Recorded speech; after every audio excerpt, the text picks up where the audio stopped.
Oh my God. Okay. Hello, everybody. Sorry. I was having a glitch. I don't know how much of that y'all saw. It was just like loading. I'm like, I didn't want to be like, hello. Anyway, okay. So, hello. We are live.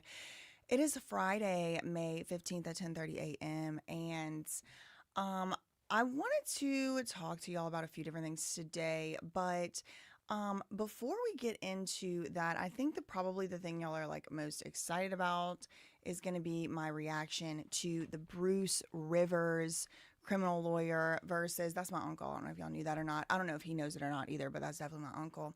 Uh, I want to react to him debating Jayoma. Put one in the chat. You remember me talking about Jayoma the other day. He is that lawyer who is based in Texas, and he's a criminal defense lawyer, and he will defend somebody that beat up his mama or whatever. So I do want to react to that. That is pretty much probably going to end up being like the bulk of today's episode. And also, there's some shenanigans going on at No Jumper that I normally wouldn't be covering, but it's kind of a slow news day as far as things I feel like covering. I don't want to talk about no wars. I really don't feel like talking about no Erica Kirk theories, whether they are true or not. So that's kind of where we are. But there is something I want to talk about first before any of that comes up. And if y'all have been here, I know these are kind of still like my OGs. These are the day ones, the day tens out here that definitely put a two in the chat if you remember the whole Lima Yevrimovich saga. Okay, you remember the situation with Amanda Rabb. Put a two in the chat. You remember the situation with Bam Margera, his guardian or was his guardian at a time in history. And then she sued me, and then she lost, and then she sued me again. She lost again. She sued me again. She lost again. She sued me again. She lost again. She sued me again. She lost again. Put a two in the chat. You remember that. Put a three in the chat if you remember Lima specifically going on Kevin, Meet Kevin. Put a three in the chat if you remember Lima going on Meet Kevin. Because that was one of, in my opinion, the most horrifying, my opinion, my belief, my opinion and belief, that was one of the most horrifying little forays into that whole world that there was. And because I was right to be horrified by it, now we are seeing some of those repercussions. Like, I'm realizing, and I have now realized, that the powers that be don't actually care if people are doing things wrong. They don't actually really care. They only care and start caring when it infringes upon whatever their propaganda or their regime is trying to do. So I, at first, when I first started making content, I don't want to say naive, but I guess that's, for lack of a better word, a little bit naive. I kind of thought that if we, the people, would bring things that we didn't like and things that appeared to be untoward to the attention of the powers that be, then, the electeds, the public servants, then maybe they would do something about it.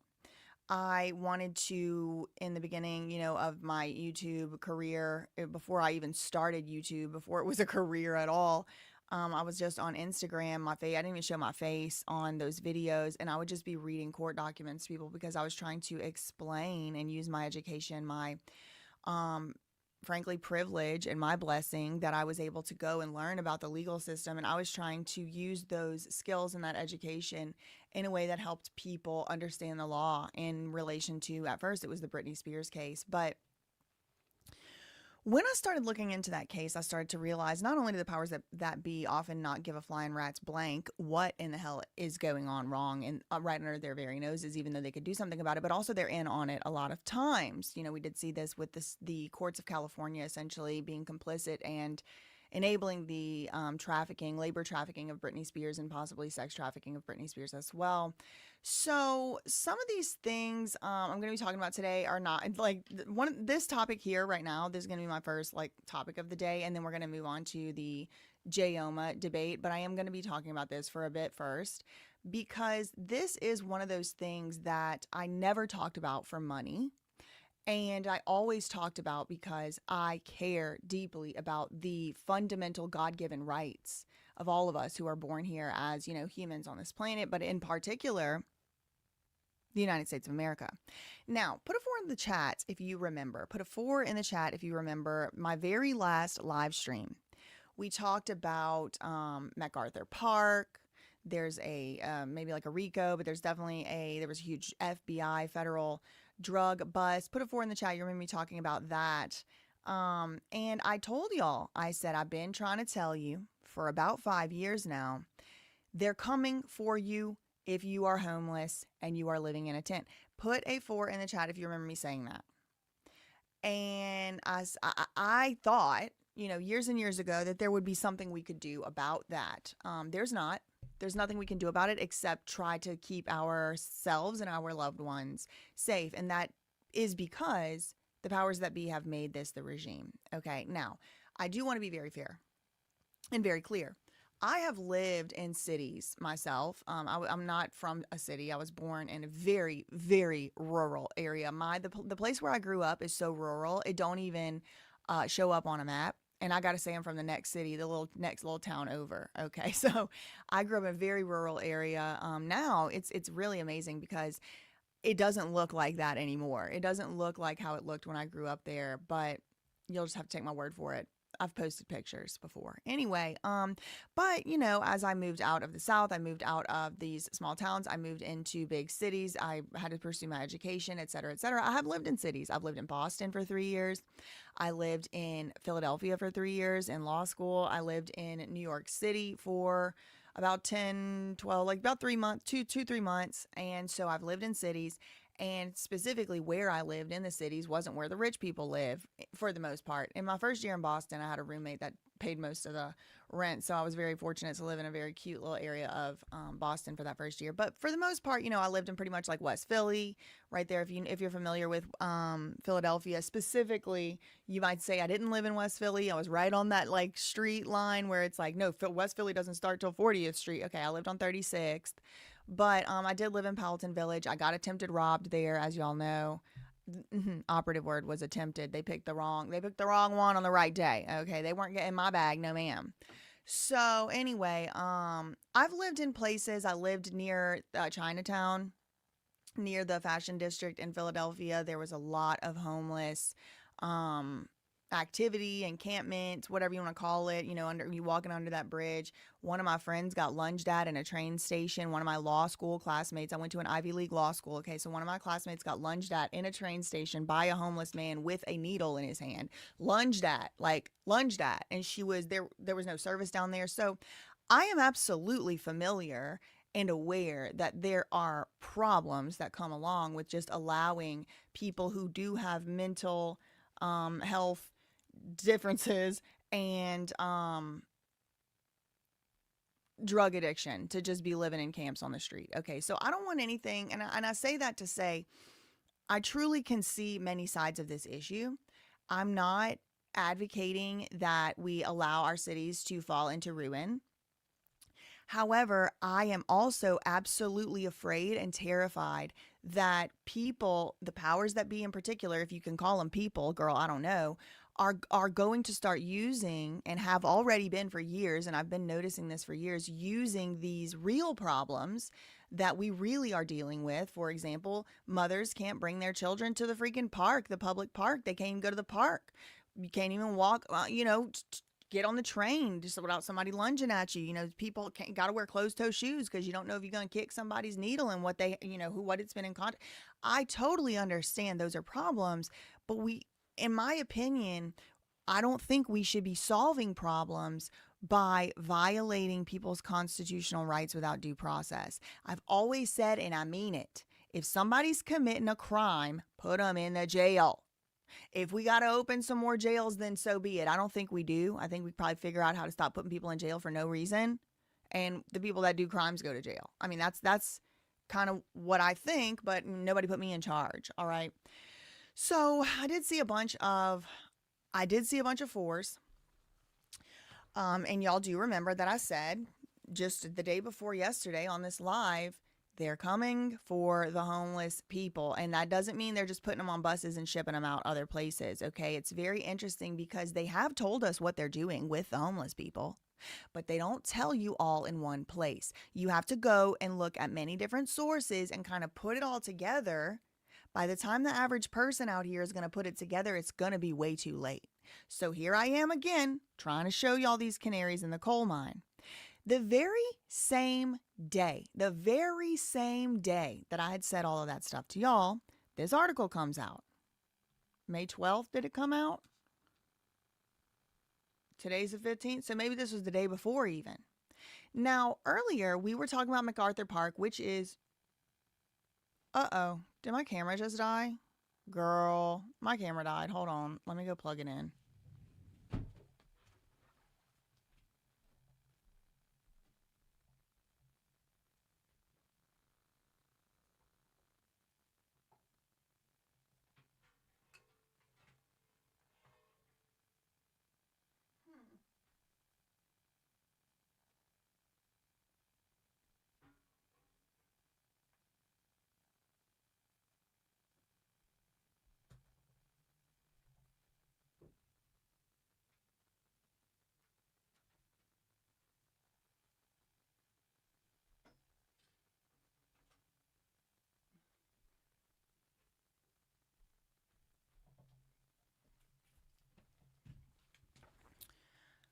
Okay, so it's charging. It'll probably come back on in like 5 minutes. Let me put a little note up here.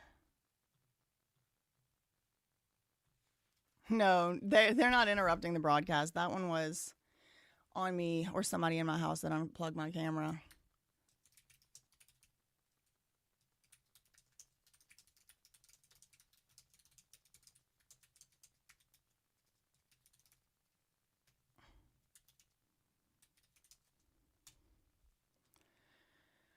Okay. Okay. So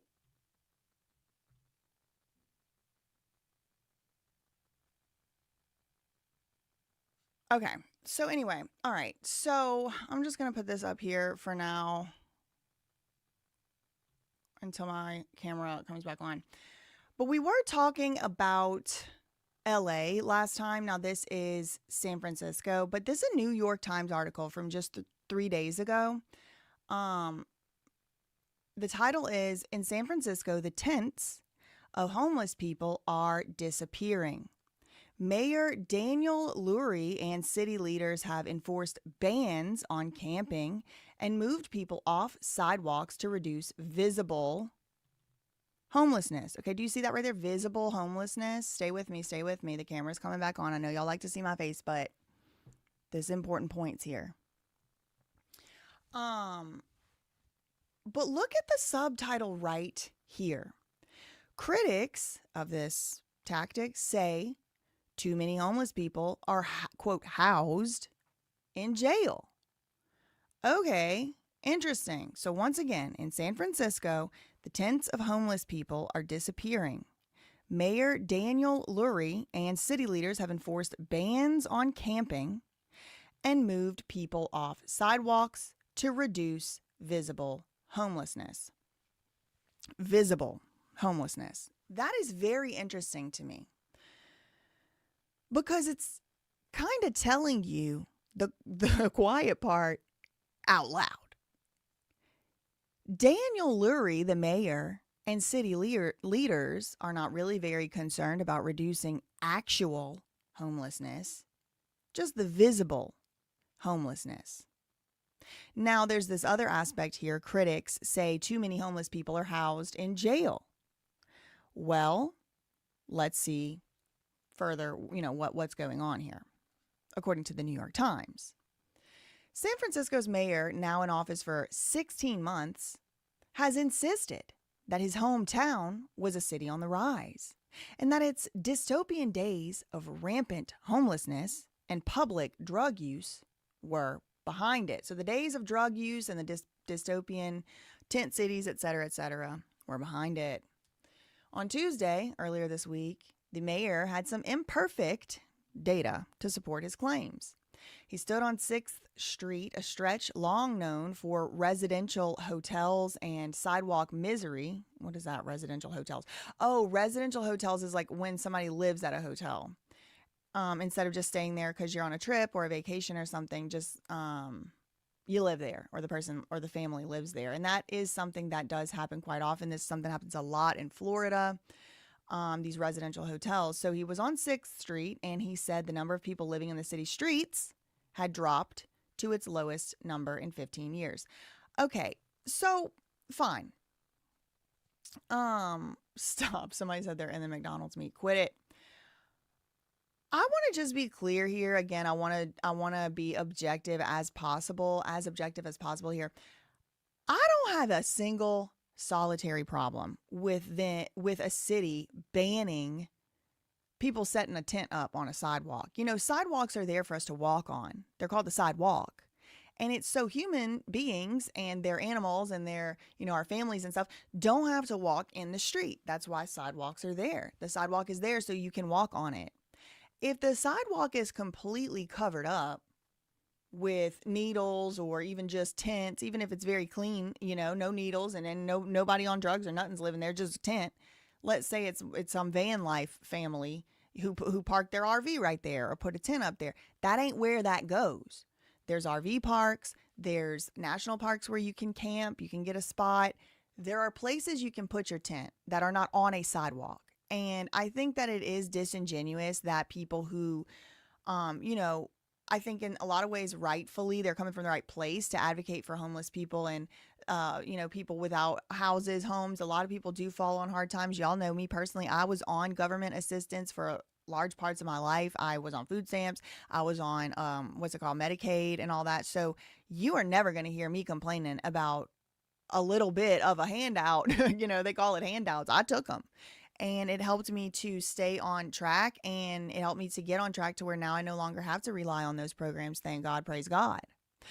But I do think it is a bit disingenuous for a lot of the people who do advocate for homeless, helping homeless people, helping people get back on their feet, helping people who are addicted to drugs and stuff like that. I think it's a little disingenuous when they're like acting like there's no problems at all whatsoever with huge encampments of open air drug use popping up in the middle of cities. It's like, that's a little bit silly to me. I'm not going to be going that far. I'm sorry. I'm not.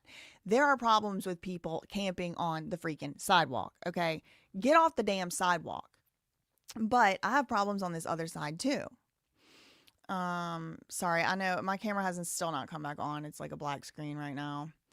In Tampa, people live at piers where you were allowed to fish 24/7. And as long as you have a fishing pole, they usually can't kick you out. That's interesting. I live in Florida, Robert said, and a few people have lived around the bike trail for years. Look up the Brothers Home incident that happened in Korea during the Olympics. Okay, let me see. Brothers Home, Korea.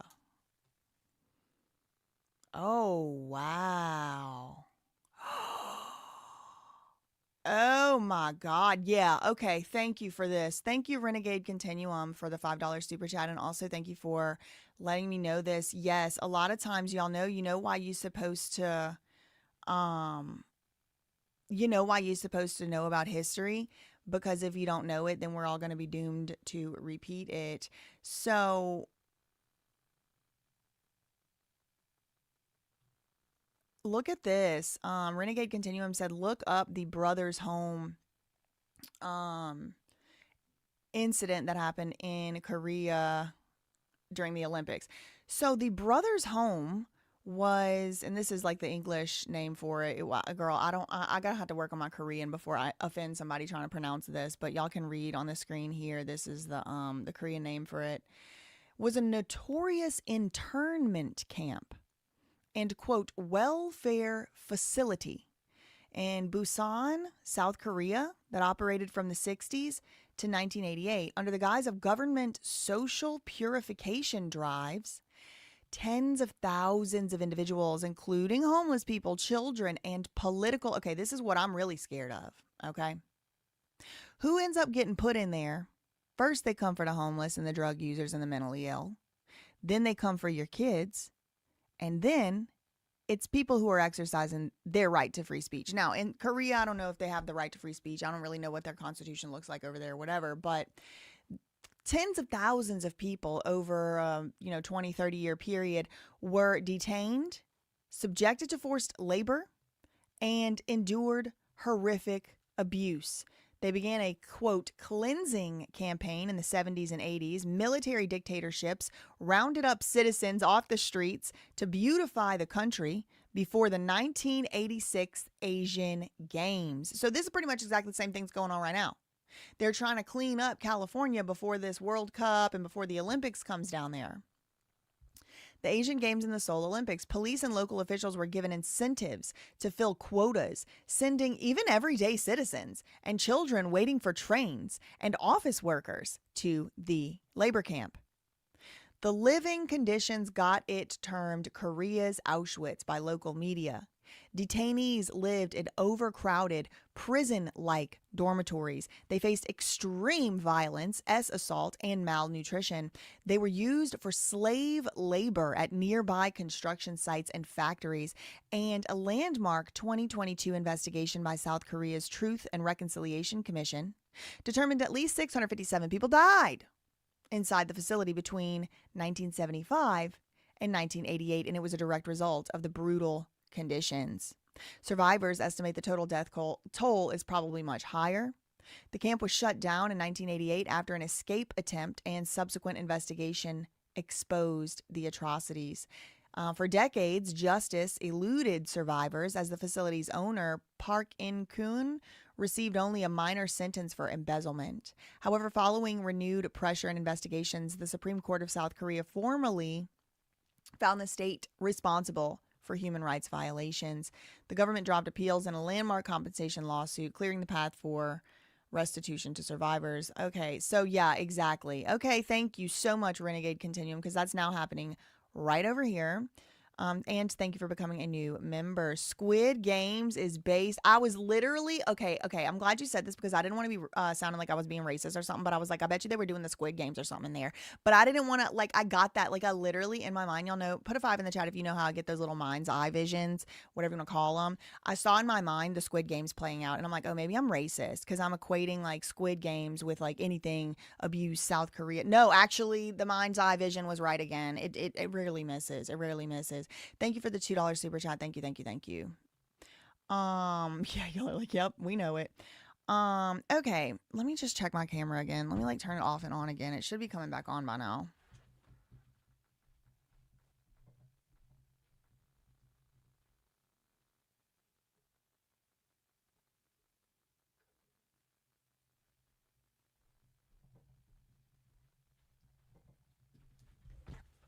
Okay, and we're back. Okay, let me move my camera. Like, I'm gonna be on here for hours, so let me just get my little setup right. One more moment, please.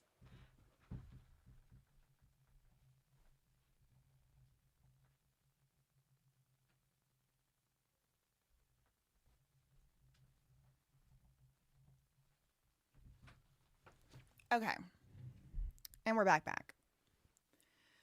So, sorry if I seem a little out of it, because I kind of am. Like, this is an issue that is very, for whatever reason, like, just really near and dear to me. I don't know why.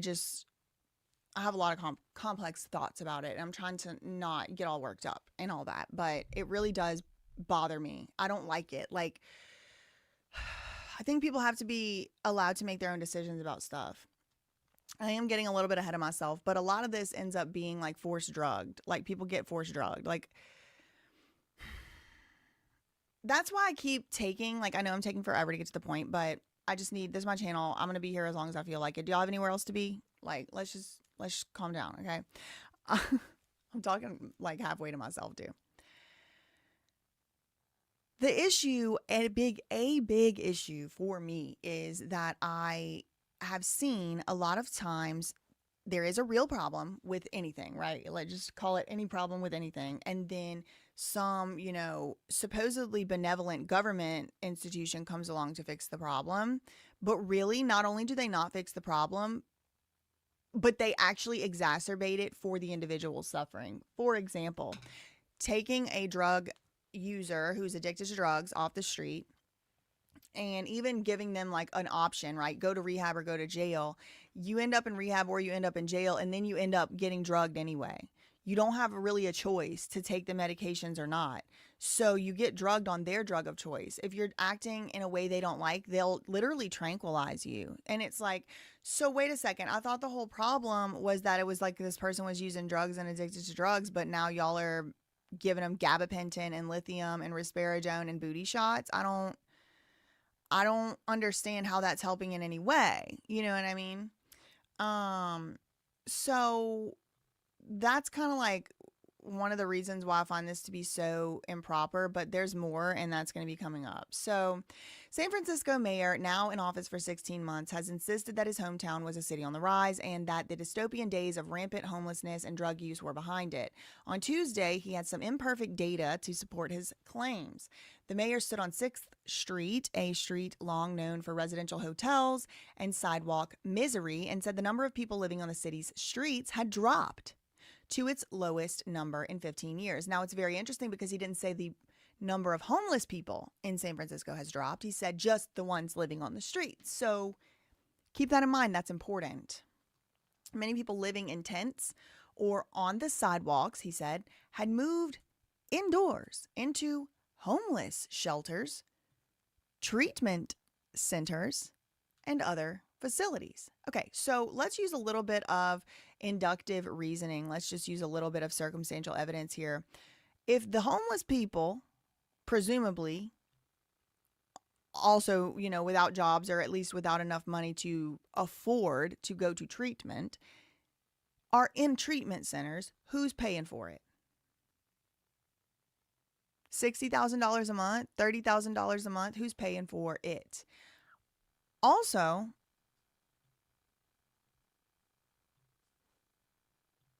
homeless shelters, who's paying for it? Because nothing in life is free. Nothing in the world is free. Nothing is free. Then the water ain't damn near free anymore. You can't hardly breathe clean air for free anymore. So who's paying for it and why?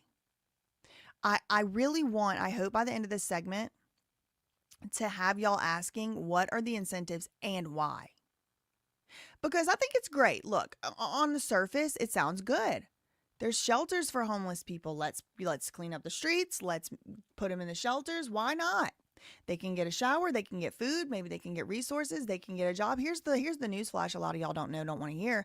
They don't want to work. I don't want to work either. I'm not trying to say that's some kind of morally reprehensible. They don't want to work. So you can give them job applications all day long. They don't want to. A lot of people can't work. A lot of people are disabled. A lot of people are on drugs. There's many reasons why they physically can't. But some of them, like I've seen documentaries, they just don't, they happy doing, they don't want to work. And good for them, they don't want to work. But you got to get off the sidewalk. And that's kind of like where I am with it. Like, y'all got to get off the sidewalk because they coming for you. They're coming for you. Okay?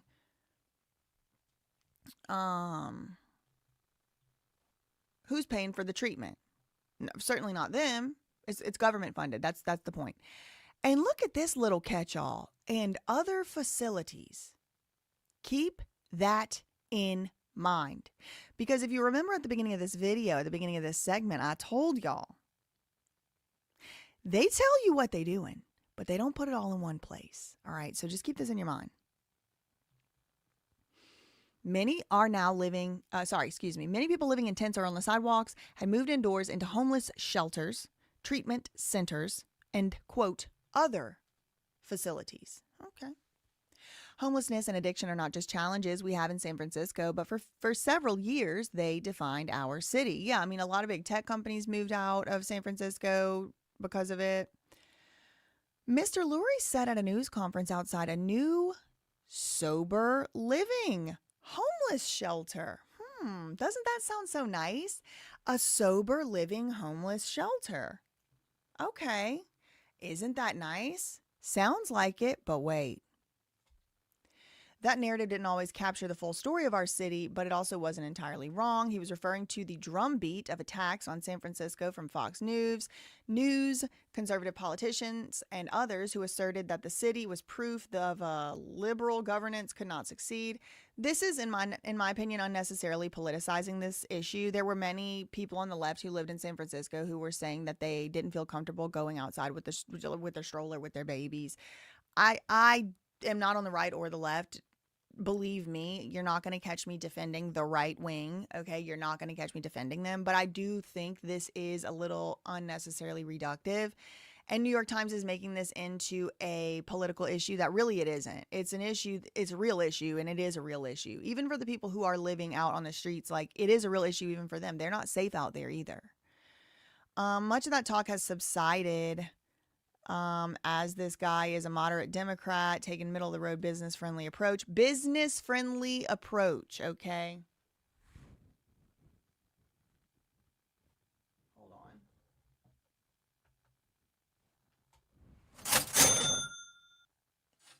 I needed to play the my cash register sound. I don't even know if y'all heard it though. Okay. He emphasized opening facilities geared toward people in recovery. All right. Facilities. Keep that in mind. Requiring counseling in exchange for clean drug supplies. You see how the slope done slipped. This is something that's so hard for me to talk about because I just get so worked up. I hate when I see something coming 5 years away and then it starts happening. What was the real incentive for governments, local governments, to start handing out clean needles? What was the real incentive? What was the real incentive? Because I know what they told us the incentive was. It was to stop people from dying from doing drugs. Maybe that helped. Maybe it didn't. But was that the real incentive? What was the real incentive of making Narcan more easily available than food? More easily available than real health care, more easily available than a real way off the streets is Narcan. Why? Somebody made that decision from a policy perspective. And why? SoCal Gal said, test subjects. I think it might have been the real reason. Not just test subjects, but like to get data. How often are they coming? Can we track this person? Et cetera, et cetera. Then those people start saying they're being tracked and they get diagnosed as schizophrenic. So you go to a needle pickup, you give them your name, you give them where you're from, you give them all this background information and your medical information. They give you the needle, you get the needle, and you go on about your day. But now someone is keeping track of you, perhaps. Then you go somewhere, perhaps to one of these community psychiatrists, psychologists, and you say, I think the government that gave me those needles at the needle exchange is following me around Skid Row, and now you're diagnosed as a schizophrenic. You see how that works? That is what I think is going on. Now, they claim that it's for harm reduction, and I actually think harm reduction, it would be a good thing to shoot for. But was that the real or only reason that they were doing these needle exchange? They were giving out, some people, they were giving out drugs. They were giving out the drugs to the people because they were like, it's better for us to give them out than them to go and do, substitution for it or whatever, or hurt somebody else for it. And it's like, all right, maybe, but like, can you also see how that would exacerbate the problem? Like the CIA and FBI went from like covertly flooding the streets with drugs to just doing it right out loud in our faces with federal funds. I mean, that's pretty crazy. And it seemed to help very much. But now they got people good and hooked on these clean needles. So now what? Now to get the clean drug supplies, you can still get them. They still handing them out. But what you got to do first? Required counseling. Sounds good if the incentives are actually benevolent, but I don't think they are. Encourage police officers look at this one. Encourage police officers to forcibly take people having, quote, public breakdowns to crisis centers. Again, fine if people really are having public breakdowns, but who gets to define what a public breakdown is and what does that mean? Somebody being loud. I mean, if you look in the news right now, they're saying Britney Spears just had a public breakdown in a restaurant because she was making a dog noise. She said, arf, arf. So she's having a public breakdown. So I guess she needs to be took to a crisis center. It's like, who gets to define this? Who gets to define this? And again, I'm not trying to say, let's let the streets stay how they are. And I'm not trying to say I have the right answer either. But I just see the writing on the wall, y'all. They coming for all of us.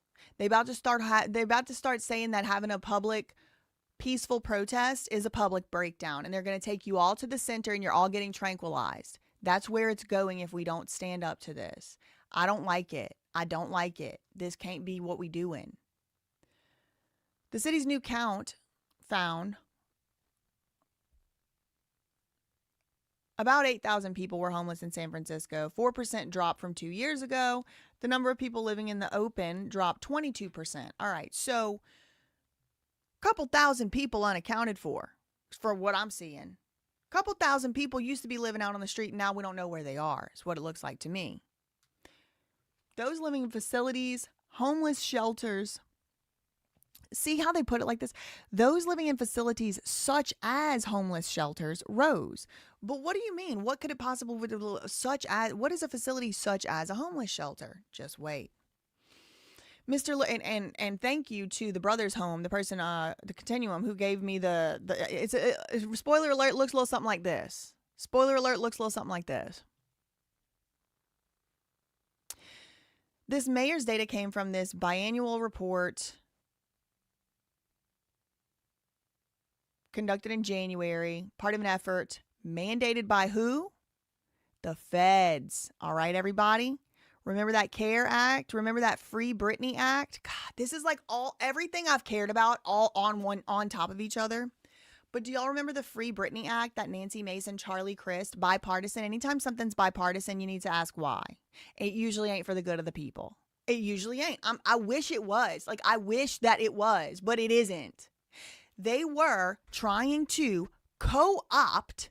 They literally hijacked the Free Britney movement for a couple weeks with a lobbyist group of hired actors, one of which was a child sex offender on the registry. Yes, a child sex offender on the registry was one of the people that they hijacked the Free Britney movement with for a couple weeks. Patrick, whatever. Thomas Patrick, he was going by flipped his first and middle name around so we wouldn't figure it out. But we did, because we're not freaking stupid. Put a 6 in the chat if you remember that. Because I promise y'all, if I just heard somebody talking about this and I had no context for this, I would think they were the crazy one. But there's proof for all of this. There was a federal act, the Free Britney Act. That's what they called it at first. And then we pitched a fit, and by we, I mean me. I actually had to stand up against other leaders of the Free Britney movement that to this day don't like me. Because they were arfing like freaking seals. Put a 6 in the chat if you remember them arfing like freaking seals. And I had to say, excuse me.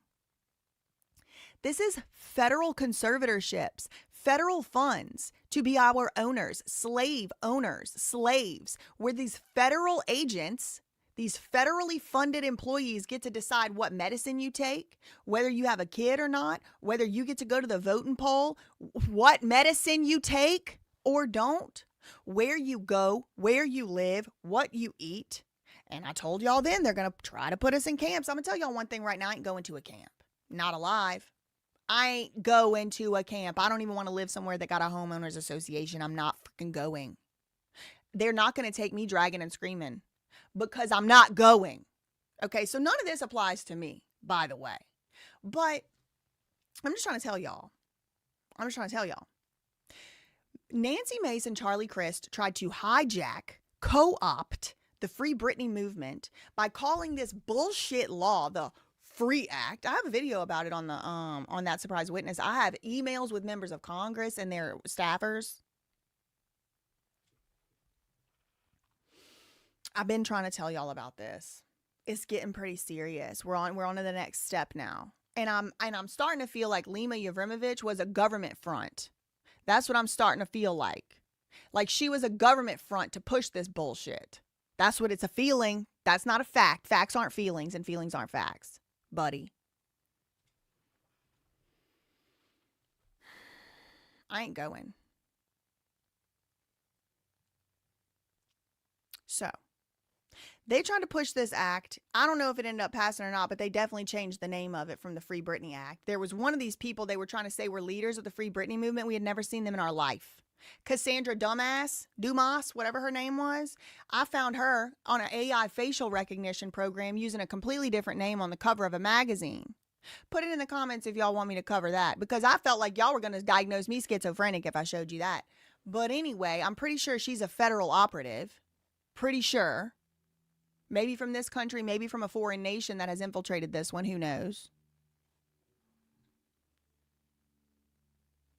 They tried to get this federal conservatorship law passed that would allow us, if you have depression, anxiety, any life-threatening disability, life-altering, life-affecting disability, you get a federal slave owner. Federal tax dollars get to pay that person's salary, and there's no limit to how many slaves they can have. We'll call them wards, but it's slaves, because they get to decide where you live, what you eat, where you go, if you see your kids, if you see your family, if you can go to your papa's funeral. They own you. They own you. And there's no way out, and there's no due process. That's what that law was. That's what they wanted to pass. Now, they did pass one such law in California. And every single other leader of the Free Britney movement, except for me, arfed like a seal over it. I love them. I care for them, and they're my friends. But this is life or death. And I'm going to put life or death in the freedom of American citizens over a friendship every day, every time. Every other leader of the Free Britney movement arfed like seals. Some of them helped get it passed. But it's a slavery act. Those care courts, they call it voluntary. We'll get into that.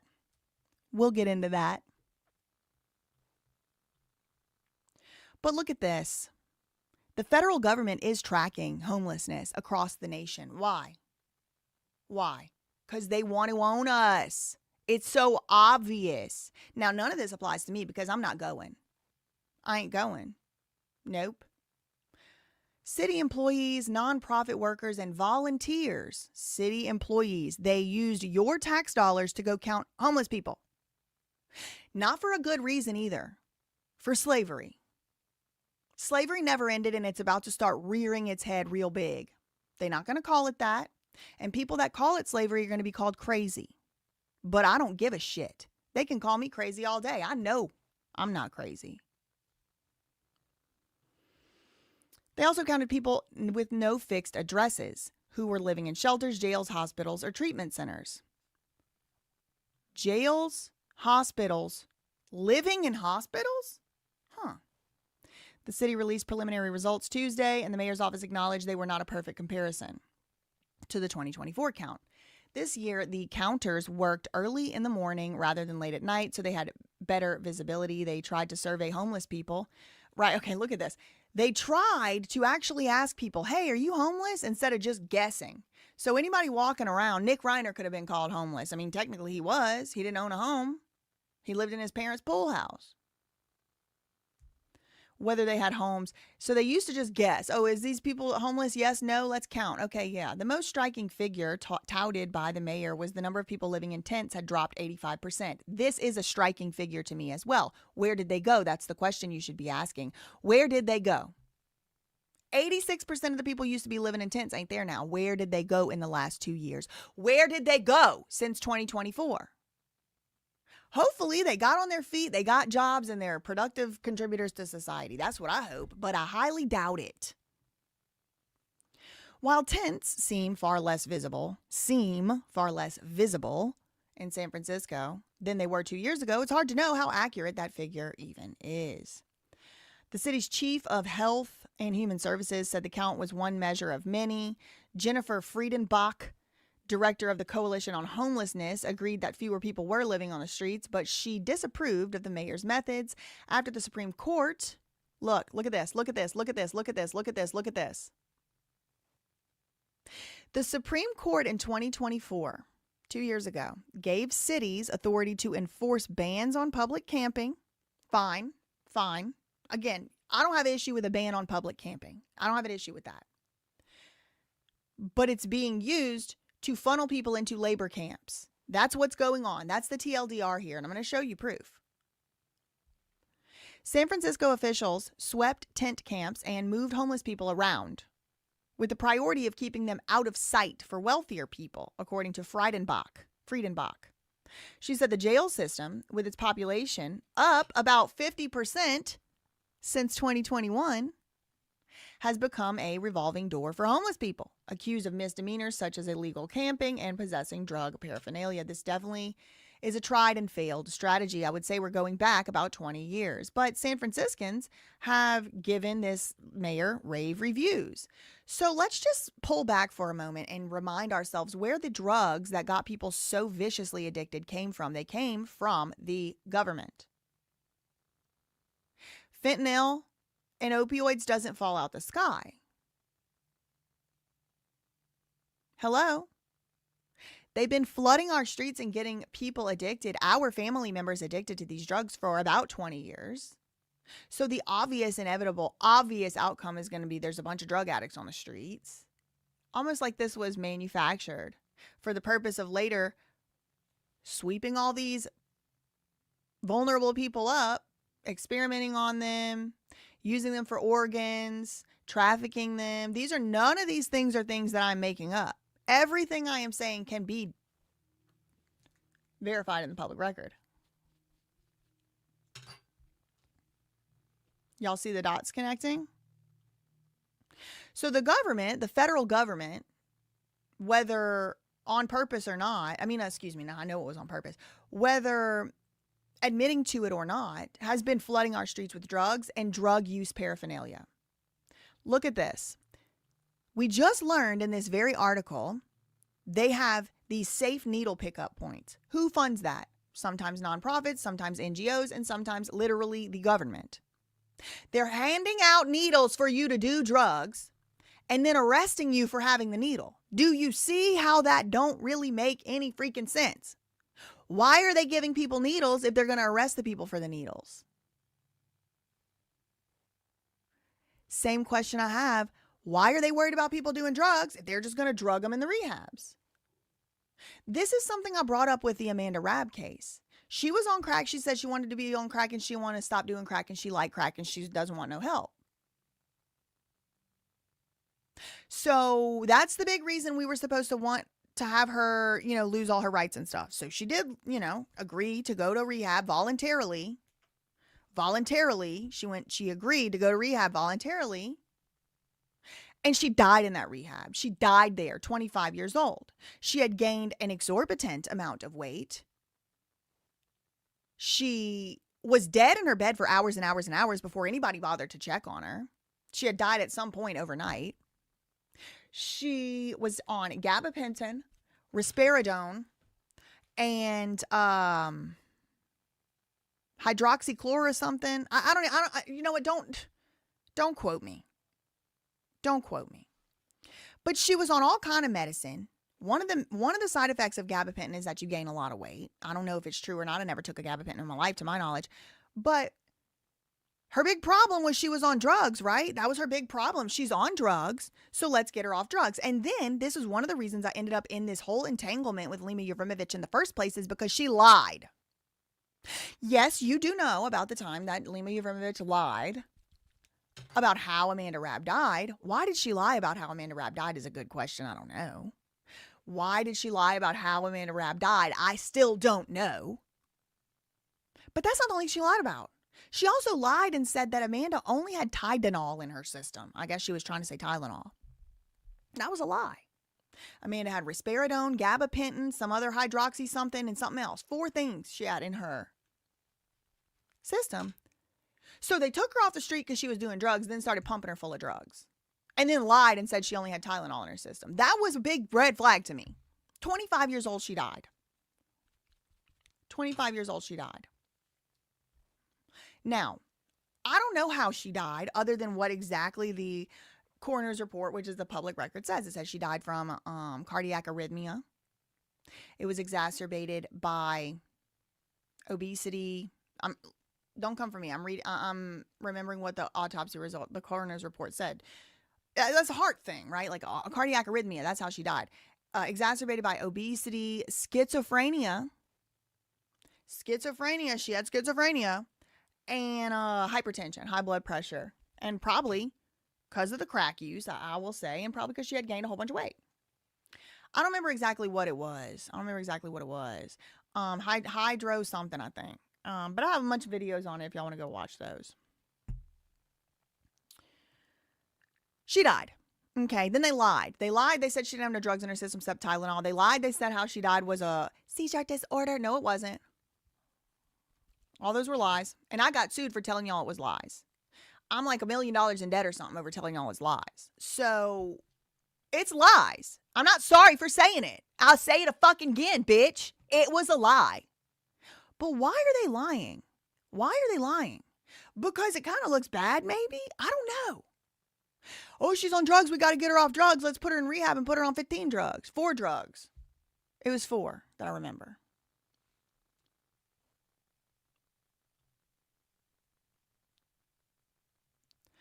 My mama said if you or someone you know is struggling with violence, definitely violent, abuse and violence, definitely call the cops. Or a mental health crisis, call the authorities. I would hardly do that because they're going to take you to a facility and drug you. So I would hardly do that. But yes, if somebody's beating you, abusing you, you should call the cops.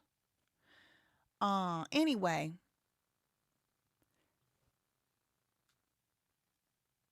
He has approval rate, walking tours around the Tenderloin low-income neighborhood, plagued to drug for decades. Everybody says we heard about this being a tent city. We don't really see it. A couple blocks away, Rose snow was on the sidewalk. People were leaned over like they were on fentanyl. Fentanyl don't fall out the sky, y'all. Who let our streets get flooded with fentanyl? The same people that are now locking people up for using it. There's a big crackdown. We're being targeted by cops. When they ask her to move, she complies again and again. Y'all, at this point, I don't have a good solution for you. But unless you want to be in a labor camp where you can never get out, I suggest you find other accommodations than tents in these large cities.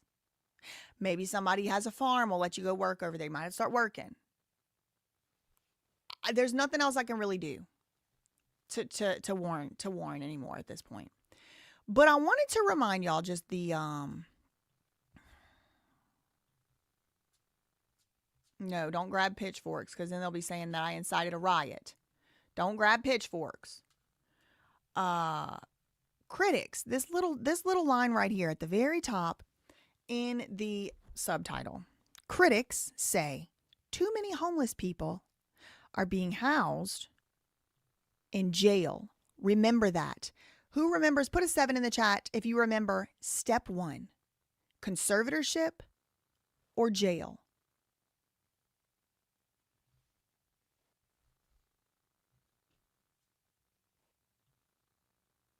Okay. So, they're putting them in jails. They're putting them in treatment centers, homeless shelters, and facilities like homeless shelters. I found, for example, it took me 10 seconds of Googling to find this. I'm not necessarily trying to pick on this company. Please don't send any hate to this company. I don't know these people. I never heard of them in my life. It's just, they got the SEO optimization, girl. They showed up right there. I typed in gated communities for homeless people, San Francisco. Okay. I just typed that in, and this is one of the companies that showed up. It's called Dignity Moves. Dignity Moves. We're ending unsheltered homelessness in San Francisco, and you can help. What the hell are they talking about? We're not ending homelessness, unsheltered homelessness. So we're going to put, we're Dignity Moves, and we are going to be the storage unit for the homeless people you don't want to look at on the streets. That's pretty much how I'm reading this.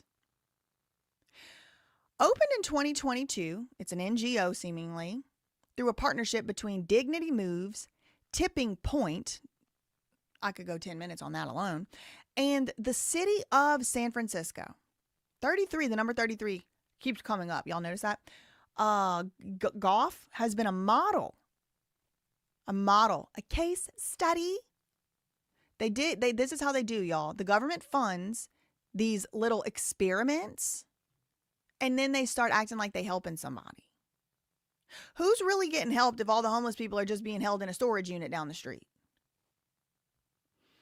2022, through a partnership between Dignity Moves, Tipping Point, and the city, that means tax dollars were involved, has become a model for how interim supportive housing can change lives quickly and cost effectively. Oh, yes. Well, What do we read in the New York Times article? This mayor is a Democrat, but he is a business forward thinking guy. Okay. Cha-ching. What began as a philanthropic demonstration, yeah, I'm so sure. What began as a government front company, if you ask me, has since proven its value. Value, right? What's the value? Value. Cha-ching. Welcomed by neighbors, embraced by city leaders, and most importantly, providing hundreds of residents with safety, dignity, and a path toward permanent housing.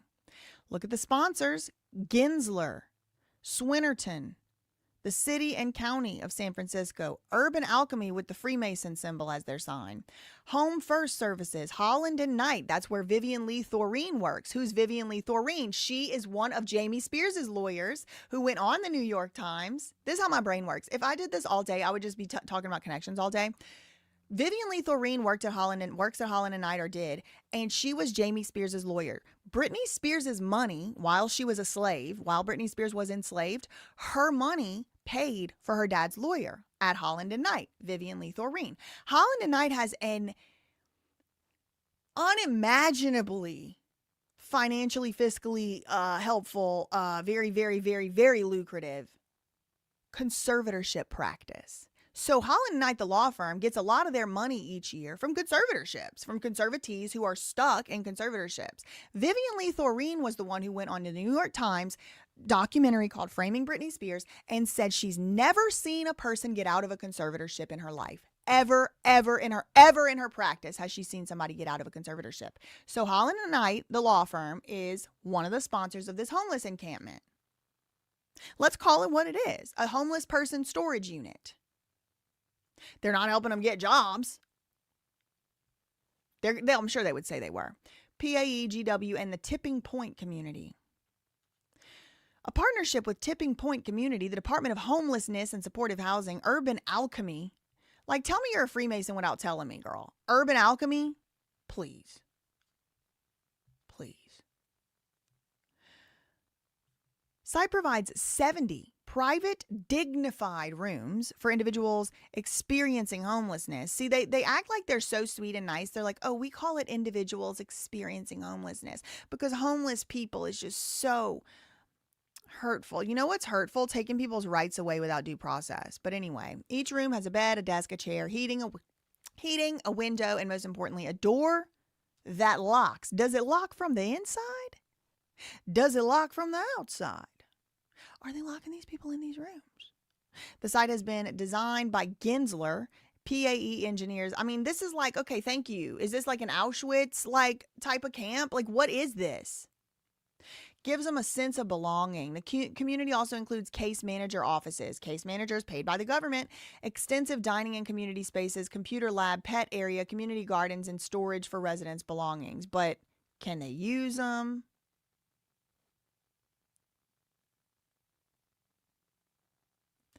And this is another one right here. Now they're talking about universal basic income. I'm opting out. I don't want income from nobody and nothing. If I can't survive trading chicken eggs out in the country, then I guess it's time for me to go. You will not catch me getting any universal basic income. I'm opting out of that shit.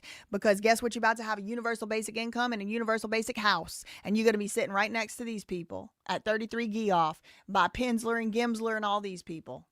Not me. Hell no. Watch universal basic income be granted after all the homeless people are in conservatorships. Huh. I ain't doing it. Y'all can find me in the woods or the mountains. I ain't doing it. I'm out. I am out. Okay. Most importantly, they say, a door that locks. Is it from the outside? That's what I want to know. And they're coming to a city near you. Case studies. They literally call it a case study. The pilot project was in San Francisco. And where did that mayor do his speech in front of the other day? On 6th Street. Right in front of a new sober living community. They're building, y'all are worrying about AI data centers, and you should be. But you need to be worrying about this too. Because this is where they have plans for you or your children to go. When y'all are arfing like seals, bringing your kids up to those rehabs, thinking they're going to help them, Don't be surprised they end up in something just like this. Pilot program, proof of concept at 33 Geoff Street. You see how they keep reminding you it's at 33 Geoff Street with the Freemason urban alchemy symbols. You see that? Do you see it? Santa Barbara, San Jose. Now, I want to be very clear, very, very, very clear, because some people probably haven't followed me this whole time. You're like, why do you have a problem with them housing homeless? I don't think that's very nice. But why, let me return a question to you, is this being incentivized? Why would these private companies be building these things at all? You have to think about the financial incentives. If you don't think about the financial incentives, then you're not going to get it. So yeah, if it's just people being real nice and housing homeless people and giving them free houses, I don't care. I don't care. That's nice, probably. But I don't think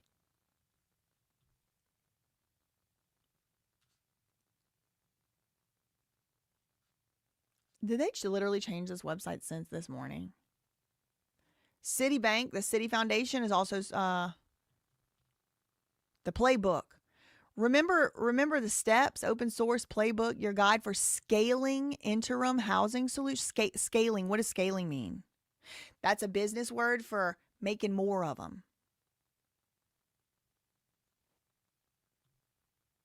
Get the full playbook. They call it a freaking playbook. I'm scared. A future not without homelessness. What is their mission? Our mission?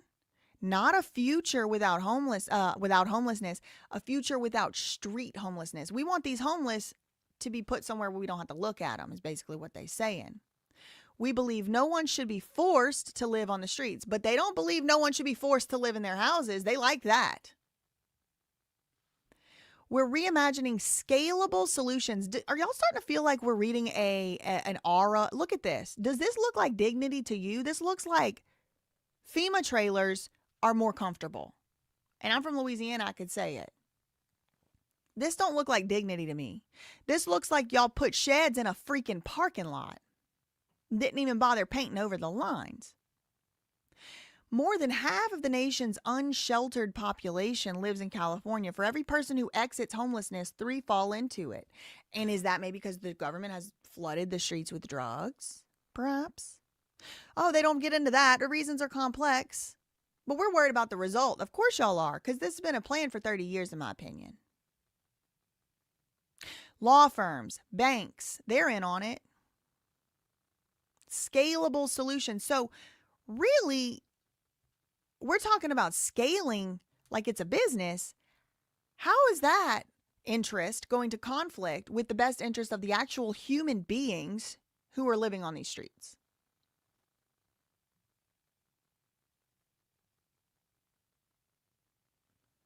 Look like fancy outhouses. Now, I just want to remind y'all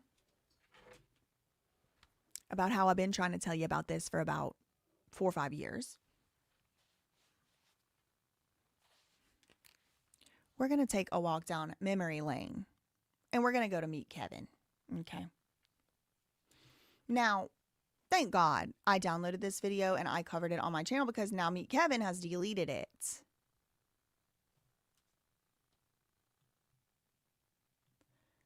This is a YouTube video I posted years ago.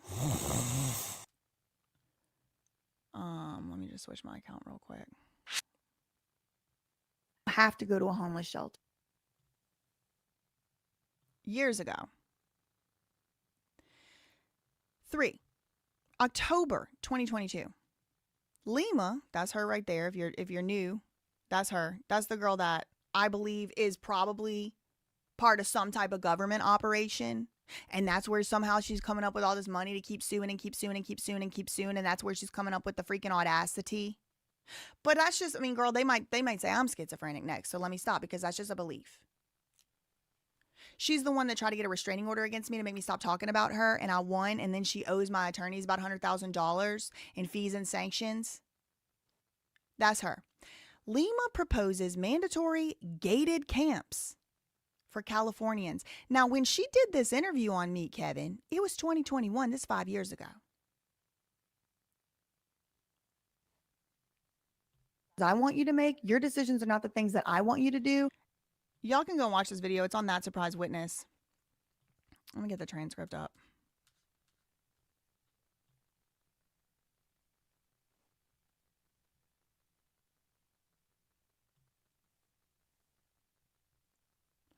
We'll start about the 24-minute mark. Back on so many patients, and maybe they come up to you and ask you a question or two here and there, and you're forced onto drugs and you're sedated. Lima's saying that is what should happen to people. And we as family members should be like, yeah, at least I know you're safe. She said a lot of crazy stuff in this interview. I know this is like out of context if y'all have never. Let me actually do a poll. I want to do a poll if y'all are familiar with this Meet Kevin, because I really don't know like how much of the audience has crossed over like from That Surprise Witness to here. Let me do a poll. I'm curious. I just want to know. How many of y'all are actually already familiar with this whole like Lima Yevrimovich? Oh wait, no, I want to come to this one. Hold on. I'm doing too many things at once.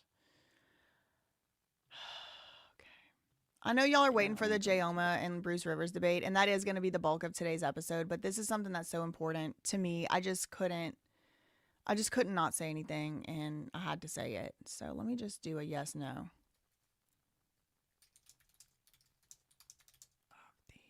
I'm doing a poll right now so y'all can vote in.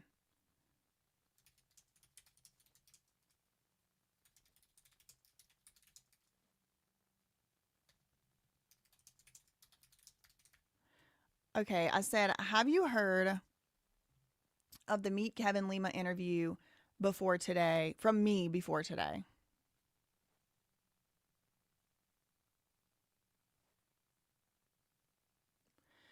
Oh man, look into St. Joseph Center in Silicon Beach, 2 blocks from Google. I'll have to do that. So a lot of y'all had heard of it. Okay. So here we are back here. All right. So I'm starting. It's gonna kind of seem like out of nowhere, but I had to start somewhere. I don't want to watch this whole video. There's a section I want y'all to hear though. No, this is why. This is the fundamental starting place of the disagreement that Lima and I have, is that I don't believe that that is appropriate to say I'm your family member and so therefore your decisions are not the decisions I want you to make. Your decisions are not the things that I want you to do. And so for that reason, you should be sedated, forced into an asylum. She's talking about institutionalizing people in places where she admits are not good care. She admits that it's already a huge problem, and her solution 3 years ago is to make that the fallback plan for anyone who doesn't want to admit themselves into a homeless shelter. You're allowed to leave, but you can only leave not on the streets, but instead to a rehab. And you're allowed to leave, but you're not allowed to leave, is basically what she says. You're allowed to leave, but only if you're not going back to the streets. You have to show under Lima's concentration camp regime, you have to show you have a job and a house. Well, look at this comment from Reborn Furniture Designs right here. I've been homeless in San Francisco. It is so easy to become homeless, but nearly impossible to get back on your feet without a lot of help. And not everyone has help. So if you don't have a house, you don't have a job, you don't have anywhere you can go, and you could go to a rehab, you could go to a treatment center, or a gated community. That's what they're going with now. They're calling it a gated community.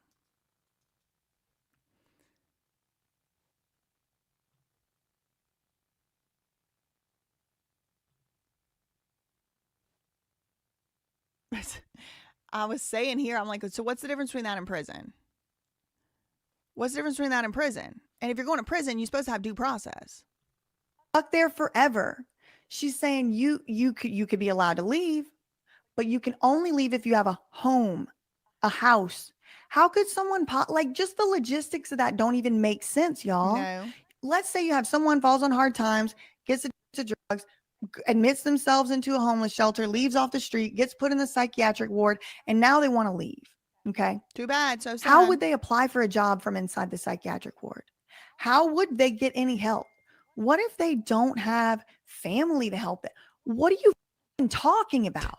It's like This is actually the absolute worst case scenario. Like, it's her plan.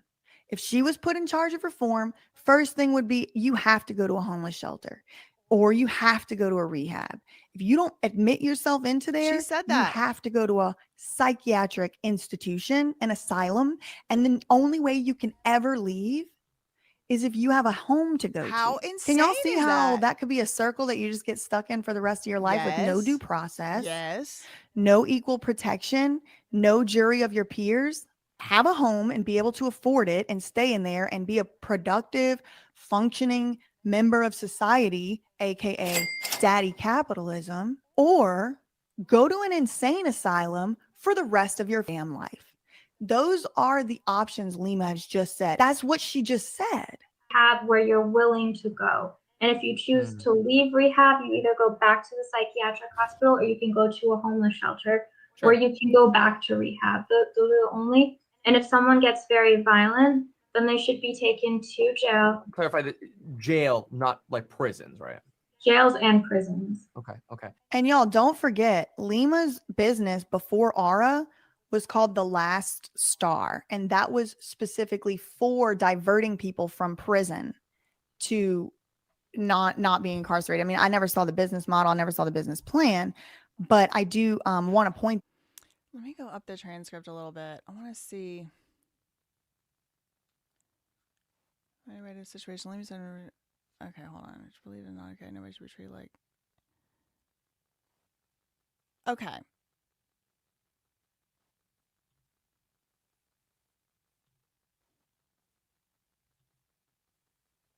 I want to go and like let y'all actually hear her words.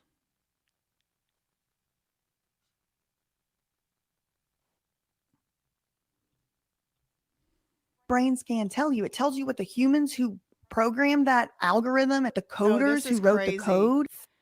So she had this like virtual reality tech that like was supposedly supposed to help schizophrenics and drug addicts and this and that. I don't know if it worked or not. Maybe it did. Somebody tried to let me know. But she said, I guarantee if you scanned everybody's brain, you would see everybody needs this or something. It was something insane. Somebody's brain, the brain's supposed to matter. That she said one more time. You know, it's their freedom to make the decision too.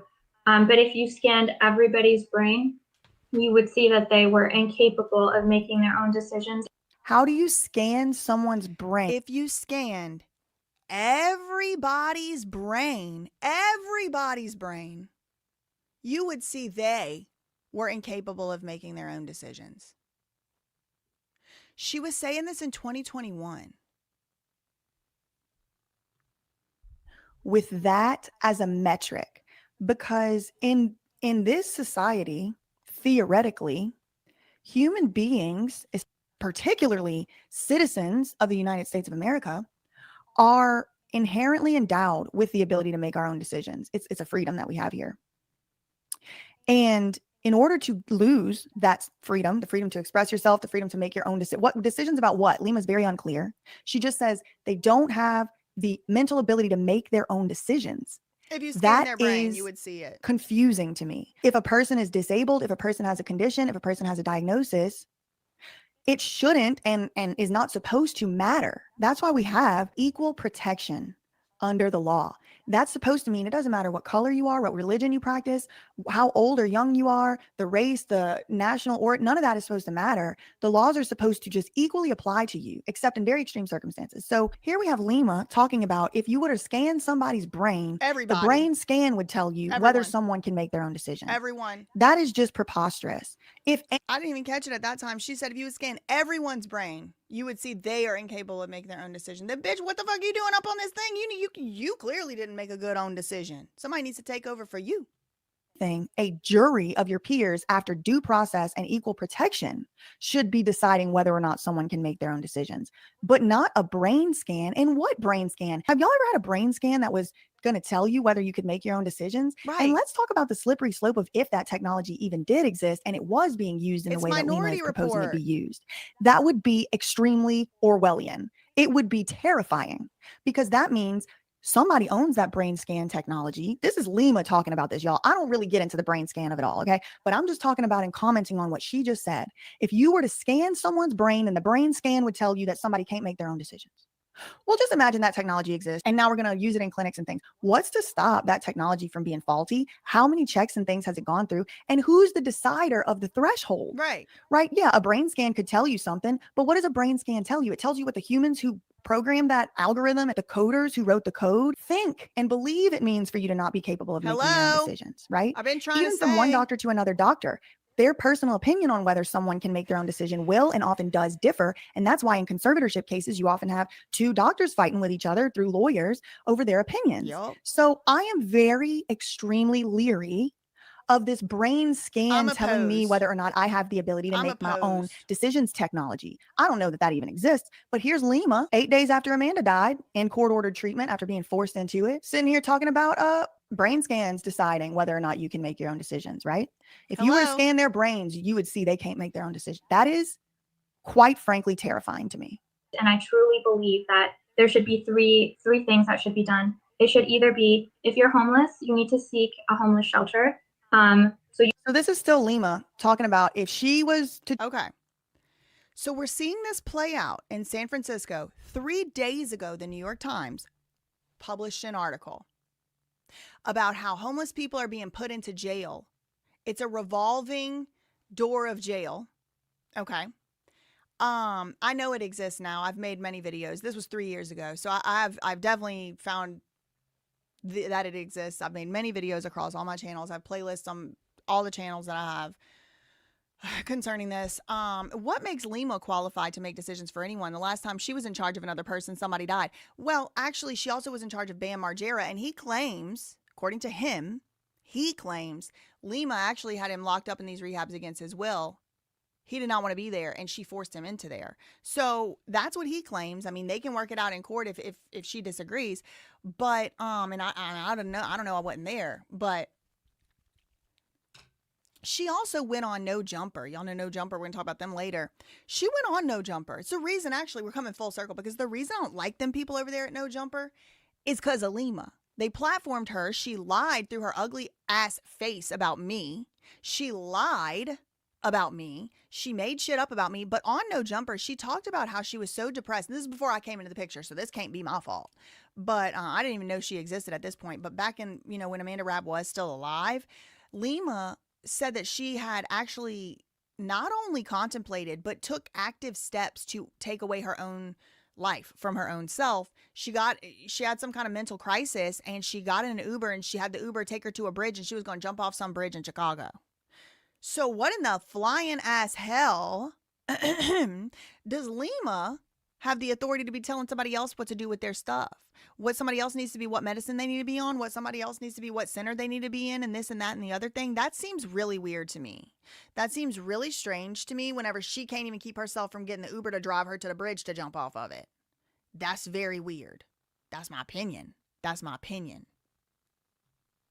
her idea of reform. And that happened while she was in charge of Amanda Rabb's healthcare, if I did the calculations appropriately. Nobody would be allowed to be homeless. Instead of homelessness, you would have to one of three options. First option, a homeless shelter. And that's what she's describing now. You have a place to stay. If you don't want to commit to a program, don't So commit to a program. now you're seeing a little bit of this behind the curtain. They give you the option. They give you the choice to go to a homeless treatment program. If you don't want to go there, you can go to rehab. If you don't want to go there, you can go to jail. Okay, so wait, do you really have a choice then? It's not voluntary then, right? Somebody tell me if it's voluntary. Is it voluntary? Yes, no? I mean, you can voluntarily go to the homeless camp, the gated community, the gated camp, or you can voluntarily go to rehab, paid for by the taxpayer. You can voluntarily, now we have care courts, voluntarily enter into an agreement and let somebody take over your life as your sleep. You can voluntarily be an indentured servant instead of a slave. But if you don't do any of that, you're going to jail. So is it voluntary or is it coerced? That's what I want to know. They have the proverbial jail gun to your head saying you can voluntarily go to these other two. Isn't that what just happened to Brittany? Didn't she voluntarily go to rehab because she was facing jail time? So now you have the mayor of San Francisco out here in front of a sober living home talking about how 84% of the homeless camp people living in tents, 84% of the people living in tents are not living in tents anymore. But the actual number of homelessness has not gone down. And my thesis, and what it took me an hour and 20 minutes to arrive at, I think they started building these camps. And I think they shuffling people into them. And Lima on Meet Kevin said they shouldn't be allowed to leave. They're gated. Wait, hold on. Gated community? Most importantly, gated community, you can leave to go work, you can leave to go do this, that. Oh, wait, isn't it this website right here? They told us the most important part of it. Look at these people standing around clapping, making their money. The most important part is that they have a lock on the door, right? Is there a lock on the gate? Just wondering. I've never been there. But you can go and sleep in a homeless shelter every night. No one should be sleeping out in the streets. It's not safe. It's not hygienic. Dog whistle, dog whistle. And I don't want to come across as glib here, y'all. I lived in West Philadelphia. Y'all already I heard also this lived part. near Let China. me- That you're not doing stuff to actually exacerbate Same. that human beings have Look, free will. I've been Fallacy, y'all. Okay. I've been consistent on this issue for years. Listen to what I said and compare it to the beginning of this video. I don't have to have a solution. Whenever you're talking about the homelessness crisis, you also have to be careful that you're not doing stuff to actually exacerbate the problem, which means making it worse. All right. And I believe that any solution to homelessness or mental health that doesn't begin with the fundamental understanding that human beings have free will and the freedom of choice and medical autonomy, then it's going to make everything worse. I just believe that. I still believe It's it. not okay. Nobody should be treated like that. Number two, if You see how she changed it from you shouldn't be allowed to be homeless to nobody should be treated like that. And you'll see she very often glances down at her notes to keep herself on track, which is something maybe I could benefit from. Maybe these videos would be shorter. But you hear her saying, you shouldn't be allowed to be homeless. You should have to go to a homeless shelter. Living on the street is unsafe. Dog whistle. Unsafe according to who? It can be. Homeless shelters I've are seen it. It unsafe can too. be. I'm not meaning to minimize it. But the issue is she's using these real facts to bolster an argument that eliminates people's ability to choose their own path and their own way out of this situation. you don't want to go to a homeless shelter, then you should be sent to a psychiatric hospital. So Lima said, if it was in my reality, I would do one of three things. You would have three options. One, homeless shelter. People shouldn't be allowed to be homeless, so they should have to spend the night in the homeless shelter. They should have to. It shouldn't be their choice. If you don't want to go to the homeless shelter, Lima says you should be committed against your will to a psychiatric facility. Hello? Okay. This is Lima's reform bill right here. Okay. If Lima was Do you remember when we were reading this here and I said, what do you mean living in hospitals? People with no fixed address living in shelters, jails, hospitals, or treatment centers. So she's saying, if you don't want to go to the homeless shelter, you should be forced to go to a psychiatric hospital. Kind of like the ones her sister keeps ending up in. Isn't that interesting? charged, homelessness wouldn't be allowed. Number one, you would have to spend your nights in a homeless shelter against your will. No choice. You have to. But if you don't do that, then your next option is going to be a psychiatric facility. People think of all these horror movies when they think of a psychiatric hospital, but I'm speaking. I'm Yeah, speaking as a sister. asylum. I'm speaking as a family member. Make asylums great again. Y'all out here arfing like seals for making asylums great again. Guess who's going to be in the asylums? You and your kids. There should not be government-run asylums. Hello. We already learned that lesson. Now, I want y'all to hear one more thing.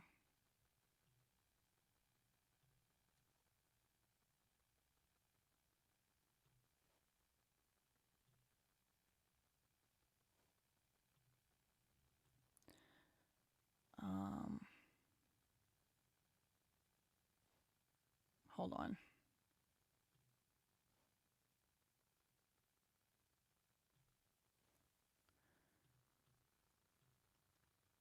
Is telehealth sessions, so they're just video calls while they're being monitored. Hold The on. question that I just came So I've never had a moment in my life. But Oh, here's the bridge incident. To plug Aura and tell y'all how Aura could be used in that circumstance. It's very transparent. You're going to have to track people's mental health progress, even if it's not an addiction, because it could be anything, and someone could all of a sudden have a bad day and want to end it all. Someone could all of a sudden have a bad day and want to end it all, kind of like Lima says that she did in Chicago, Thanksgiving 2020.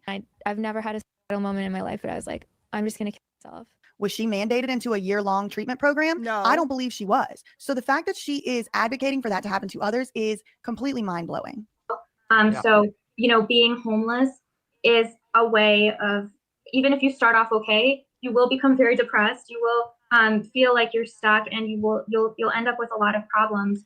So there needs to be someone. Now, what I find to be interesting is she has said in court documents and in court situations that she lives in hotels now. So maybe she should be forced to go live in one of these centers. Maybe they ought to force her to live in one of these places since she lives in hotels now. Where's she getting all that money from? I want to know. Just curious, because she owes my lawyers about 6 figures. Talk to. So in that case, the most economical way to do it is telehealth sessions. So they're just video calls while they're being monitored. The question that I just can't help but keep asking myself is, who's doing what with that data, right? I mean, I know that everything is collecting all our data at all times, but I can't help but just wonder. So you're forced into a 1-year rehab program, and then you're forced in that rehab program to do video telehealth conferences with someone who's constantly recording your data. Sound like Jed And then what are they Wallace. doing with it when they collect it? I mean, I'm sure it's HIPAA compliant. That's not my issue at this point. But when it's like private health companies, it's like, who's going to own that data in the future? Data is forever. And what are they going to do with it? And I just have questions, and I haven't really seen Lima address these specifically. Job training. So you can fast track somebody. Yeah, job training. Gotta get your ass back and to then work after for that daddy should be job capitalism. placement, and they should still live in that tiny community.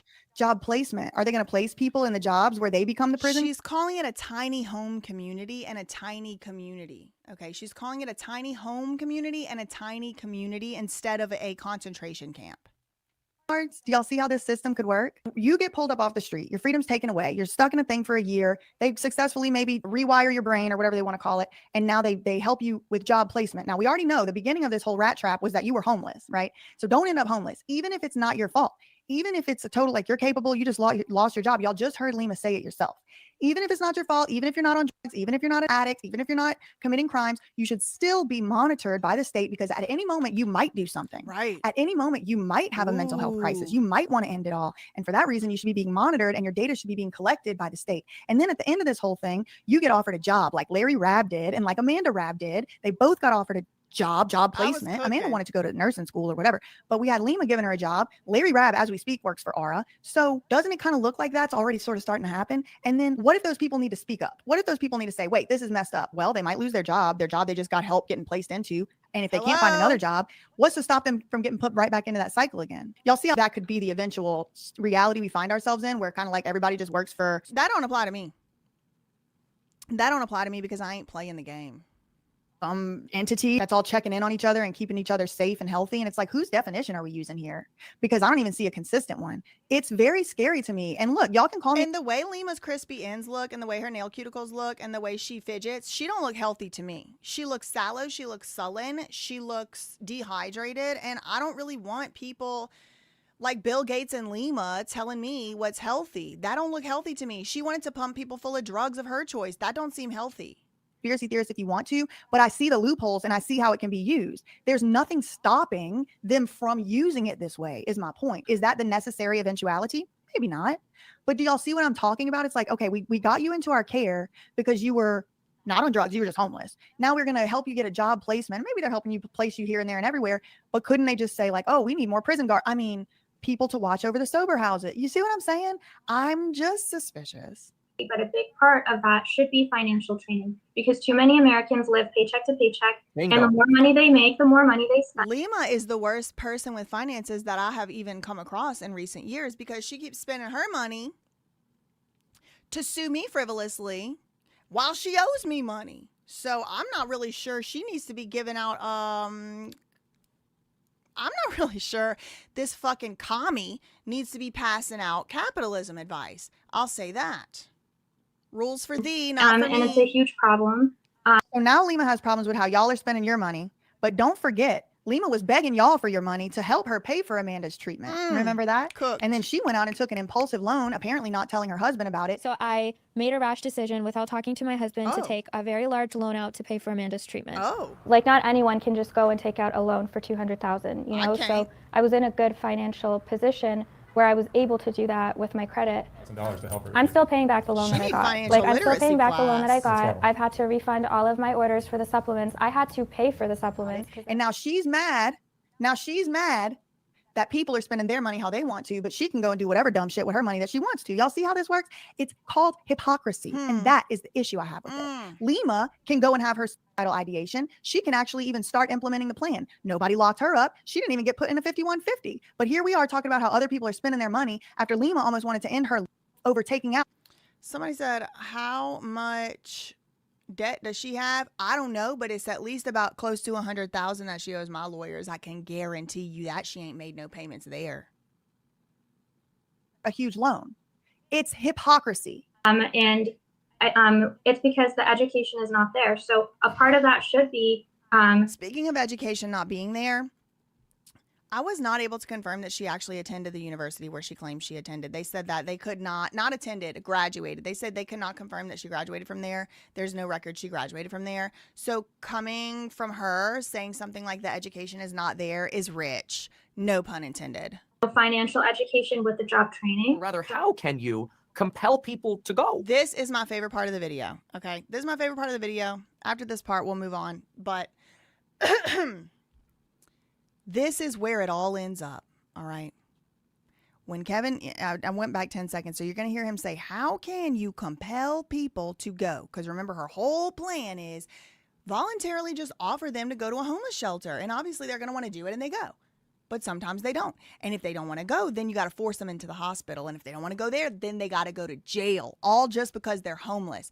What if they don't even have any mental health problems yet? She says they're going to get them from being homeless. They're going to get them. You're just going to get depression. You're going to get depression is enough to make you have to go to jail for no reason, apparently, according to her. I mean, this is her words. Y'all can go and watch that. Oh, yeah, you can't watch. Maybe I'll re-upload the video since Kevin took it down just in its whole in its whole full glory. She's not even charismatic. And I think that's why the government decommissioned her. That's my opinion. And also because they thought that these lawsuits, they had a law school dean, president of a law school join on her phony, stupid defamation. She refiled that stupid federal defamation claim 3 times and it got dismissed 3 times. Then she appealed it. And now it's on appeal. She wanted to do oral arguments. The appeals court said, we don't need oral arguments, girl. We got it. And so I'm highly expecting at some point this summer for the appeal case to finally be dismissed. And then I'm going to be over and done with this dog shit. But I think they thought whoever the powers that be behind her that had enlisted presidents of a law school and celebrity defamation attorneys to try to engage in lawfare with me, an Aries rising, like y'all thought you were going to beat me at war, any type of war, bitch, please. They done dropped off the lawsuit, but I'm just starting to think like maybe she was like actually a front for like a government movement, like a case, Amanda will be a case study. And maybe they're just putting Lima out here to take the fall for all of it. But anyway, so it's all kind of led to like this exact point that we're at in this like San Francisco stuff going on. So how do you compel it? If you offer, hey, here's a free tiny home, you can go live in a shack. You can go live in a Home Depot shed in the parking lot over there. You want to? You got a lock on your door. No, I don't want to. Okay, fine. Then you got to go to rehab. No, I don't want to. No, not rehab next. Okay, fine. You got to go to a psychiatric hospital. No, I don't want to. Okay, fine. You got to go to rehab. No, I don't want to. Okay, fine. We're arresting you and taking you to jail. She was saying this in 2021, mere days after Amanda Rabb died in her care. The same month she lied about the drugs in Amanda Rabb's system. Listen to this. He's going to say, how do you compel people to go?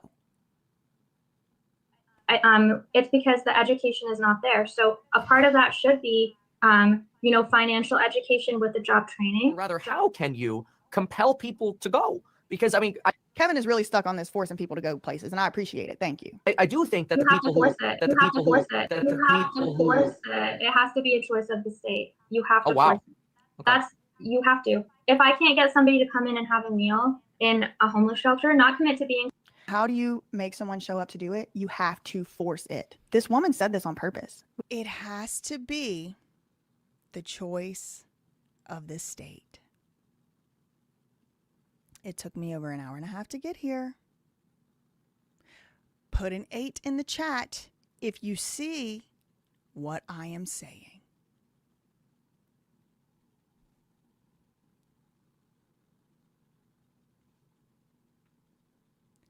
You have to force it, but you is a pronoun. For who?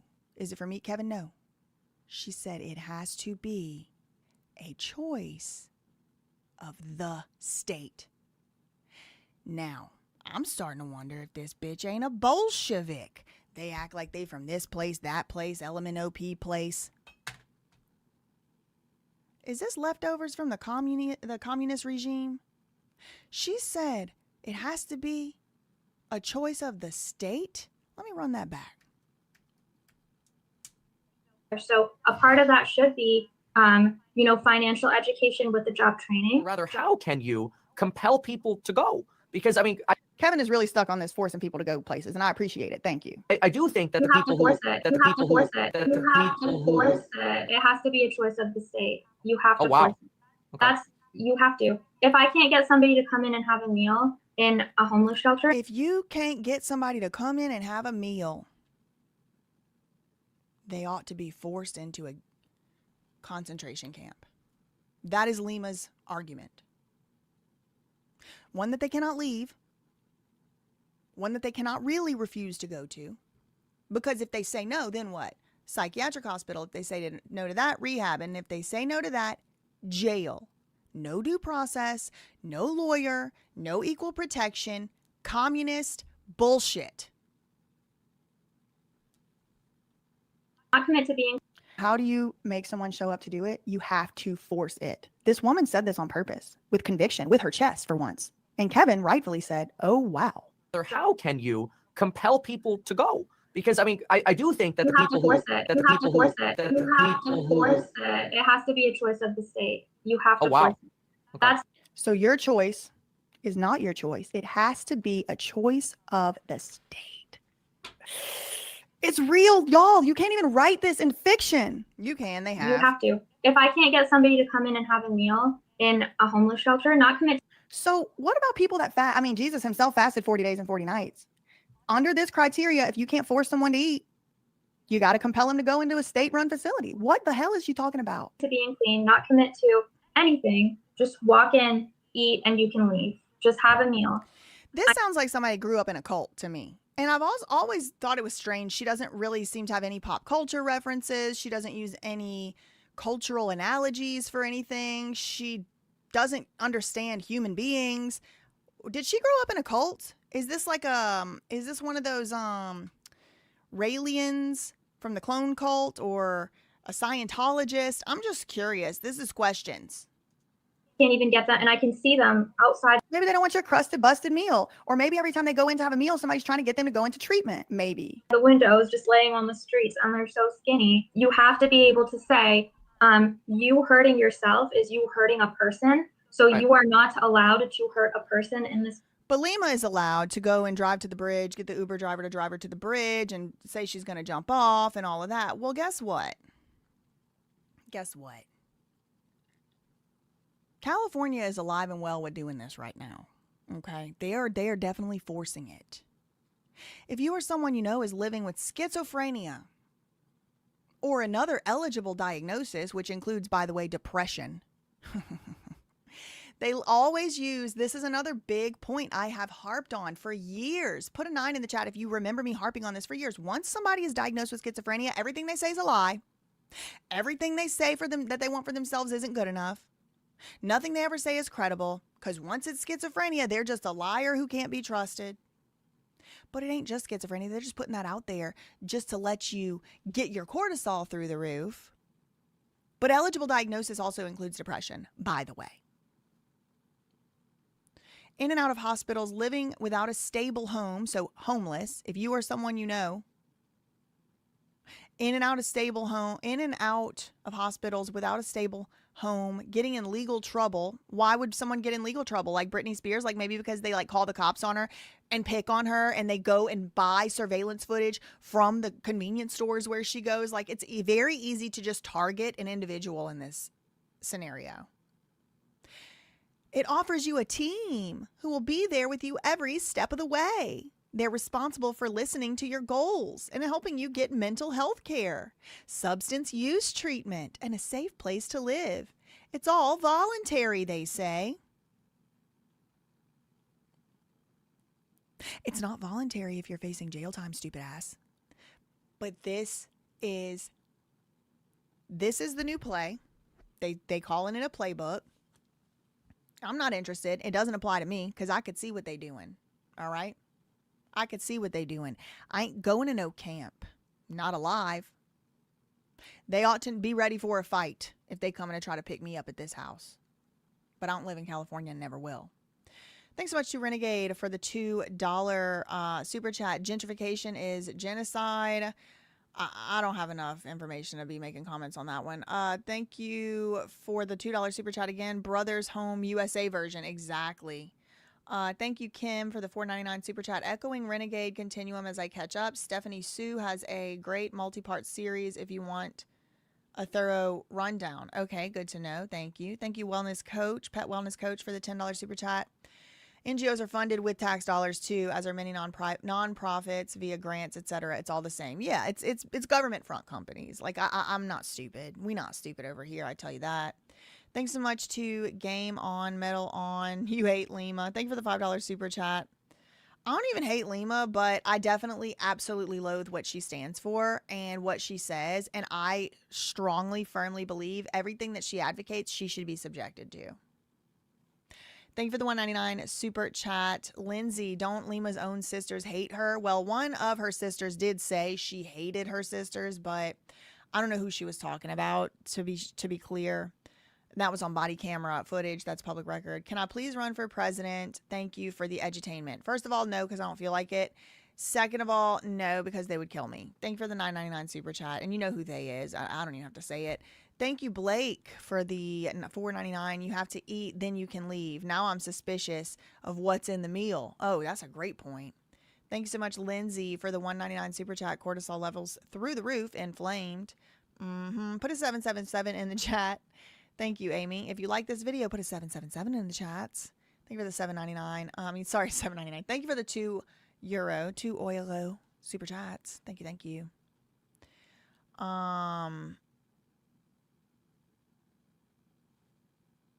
Anyway, that don't apply to me. I'm gonna tell you that right now. That don't apply to me. I ain't going to their camps. I ain't going to their. Put me in jail. I got lawyers. We'll have to work it out. But I will tell y'all, this is not legal advice. If you find yourself in need of legal advice or legal assistance, please do contact an attorney licensed to practice law in your jurisdiction. But I'm just speaking on my own behalf for my own self. If any option ever is given to me to go to a place or jail, I'm going to jail. Because in jail, I get to request my lawyer.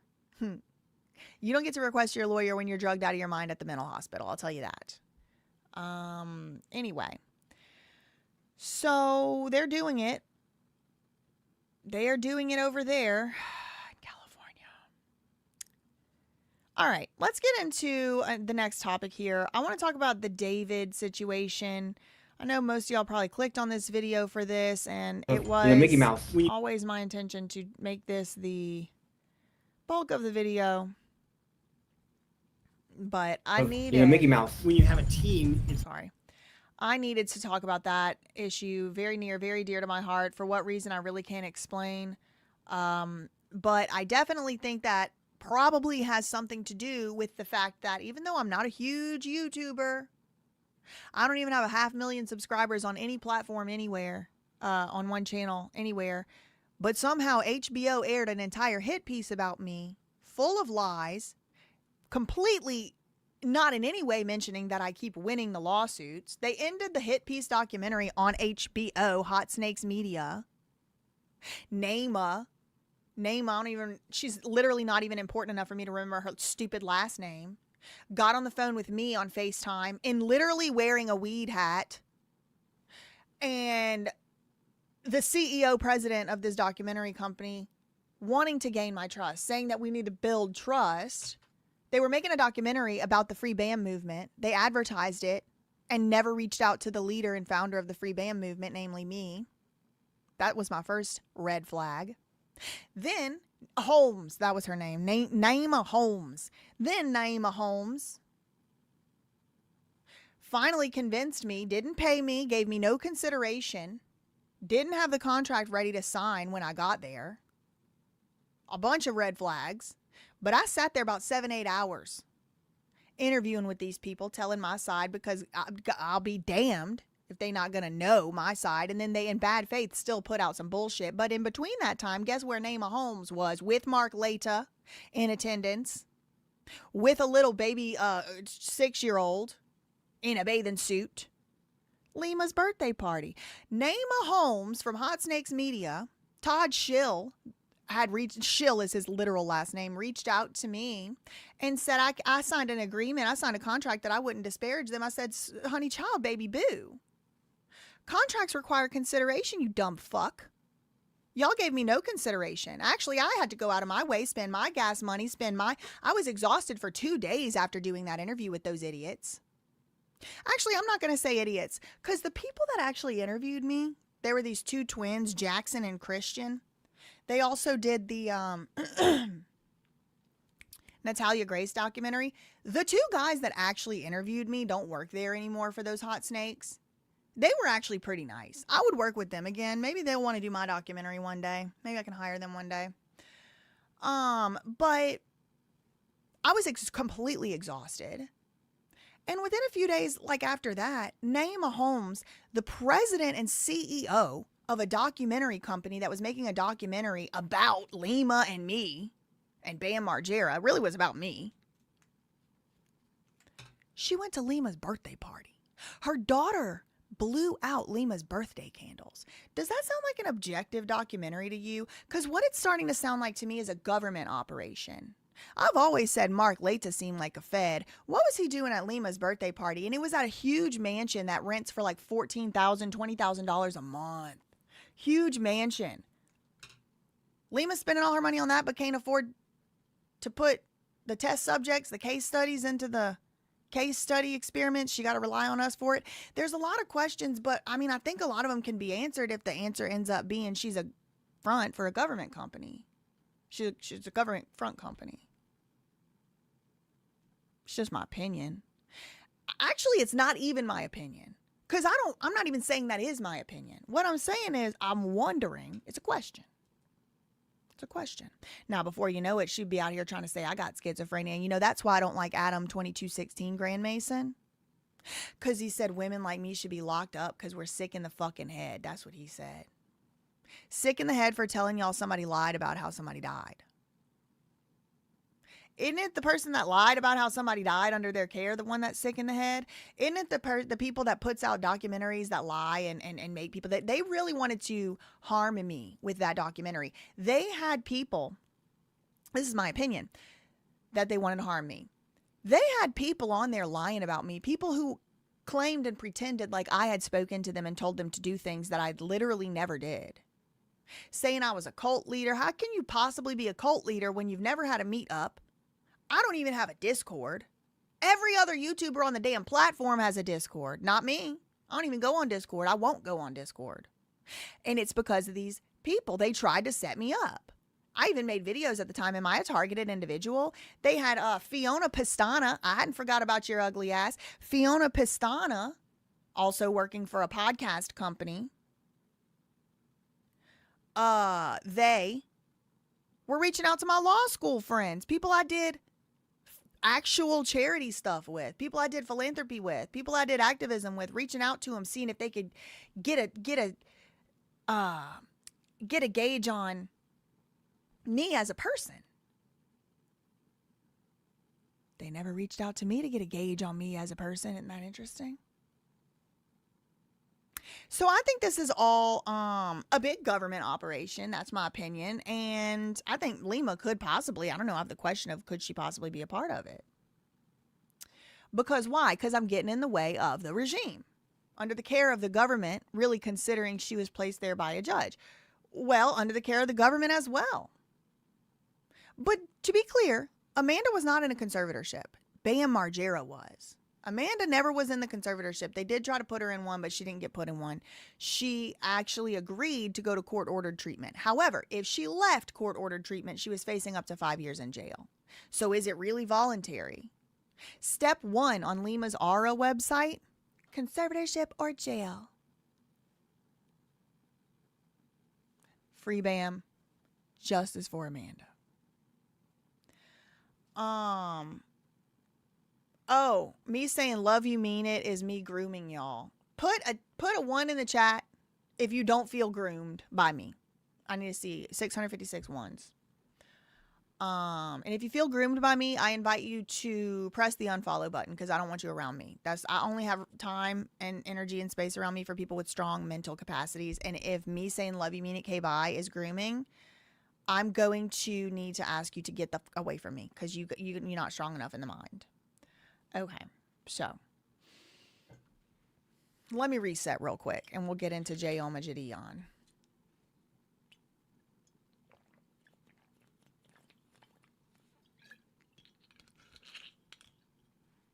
I'm hungry. I want a snack. I need to get some snacks. And anything I say, I want y'all to fact check it. Anything I say, I want you to fact check it. Don't take anything I say as a fact. A lot of the stuff I just said about the whole Lima story and all that is from my memory. All right. It's been a very long years of lawfare. My friends have left me. Friends have basically said they can't hang out with me anymore because they get reached out to by different people. They get harassed. There's also, this is all a separate story from the Britney Spears management harassing me and stalking me to my job and trying to make me stop making videos. That's a story for another day.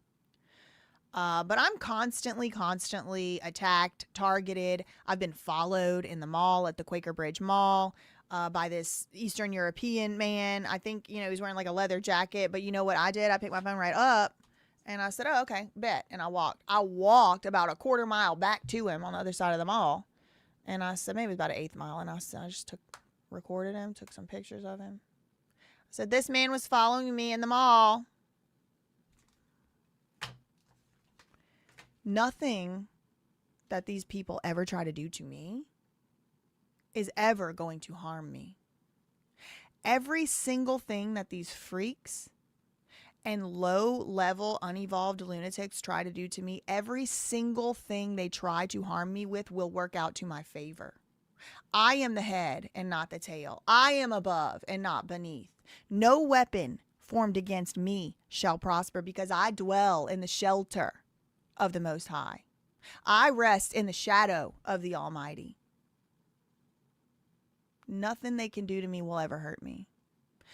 Everything they try to do to hurt me will only bring benefits to me because I'm doing this for the right reasons.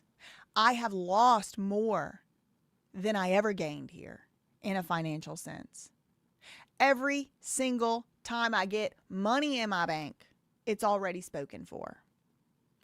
$1 million is about how much it has cost at this point, and I have obviously not paid it all. I haven't done this for money. I haven't done this to control people. I don't actually really even need money. I started out poor, and I'll go back poor again before I do some undignified bullshit. I said no to a sponsor today. I say no to sponsors multiple times a month. They want to give me money. I don't want to take it because I don't want to shill no bullshit onto y'all. I say, no thanks, take me off your list. Now, I say all that to say, if somebody wants to sponsor me and it's something I really believe in and I like it, I will absolutely share it with y'all and I will take my little sponsorship money. But as of now, it's like these AI companies, these data companies. No, I don't know what they're going to do with y'all's data. I don't need money like that because the Lord's going to end up paying my legal bills one way or the other. And then I got to start working on the student loans. Haven't even made a freaking dent in that, but it doesn't matter. Money's fake and time isn't real. I don't know if y'all heard. Money's fake and time isn't real. It's an illusion. We'll get into that another time. Get into that another time. Anyway, all right. So, let's switch gears. Thank you, Black Lake, for the $4.99. Are you covering Chud the Builder case? I do have it on the list today. We'll see how much we get through today. I do have it on the list. He's facing attempted M and claiming he was using free speech and was assaulted, so he defended himself. We'll have to see. We'll have to see about the evidence of the case. I will be honest with y'all. I've never heard of this man in my life.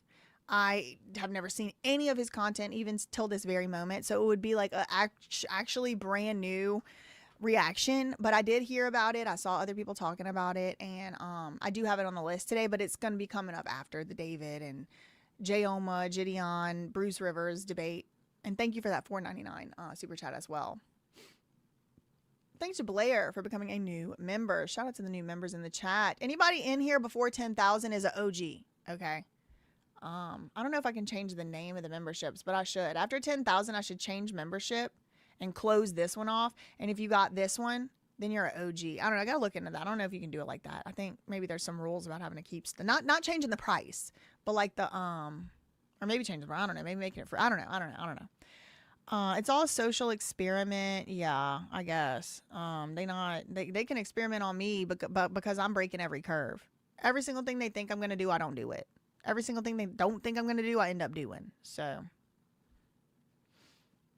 no, I don't go on TikTok because when it got bought out recently and they changed the terms and services, I haven't been back on there. I do have a TikTok, but I don't go live on there. I just go live on YouTube. Okay, let me close some of these tabs so we don't have as much lagging.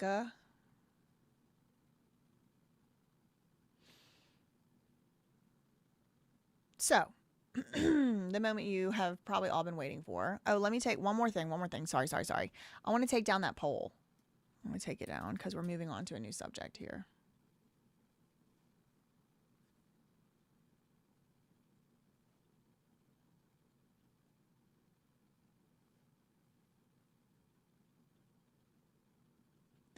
Y'all remember that time we were I was live and wow, most of y'all had not heard about that before. See, I'm always surprised when I do these polls. I'm glad I do them. 299 people voted. 41% of y'all had heard of the Meet Kevin interview before. 59% had not. I did see some of y'all's comments in the chat saying you had heard about the story, like the saga, but you hadn't heard about that specific interview before. Thank you for answering in the poll. Okay.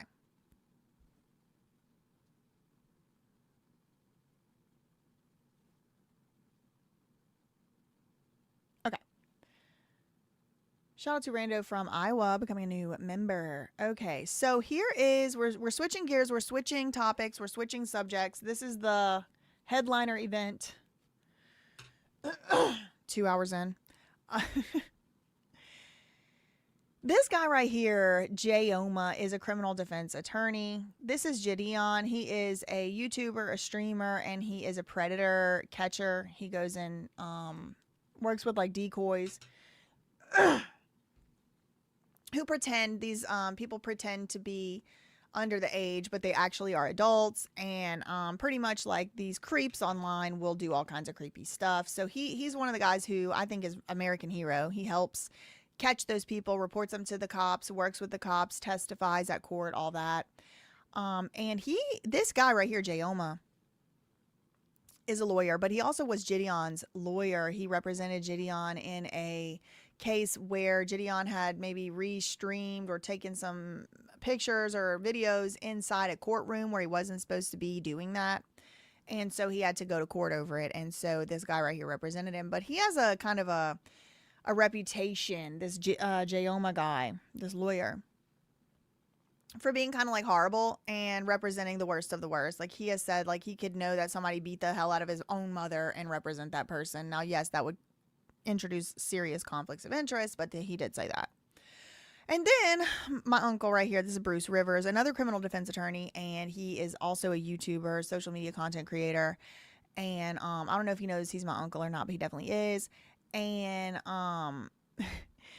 Jidion had Jayoma on his channel the other day, like a couple weeks ago, and Jayoma acted a damn fool. I did a whole video about it, a live show about it on this channel previously. Y'all can go and watch that. But he basically was poking a lot of holes into the prosecution's argument about Celeste Rivas Hernandez and the David case. And he was saying, like, who is Victoria Mendez? You know, the name of the person on the Amazon packages. Maybe she ordered those things. How do we know David ordered it if his name wasn't on it and stuff like that? Some of the holes he was poking in the prosecution's argument, I think we're good. I think, you know, I hope that the prosecution does have evidence for some of that stuff. But most of it was just, I thought, like a little bit inflammatory. But it is a very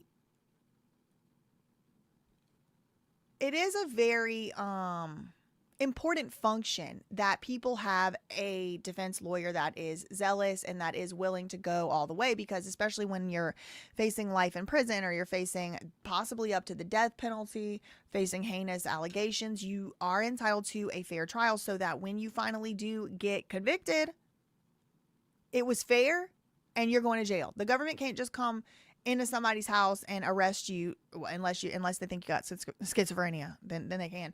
They can't just come into your house and just arrest you for nothing. And we do have rights and we do have laws that do protect us in this country. And so I think, you know, I'm kind of a little bit more willing, I think, than most YouTubers and stuff to kind of like put up with the play to some extent. But even I was kind of like, okay, Jidion. Well, it wasn't only me. Apparently, my uncle over here, Bruce Rivers, he also thought that Jayoma was absolutely full of it, and his team reached out to Jidion and said, "Hey, look, I'll come debate him over there on your channel or whatever." I looked at Danny said, "I looked Jayoma up on Pacer. He only has 5 cases listed." And Jidion was not listed as one of his clients. So does that mean the lawyer has cases that are sealed, or does that mean he's lying? No. So Pacer is the federal court website. So that means he's only done 5 federal cases. He is a Texas lawyer, and the case was apparently in Texas. And Jidion is also from Texas. So that probably was a Texas state court case. I bet you if you type in Jidion on the Texas, various counties in Texas, especially like, where is Houston? Is that Harris County? Shout out to the Houston cousins in the chat. Houston's pretty close to where I grew up relative to where I live now. About 4-hour drive away from me. So shout out to the Houston cousins. But he practices in Houston, I think. And it was probably a state case if I had to guess. So it doesn't mean he's lying. Me and Aries rising. You thought you would beat me at a war? I never related to anything so much. I know. Shout out to Aries. Oh, he used to be a stripper too, that lawyer. But I'm not going to shame him for that. That don't bother me. People got to do what they got to do to make it up out of their circumstances. Like, I have a much bigger problem with people like Bonnie Blue and Lily Phillips who are trying to act like that's a viable long-term career. But people that are like, yeah, I was at the strip club doing this stripping and I got my law degree and now I practice law. Like, I actually think that's one of the more relatable or iconic, authentic, I should say, things about him. You got to do what you got to do to get where you're going. But nothing illegal, obviously.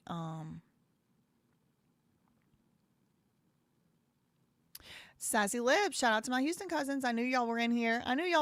Here's Bad Ash. Who else? Never heard of this attorney before now. And look, what I'll tell y'all right now, right here, right now. Don't get mad if I get charged with something in Texas and I hire Jayoma, because I would do it. I need somebody that's willing to do all that. If he's willing to do all that over somebody guilty, imagine what he'd do over somebody innocent really getting picked on. Houston is Harris County. Okay, shout out. Shout out to the Harris County cousins in the chat. Okay, so without further ado, I'm going to turn it on 1.25 times the speed. Now, this video that we're looking at right here is 1 hour, 21 minutes long, but it's only some of it is the actual debate. But I'm going to try to get through the whole thing. That's why I said, like, I had some other, it's just like this side of my nose that itches. I had some other things to talk about today, but this is the main point right here. So this is what we're going to be doing until I, can't do it anymore. But I'm already hungry and I want a snack. So I don't know how long I'm gonna make it, but I'm gonna try to make it through this. Anyway, I keep saying without further ado. Without further ado, here we go. Yeah, man. So you guys have some different opinions on this. Oh my God, sorry. That just blew my eardrums out. I know it probably did y'all's too. My bad. Case. There's no disagreeing that her body was chopped up in his car. This is just allegations at this time. Or terabytes of just allegations. Those terabytes can be pictures of, Mickey Mouse. When you have a team, it's better than just doing it by yourself. And anybody thinks that they have all the answers is somebody who really is missing something. I disagree 100%. I disagree. How did David do it? Did he start with his left hand first? Did he start with his right hand? Did he choke her first? Did he beat her up first? What do we know? We don't know that.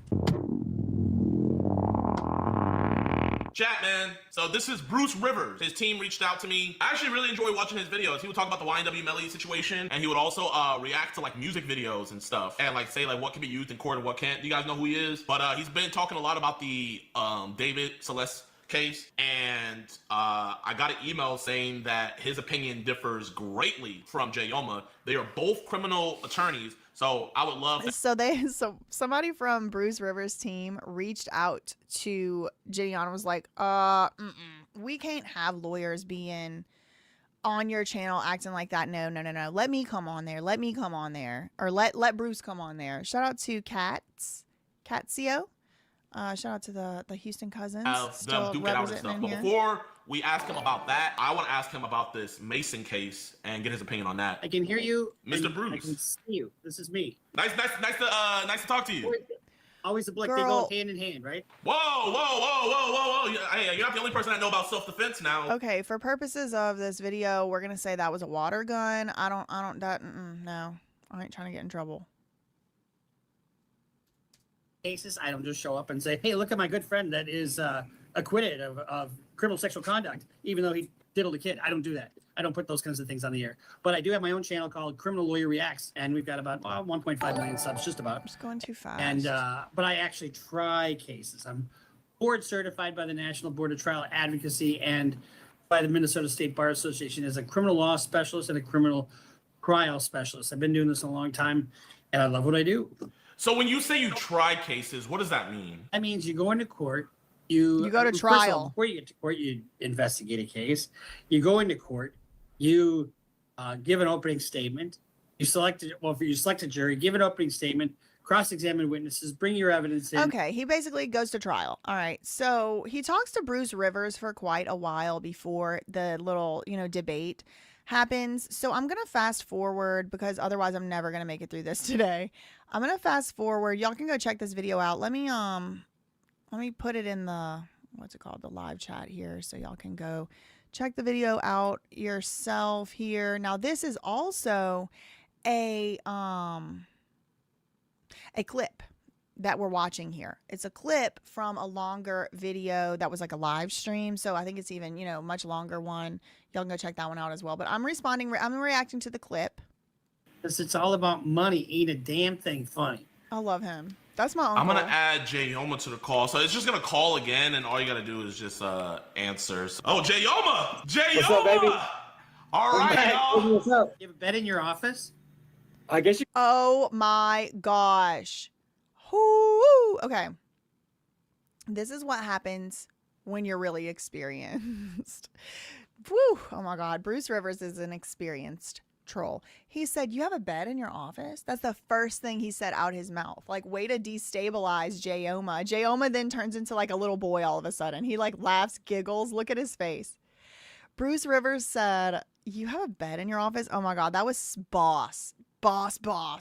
That's what you call alpha daddying the room. Okay. I just made that up. So it's just going to call again, and all you got to do is just answer. Oh, Jayoma! What's up, baby? All right, y'all. What's up? You have a bed in your office? I guess you can call this my office for right now. I got a couple murder cases out here in Dallas. So I got one murder case in Dallas that made the news. Shots fired. And then another case in Fort Worth that made the news. So I'm handling that right now. So Bruce, meet Jayoma. Jayoma, meet Bruce. Bruce. Nice to meet you, Bruce. How's the volume? Is it a little too loud? In my headphones, I really can't tell like how loud the two things are. I can kind of like vaguely hear my own voice, but I have to turn that part down on my monitor or else I start getting like, when you say like a word too many times, like when I hear my own voice in my ears too much, it starts to stress me out. Like watermelon was one. Like you say watermelon, you start to like lose track of reality. Is that just me? Is that schizophrenia? You. Yeah, man. So you guys have some different opinions on this David case. I guess, it's not a debate or nothing, it's just a discussion. But, I think Jidion himself is just loud. Because the other two, I don't find them to be as loud. Cause he has these. Okay, so he has like one of the same mics as me. He might have the USB version of it, but these mics are meant to be talked into like very close to your face. So when you have it like across the room and you're yelling, it picks up all the noise room, and that's why it sounds like that. The Bruce room talk noise. first, since he has the disagreement. So I'll let Bruce say what he wants to say. I don't have any disagreement. There's no disagreeing that her body was chopped up in his car. There's no disagreement that he purchased a body bag and that's what she was found in. There's no disagreement that he purchased a pool and she was, some of that plastic. Well, there is disagreement. There is disagreement, exactly. But I'm gonna let my Uncle Bruce over here cook, because I see what he's doing. But I do like to try to my allegiance is to the truth. So we don't really know if there's any disagreement that her body was chopped up. We don't really know. We don't know, because as we learned in the Diddy case, these defense lawyers will come out and disagree with any and everything. All right. So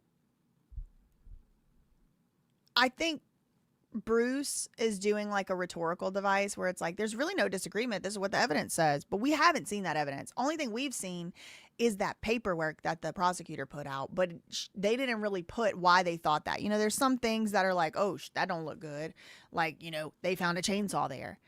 They found Celeste's DNA there. But just because her DNA was found there, as Jayoma pointed out, maybe her DNA was there because she was playing arcade games in the garage. We don't really know yet. And that's not me defending David. Y'all already know, you should know. I think David probably is guilty of at least some of this stuff that they accused him of, but he should be presumed innocent till proven guilty. Plastic, but the same plastic was found in that pool. There's no doubt in my mind that no dispute that he had child devices and has summoned her there, and then summoned, got her there on Uber thereafter.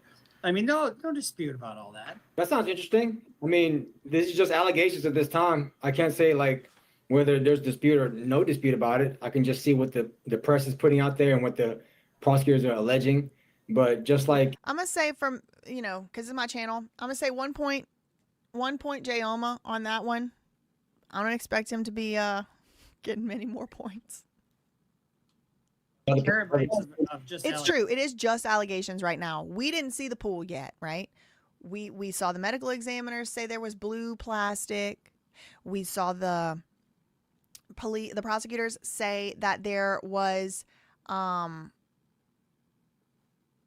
purchases for a blue plastic pool, and there was an expert that said that the blue plastic from the pool matched the blue plastic on Celeste. Okay, fine. We saw there were other things ordered around the time, but we don't know for sure yet, and a jury hasn't heard it, about exactly what happened. So it is mostly allegations at this point. Yeah, it can be anything. Those terabytes can be pictures of, Mickey Mouse, or, pictures of Jidion. Who knows? It could be anything. But right now we don't know it. And just like, as you know, there's no way we can ever see discovery on this case until we become the attorneys on the case. So once we become the attorneys on the case, we'll be able to see what the prosecutors do have, and then I can work my magic from there. Well, they did present a brief memo, kind of highlighting what the evidence would show at the preliminary hearing, and you can't just dismiss what the prosecutors are trying to show there. I mean, it's like the defense has got a mountain to climb. I'm always going to dismiss what the prosecutors put out there. It doesn't matter what they put out there.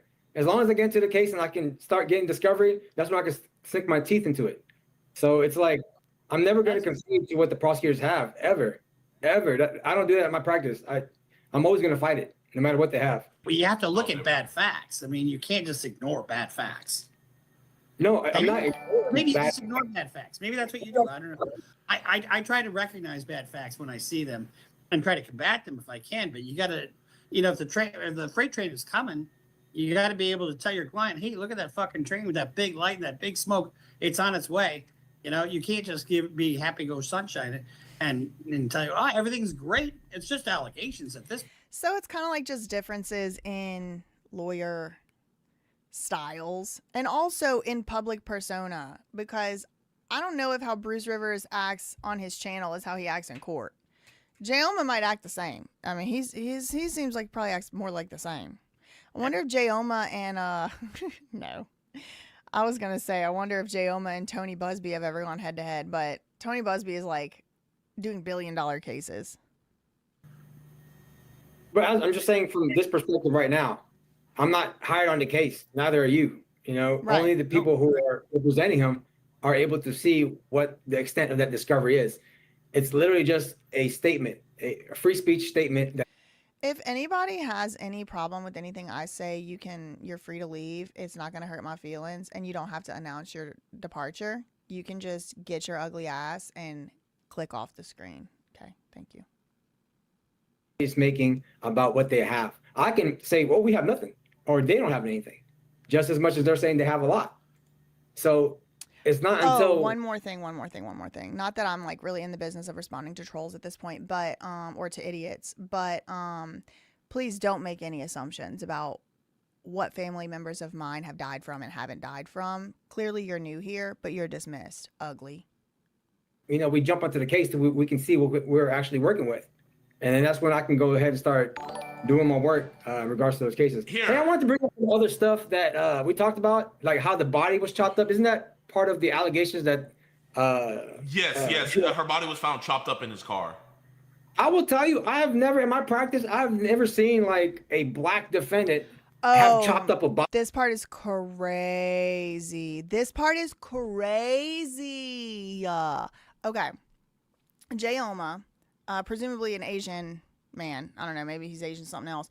I don't think he's black. He's saying he never saw black people chopping up a body and putting it in the car. Okay, sure, maybe. But Jayoma is the same guy who says that he represents people that's black and automatically assumes they're innocent because so many black people have been falsely or erroneously like arrested and treated by the criminal justice system, which is probably true. But like, it's almost like, wait, you think it's okay to make racial profiling statistical statements on one hand, but not on the other hand? Watch. Like that's nothing, especially American. Like I've never seen that. That's what I'm seeing for mostly like cartel stuff, you know, and mostly a lot of people LA were saying has that. a lot of, I will say he's insane for this, but a lot of people did say that at first. Like when the body was found chopped up, they were like, this is a cartel murder. But here's the thing.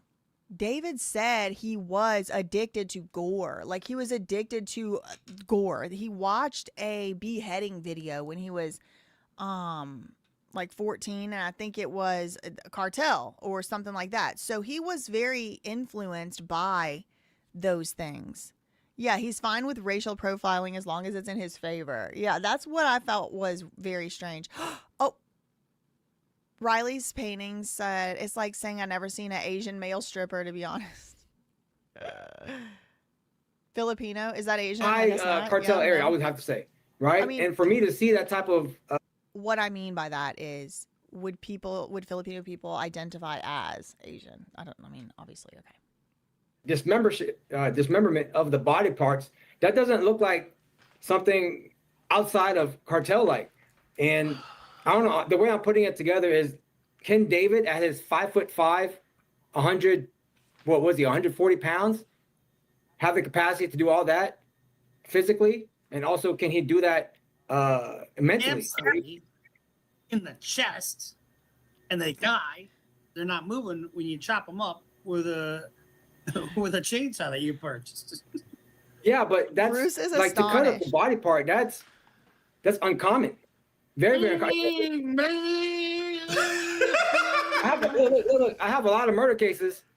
There's no body parts being chopped up into pieces. It's more like they just get left where they are. But for this to go to extend that far is very, it's concerning to me as a criminal defense attorney. Listen to romantic homicide. Good point. How often does that? What about all of the imagery, the very violent imagery? What about the other girl, the other supposedly second victim who talked to Steve Fisher and said David was obsessed with dismemberment? I mean, let's be honest. There definitely are some, But how many people at anime conventions are black? There are lots, okay? But I'm just saying it's probably a much larger percentage white people and Asian people, but they got black people that are like, that's so crazy to me. Like, it's still a racial stereotype. I don't understand why he's resting his hat on this. Black people don't chop people up, he said. Where somebody gets chopped up into pieces. Not very often. And particularly for this case in LA, it could be anybody that's out there. We don't know the dealings that this girl had with anybody that's in LA or in the LA area. We don't know that. I believe David's innocent then, right? I believe 100% David's innocent. And the prosecutors have to prove to me otherwise. They have to prove to me beyond a reasonable doubt Jidion got that up. it was David He and David left. only, that they conducted a full investigation, that they closed out every other. This part I agree with, that where he started, where he said they should prove they conducted a full investigation. They should prove it was only David, nobody else. If it was somebody else, I think justice for Celeste requires that person have to face consequences as well. And they did it properly. If you cannot prove that, then the presumption that I have is that the body was found in a crime-ridden place. It was chopped up cartel style, and it was in LA. That right there is very, very telling. And then you're trying to convince me that this. They did not say it was chopped up cartel style. You are implying that. Small 5'5" guy did this. It's really hard for me to believe that. It is. And then not only that, but did you see the car? Bruce The Rivers, prosecutors are Adderall alleging must that he have drove wore that car. Me and Jidion look at that video. There was nobody in that car. That's a self-driving car. Did he show it to you? The circumstances under which she's found don't favor Oh, he's the got a defense. snack. Look at you eating your Is it snacks. Cheerios? I don't believe so. In my practice, I see those 20 minutes to be anything. He must have a dog. Me and Jidion talked about those 20 minutes They love that has Cheerios. elapsed from the time that Celeste said that she arrived until the time that she was Wait, texted. hold on 1 second, Jay. Okay, so here, I guess let's have a starting point with this. You know what I mean? let's have a 'Cause we're kind of starting going all over the place. So let's start with their relationship. I would say we can all agree for a fact that they definitely did have a sexual relationship. Can we all agree on that?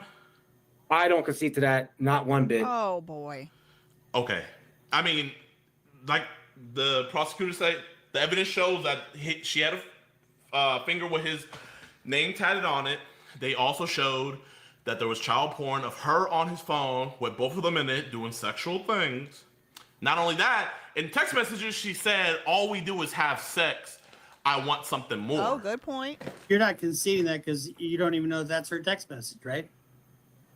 I don't know if that's her text message. And if it is, I don't know if that's. Assume it is. Let's just assume it is. Then What's he doing? You disagree that he was even hanging out with? I bet you don't even think that was her. no, What do you mean dogs love Cheerios? Like if you take your dog to a trainer, sometimes they'll be like, you know, you should give the dog a treat when it does a trick or whatever, like because they want to do the trick to get a treat. And apparently Cheerios are like a very common treat, like for that, because it's like they can eat more of them. It's not as high in fat and stuff. That and the dogs do like them. They'll do the trick for the treat, for the Cheerio. that she did have an internship. I Because- bet you he didn't even have a Tesla. He doesn't even have hair. Who is there no David? David? Who's David? Who is David? Give me a break. I have no doesn't idea. even see some of these facts that are real. And they did have a sexual relationship. What's he doing hanging out with a fucking 11-year-old girl? Wait, did you see him doing it? Like, did you see a video of them doing I it? did not, and I never want to. Mom and dad already admitted that they had a relationship. No, did you see them like actually have sex? Well, the government says they have a video of it. Ladies and gentlemen, if the government says it, it does not mean it's true. I want y'all True. to remember that right That's now. true. Whatever the government says, it's not true. But if they say and they have a video of it, David's lawyers at least are going to be able to see, like, do they have a video of it? All right? No, Always remember that. Didn't Joe Pesci try that and My Cousin Vinny? Everything they said is just bullshit. Yeah. I mean, This is very My Cousin Vinny coded. lose credibility when you're arguing about things that you know that they can prove. I'm saying I don't know it. I would say for sure that there was a sex video if I've seen it. None of us have seen it. You definitely never have. Oh my God. This is making me feel like he wants to see it. Is that why he's trying so hard to get this case? He wants to go down and look at the CP? How can you say that it's for sure there? There's no way. It's in their brief. It's in their brief. And they're not going to put something in their brief that they can't present in court. They're not going to do it. Briefs are not always true. And you True. know that. If they put something in their brief that wasn't true, don't you think that Blair Burke would shove that up their ass so fucking fast and make their head spin? Yeah. All I know do. from my experience Chat. that it's not always going to be true. Spam And I pure always cinema. fight whatever they put out there. You know? I can see where you're coming from, but I go into what I see. If I don't see it, All right, so we started with the fact that they had a sexual relationship. Continue. say that one more time. No, I was talking to our host. Oh, Okay, so Okay, so that was the first point. Like, can we at least agree that they had an SUL relationship? And Bruce Rivers said yes, but Jayoma said no. And for me, I'm going to say on that one point Jayoma too, because I have not seen evidence that they did. However, I think they probably did. And I think there is evidence of it.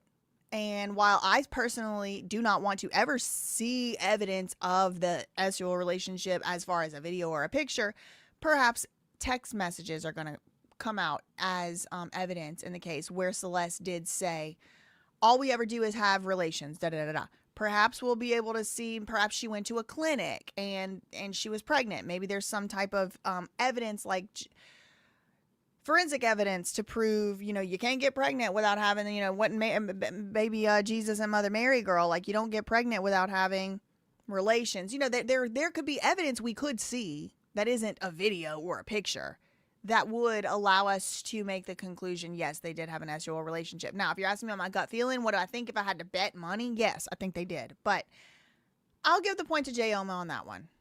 2 points, Jayoma. I'm giving 1 point to Bruce Rivers just for the chainsaw. Because he's basically saying, you don't have to be huge to pull a crank on a chainsaw and chop. Like, it's not like you got to be much bigger than 5'5". and agree that they had a sexual relationship, but child porn was found on his device, right? Whether or not it's We don't her. know that. We don't even know that. We don't know that he had a device. I mean, he didn't even have legs. He didn't have opposable thumbs. I mean, I'm joking. Okay. So what we do know Okay. is there was text messages between them where she was threatening to expose their relationship. And then after those messages were sent, he ordered her an Uber. She gets in the Uber and travels all the way to his LA house, and now she's never seen from again. That's a lot. And then 20 minutes after she already arrived, he texts her and says, "Where are you?" Which, obviously the prosecutors are saying that was obviously his cover-up. Is like, "Where are you? I can't find you." Even though it shows that she got delivered at 10:10 p.m., he texts her at 10:30. So, I mean, isn't that a little fishy that he's saying, "Where are you?" I think it's when he fishy. could easily see on the app that she got there at 10:10. Like, wouldn't he be ready to go get her? Either one of y'all, either one, yeah. Absolutely. But I mean, if those facts exist, which we don't know that they do, Yeah. but we can kind of guess that they do. Right. I mean, you look at the big picture, those facts that you just talked about are not good for the defense. No. I mean, then why would you? And they've also got her phone stops at a certain point. Stops when she dies. If that was the case, what happened to her in those 20 minutes? What happened to her? Do we have video of it? Do we have a camera of it? Do we have a witness statement saying what happened to her? Do we have a confession from David himself saying what happened to her? It's silent to that. And remember, this is LA. This is not like the best place, the Hamptons, or any nice place out there. This is LA. Okay? And extortion is really, really big out there.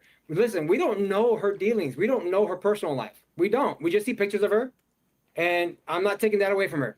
We see pictures of her. She's smiling, but we don't know her transactions with other people. We don't know her ties with other groups of people. We don't know if she has wronged any other person out there. That's out there. And I hear somebody got a chainsaw in the background or a lawnmower. she has to prove me otherwise. But even if you wronged somebody else, how Probably Jayoma, because he got that mic 10 feet away from his face. up in David's Tesla? How would she what? If she wronged somebody else and they wanted to kill her, how would she end up in his Tesla? The prosecutor has to prove that to me. Like these questions, the prosecutors have to prove it to me beyond a reasonable doubt. And that's a doubt. Like I think what you're saying is, regardless of how this all shakes out, they've got to prove their case, right? the They prosecutors have have to that. prove every fact for every element of the offense, right? Yeah. Somebody said, I don't understand why. My question is, why would her parents allow her to leave so late at night, or whoever she was staying with at the time? And Kitty said, y'all never snuck out at night? No, never did. Never, not one time in my entire life did I ever sneak out of my house. Never, not once. Never did. But I know some of y'all did. Y'all was bad. Understood. But when we look at this, we also have to. I mean, we're just talking heads here, and as talking heads, we can look at the circumstances and Right. say what you want to. I mean, you agreed to represent him for free, right? I would, but he hasn't contacted my office. So if he does, Goddamn. I'm down for it. Why would you do it for free? That's just I mean, it's just a mountain task that would take up your whole practice. I'll tell you. Doesn't matter. I'll tell you why. I'll tell you why. I do it for the love of the game. I like to win. And when I go to trial earlier, I think, did you say that you joined other attorneys? Y'all work together on trials? This is so I stupid. have, yeah. This part. Okay. I don't do that. I do everything by I'm myself. gonna speed up this part because this part is like not really that important, but I'm not gonna skip over it yet. But basically, they just go back and forth for the next few minutes about whether they work with other people or not. Most lawyers work, especially on like a murder, death penalty trial. They're going to be working with other lawyers if they have just one small law firm. I mean, even on the Diddy case, he had 15 lawyers. So once you actually want to start representing famous people and the O.J. Simpsons and the Davids and the this and the that, and I bring up O.J. Simpson specifically because this was an issue there. It's like, who's the lead lawyer? Who's the head lead guy here or girl here? Jayoma is, look, I don't really like working too much in teams either, but sometimes you do have to do it. He's just being kind of stubborn, and I think it's because he hasn't really made it to the big leagues yet. He's very famous on social media, yes, but like David hasn't taken him up on his offer to represent him for free. I'll say that. Once you start to make it into these really high profile cases, and we're talking death penalty, this, that, and it's famous people with a lot of money, you're going to have to work with other people. And so they kind of just go back and forth over that. I sped it up to 1.25, so I'll just kind of speed through this part. Myself. I'm in total control of my trials. I don't have anybody else interfering with me leading. I'm 100% there. I don't need anybody else. Well, So when I teamed up with another firm, I got my client $35 million on a products liability case, and they did the lion's share of getting this thing to trial. I tried the case, and we got $35 million. So I do the same thing, but sometimes when you have a team, it's better than just doing it by yourself. And absolutely, anybody thinks that they have all the answers is somebody who really is missing something. Yep. I disagree 100%. I disagree. I agree. Being with a team, you have to share who decides what. I don't do that. I'd rather be 100% in control of the voir dire, of the cross, of the.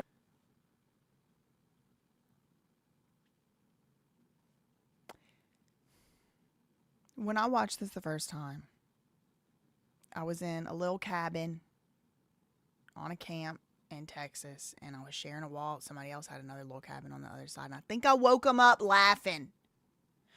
So loud I was laughing at the way he just said voir dire. If he worked with other people, he would have heard somebody else say voir dire at least one point. He said the voir dire. Oh my God. Dire, he said. Now, somebody said he's not going to get this is not going to help. Ms. Marie said this ain't going to help him make it big because they're going to look back at this video and be like, no, right. The mark of an intelligent person, to me, in my opinion, is somebody that will say, I don't know everything. Until you reach the point where you say, I don't know everything, you definitely don't know everything. The mark of an intelligent person is somebody that can admit they don't know everything. The mark of a very intelligent or a genius person is someone who could say, actually, I know nothing. I know nothing. So somebody that's still kind of like, you know, just 10 years or less out of law school, running their own firm, saying, I don't want to listen to anybody else on anything. I want to make the final call on everything. He's got a long way to go. That's my opinion. I could be wrong. Of who witnesses that are going to testify and the communication with the court and communication with opposing counsels. That's what I do. I'd rather have that control instead of giving it to somebody else because I want to oversee it. And that's why when I do my criminal cases, I feel better when the wins come because I know it's 100% of the effort that I've done and the preparation that I've done. You know? I'm not so arrogant to think that I know everything. I'm not saying I know everything. I'm not saying that, but I just like being in control of my trials. My office partner was the president for the American Board of Criminal Lawyers, Oh. ABCL, and he was one of the most successful lawyers in the Midwest and America. Very, very bright guy. Again, y'all, this part is not that important to the video. It's just them arguing back and forth over whether it's good or bad to work with other people. I'm just speeding through this part. But he would take ideas from anybody, from a waitress, from a law clerk, from a judge, from co-counsel, from opposing counsel. If something made sense, and it made him, that openness made him a better lawyer. And I learned a lot from him. God rest his soul. He died a couple years ago. I mean, his last trial was a triple homicide that he tried to the court, and he got an acquittal. And so, shout out to that guy. I get what you're saying about wanting to control your environment and control your case. I do that for the most part, but there's certain cases where you just team up with people, and and when I do, it's always been a positive experience, and I always learn something from it. So anyway, but as far as David goes, you got to recognize the fucking bad facts that are in front of you. You just have to. I mean, how do you not think that you think that it's not a slam dunk for the defense? I mean, it's not like he's just going to walk free tomorrow. Bad facts comes from when you get the discovery on the case. What we're looking at is what's made to the public, right? You get to see more into discovery. So there's no way for me to even say it's what's good facts and what's bad facts. Well, all we're discussing is what's out there in the media. Right? One thing I want to put out there is Bruce believes that his lawyer Blair Birch, right? Is that how you say it? Burke. Yeah. He believes that she is not going to be the person representing him. He thinks that by time it gets to any type of trial, the advance that he put for her and stuff like that, the money's gonna run out and she's gonna have to bow out. I was gonna say, with that being said, with him not gonna have that mega lawyer on his side anymore, with what Bruce thinks, that could possibly leave the room open for you to, pursue the case or whatnot. But wouldn't you think that if she thinks this is something that could be winnable, that she wouldn't be pushing back the preliminary hearing and things like that, and also now trying to seal all this different stuff because she's realizing how bad it's making her client look? I think that's to you. It just depends. Defensive strategy, nobody knows what's going on in the mind of a defense attorney, especially like me. Like sometimes I go to trial and I don't really prepare for it. Like, to be honest with you, I don't. This is crazy. This is actually insane. I will never hire him, actually, now that I hear this. Nobody knows what's going on in the mind of a defense attorney, especially like me. Like sometimes I go to trial and I don't really prepare for it. Like, to be honest with you, He said sometimes I've slowed it back down to normal. This is like his normal speaking rate, I guess. He said sometimes I go to trial and I don't even prepare for it. Isn't that like a professional conduct standard? You have to prepare. I feel like it's like a fight, and I just roll with the improvisation that I have. Like at my last trial, I didn't really prepare. Like I just went there and I did my cross examinations. And I like to hear the evidence like the jury does for the first time in court. How do you not prepare? How? No, because going into jury trial is like a fight. You can literally prepare and say, if he throws a hook, I'm going to do an uppercut. It's not always going to be that way. And you have to. Yeah, but how many times do you spar in a boxing ring before you go on an actual competition? Like you don't see a lot of people that's never boxed before in their entire life just walking out into a box. I mean, look look how it worked out for Adam Grand Mason a few months back.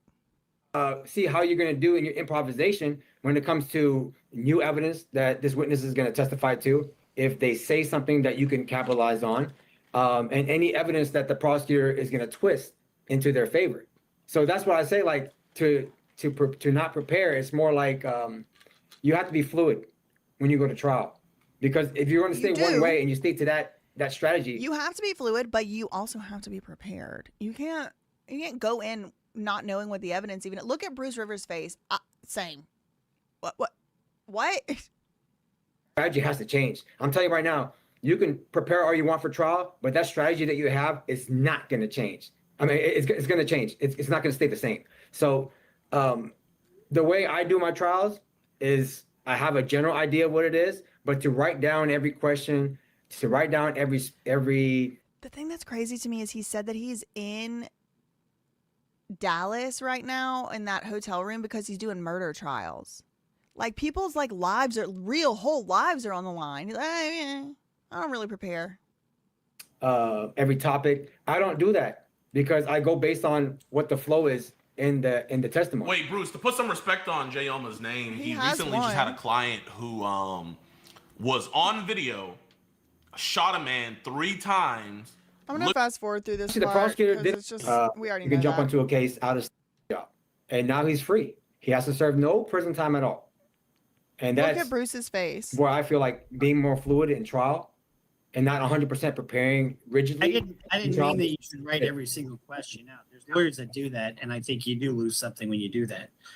But you gotta read the police reports, and you gotta do your investigation, and you have to have your witnesses lined up. You gotta prep for trial. You just have to. Right. I just don't operate that way. Like my law firm doesn't. We don't. I mean, I respect their way of doing it, and I respect other attorneys the way they do it.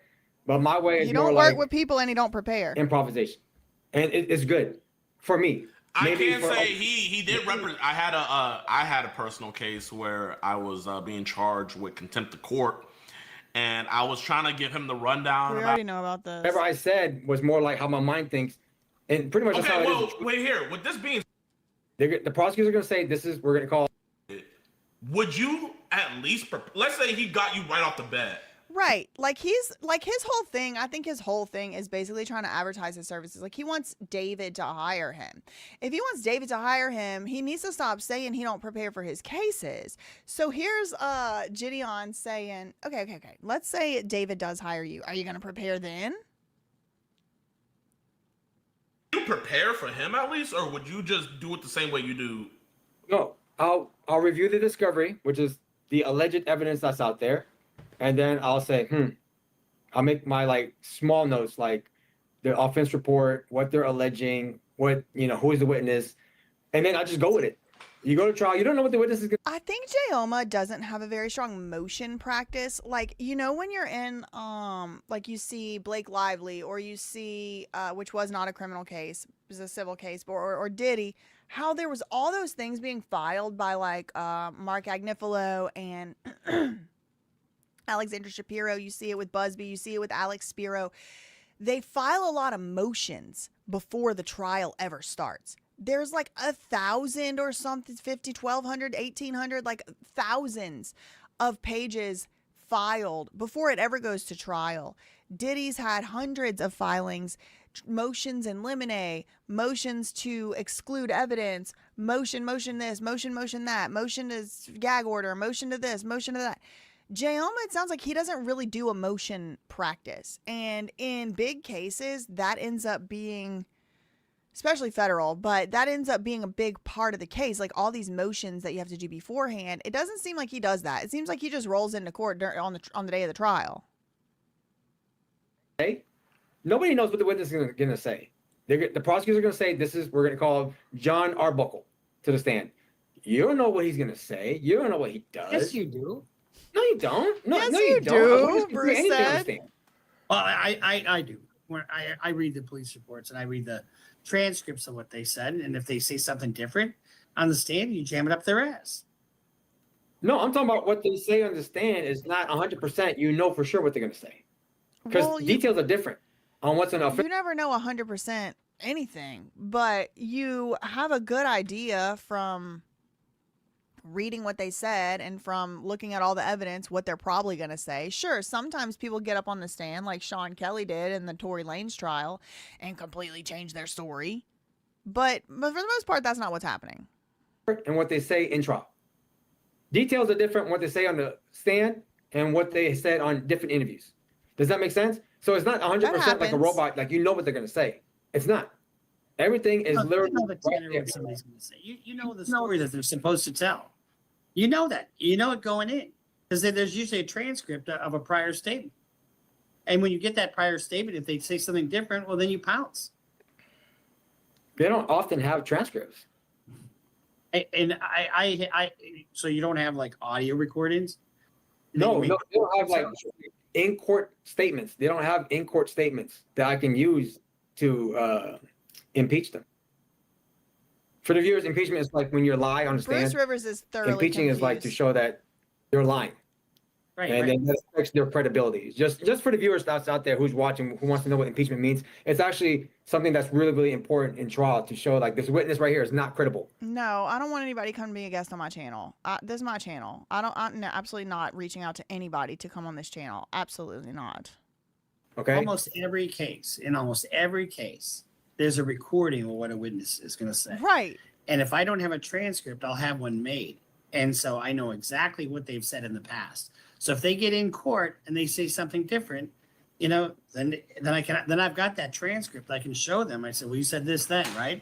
And now you're saying something different. Were you lying then or are you lying now? I mean, it's just that's cross-examination 101. Duh. But anyway, there's different ways of doing things, and you do your way, and you do have to have some fluidity. I agree with that, and I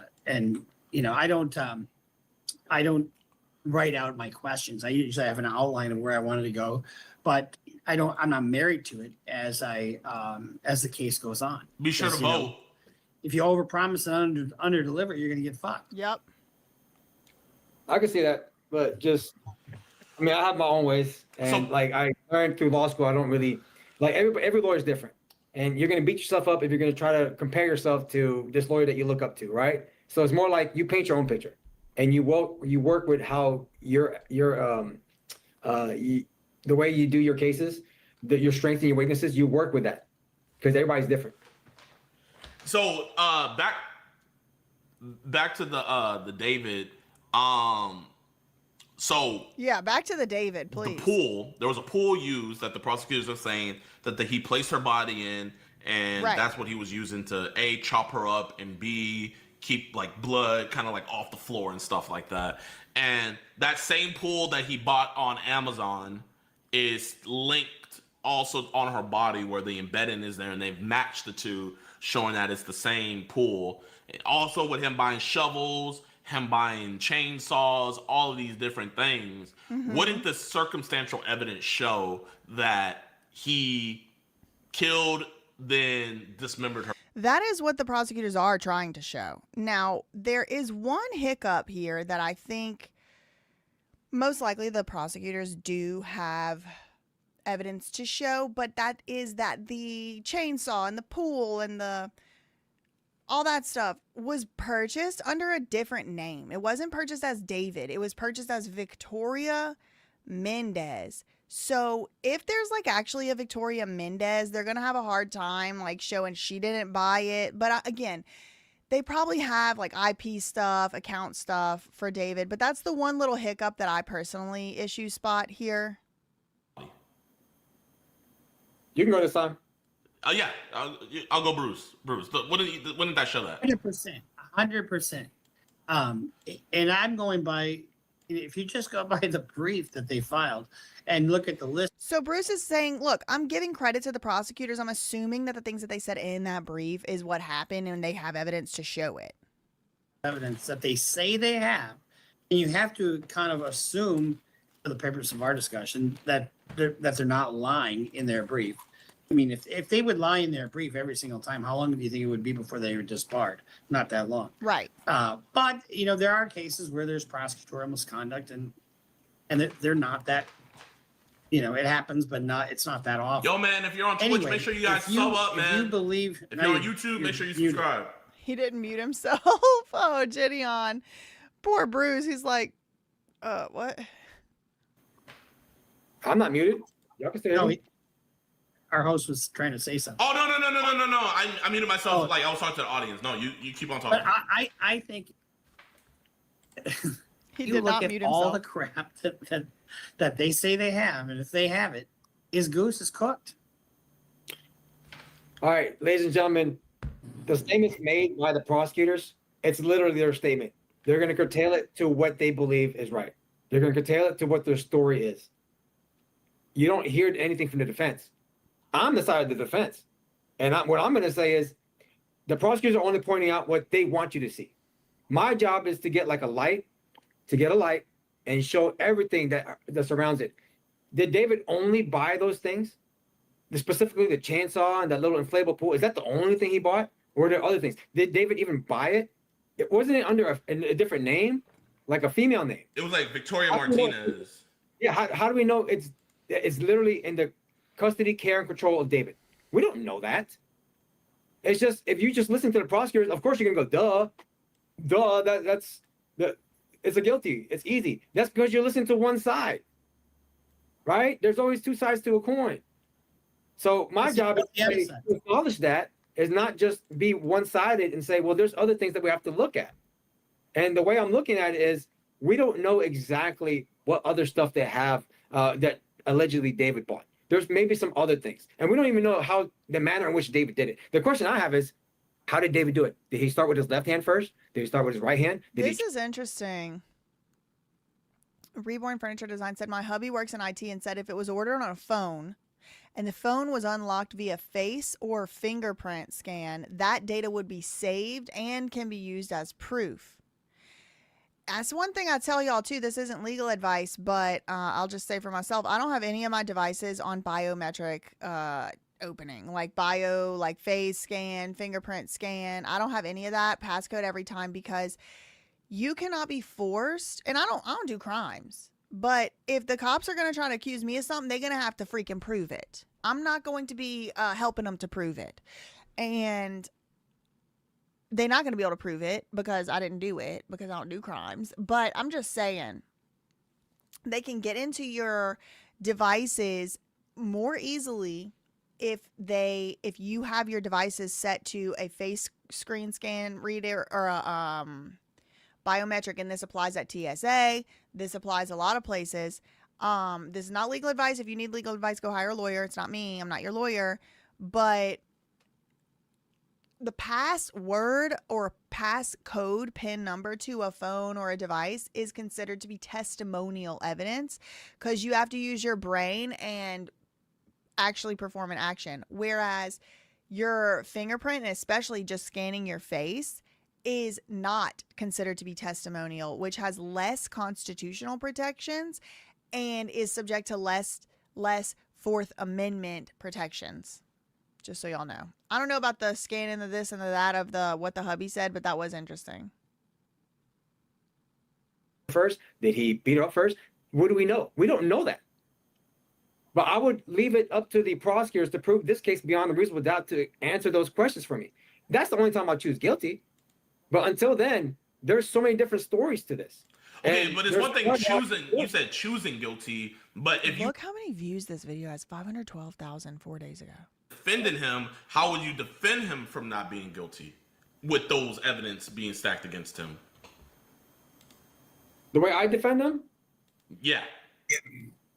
The way I defend him is like, do we know that if it actually came from David? Do we know if David is the one who actually went on his phone and ordered those things? When did they arrive? So how do you defend him? Some other dude did it. Somebody else had a. This is the typical what they'll pick from. Somebody else had incentive to do it. Somebody had incentive to make David look bad. Somebody was jealous of David. Somebody was jealous. Basically blaming it on somebody else. They have David's fingerprints on it, right? Did you do an investigation for somebody else to have done this? I'm sure. It took a long time. As far as we know, David has a lot to lose, okay? He does. And he's a target because of that. He's open to being a target. And the manner in which the body was cut, it doesn't seem like an ordinary citizen would do that. That's so telling. I can't get that out of my mind. This is not even American. I don't see this as an American type of crime here. This is so foreign to me. I'm not doing this for race bait. I'm really. What about This isn't an American. the Jeffrey Dahmer? First it was this ain't a black guy. Now it's no American. Nobody American did it. And Jidion brings up a great point. What about Jeffrey Dahmer? He was American. What about Jeffrey Dahmer? I mean, he like cut up his victims and like used someone's skull for soup. I thought he put them in a soup. He consumed them. He put him in a soup and he used the skull to eat the soup out of. Or he cut them. Like he cut them up. He would chop them up, put their bodies in the freezer, and one person he like melted their skin and muscles from their face, kept the skull, and he used the skull as a bowl and would eat out of it. Wait, isn't Jeffrey Dahmer white? Yeah, but you said that He doesn't said seem American, American. and I was just showing like American. All right, it doesn't seem African American. This type of chopping up of the body does not seem very African American like. So then we hang the jacket on his manager. Yeah. On whose manager? On David's manager. I'm saying I don't know who it is specifically, but it just doesn't seem like it's only to David. But if you just look at the way the investigation was done and they just focused on David, then yeah, they're gonna say it's David. You agree it's a homicide though, right? You'd agree with that. Yeah, there's no way she committed suicide. I know that. Not an accident. Yeah, no, definitely not. Wow. I'm surprised he conceded to that. I'm surprised he actually said she didn't unalive her own self. Because David's lawyers might try that one. She unalived her own self, but then David freaked out and he had to try to hide the body because he freaked out. I mean, Jayoma at least is saying, no, she got murdered. All right, I just want to make sure we at least agree on something. The way this looks Seriously. like, it just, based on what we're all seeing in the media, the way this looks like is it was done calculatedly. It was done specifically to make everybody look at David. The cutting of the fingers was the most telling to me. When I uncovered that with Jidion at the last stream, He uncovered it just made me think so much that if you really didn't like somebody, you would just kill him. But the cutting of the fingers is like to show, oh, this is the one that has David's name on it. Let's cut that. So then they can always look at that. Maybe, but maybe they cut the finger off that said David so it wouldn't lead back to David. Or maybe that specific finger was somehow important to David and his anime delusions. That's why the tattoo was there in the first place on the specific finger. Because I can't stop thinking about the Jujutsu Kaisen. It's like the manager had the same motive. I don't know about the manager. All I know is that this doesn't seem like. Look, I have a lot of cases, like I do, and the African American clients that I have, I don't see anybody chopping up bodies. Okay, I usually see drive-bys and leave the body there. That's all I see. I'm being real. Beat them up, leave them there. There is no we're gonna. I mean, you might get robbed. You might get robbed at the same time, get beat up or get shot. But there's never. Now, I do remember there being a case where these two black women were driving around with two dead baby corpses in the trunk. So, I mean, I guess they weren't chopped up, but they were in the trunk. But I don't like this racial profiling thing. Anybody can commit a crime. Any race can commit a crime. And any race can commit any crime. I don't think it's like, oh, he's African American, so there's no way he did this. That defense isn't going to get you very far from me. We're gonna cut him into pieces. It's more like, nah, dude, I ain't dealing with no blood, dude. I don't man. Look at you. Nah, man. and ascribe But it. we know that David wasn't that type of person that would say I ain't or isn't that type of person. I'm not dealing with no blood. Like he loved blood. He sold merch with blood on it. He had a fake blood. He had the Tommy has blood all over his shirt. Like he's not the type of person, black, white, or otherwise, who's gonna be saying I ain't dealing with no blood, man. He was specifically attracted to it, used it in his art, used it in his songs, if you want to call it art, used it on his costumes, the fake blood, the workshop where they would make those shirts with the fake blood. Like he's already showing he's just literally racially profiling and stereotyping David against what we actually know. Particular race. I just don't think you can do that. No, it's something. I'm not ascribing to a particular race. It's just something that it's uncommon, right? That's all I gotta say. It's just uncommon to me. Okay, so I didn't tell you this, but the private investigator that's been working the case, I did an interview with him, and the other minors that David was in contact with and also having sexual relationship with, he would voice his like for dismemberment, like. He had a big thing for dismemberment anime and things like that. Like one of those animes is Jujutsu Kaisen. Right. Where to get powers, you have to ingest the finger. Right? So, with him being so into anime and different things like that, and then him being he was coming up with a manga where he was a detective solving a murder, but it's like he has split personality and he's the murderer. So you see him being infatuated with these different things. You see him putting these different symbolisms in his. And it might be easy to say that's not relevant, but it is relevant because if Jayoma's defense is going to be, oh, David is black, so that necessarily means he don't like blood. Okay, well, what about this anime he watched? What about this merch that he had? What about these lyrics in this song? What about this music video? Videos, you see the same behavior where he's talking about his enjoyment of dismemberment to other minors, then, when you look at it as where are these two fingers? I mean, how can he go that long without realizing that, what is that smell? And actually, there's a video that just came out where he proactively, before anybody said anything, he was like, sorry about the smell, I just took a big shit. And when he said that, his car was outside. And that David said that? Yeah, David said that. No one said anything about the smell. He just proactively was like, sorry about the smell. It stinks. He was like, I just took a big shit. And the stream clip's out there. And they're saying that that's when the body was out in the front. Especially with it being summertime, all these different things. So that sounds like a cover. That's one of the issues I have too, is like it was so hot, like who smelled, like the smell thing, like maybe she wasn't really stored in that trunk the whole time. I keep coming back to that. I'm sorry, Jidion, that sounds like a cover up. Look, I have gay friends, and they would tell me when they had like gay butt sex in their car, it smelled like shit. I'm not. But I'm really this wasn't in his car. This was in his house. My editor Rob is shaking his head. He said, "No, that ain't the fact." He said, "My gay editor Rob is shaking his head." That's what Bruce Rivers just said. Nope, that ain't what I smell like. Nope. I'm just saying, you don't know his sexual orientation. Guys would hide that. He would hide that to his death.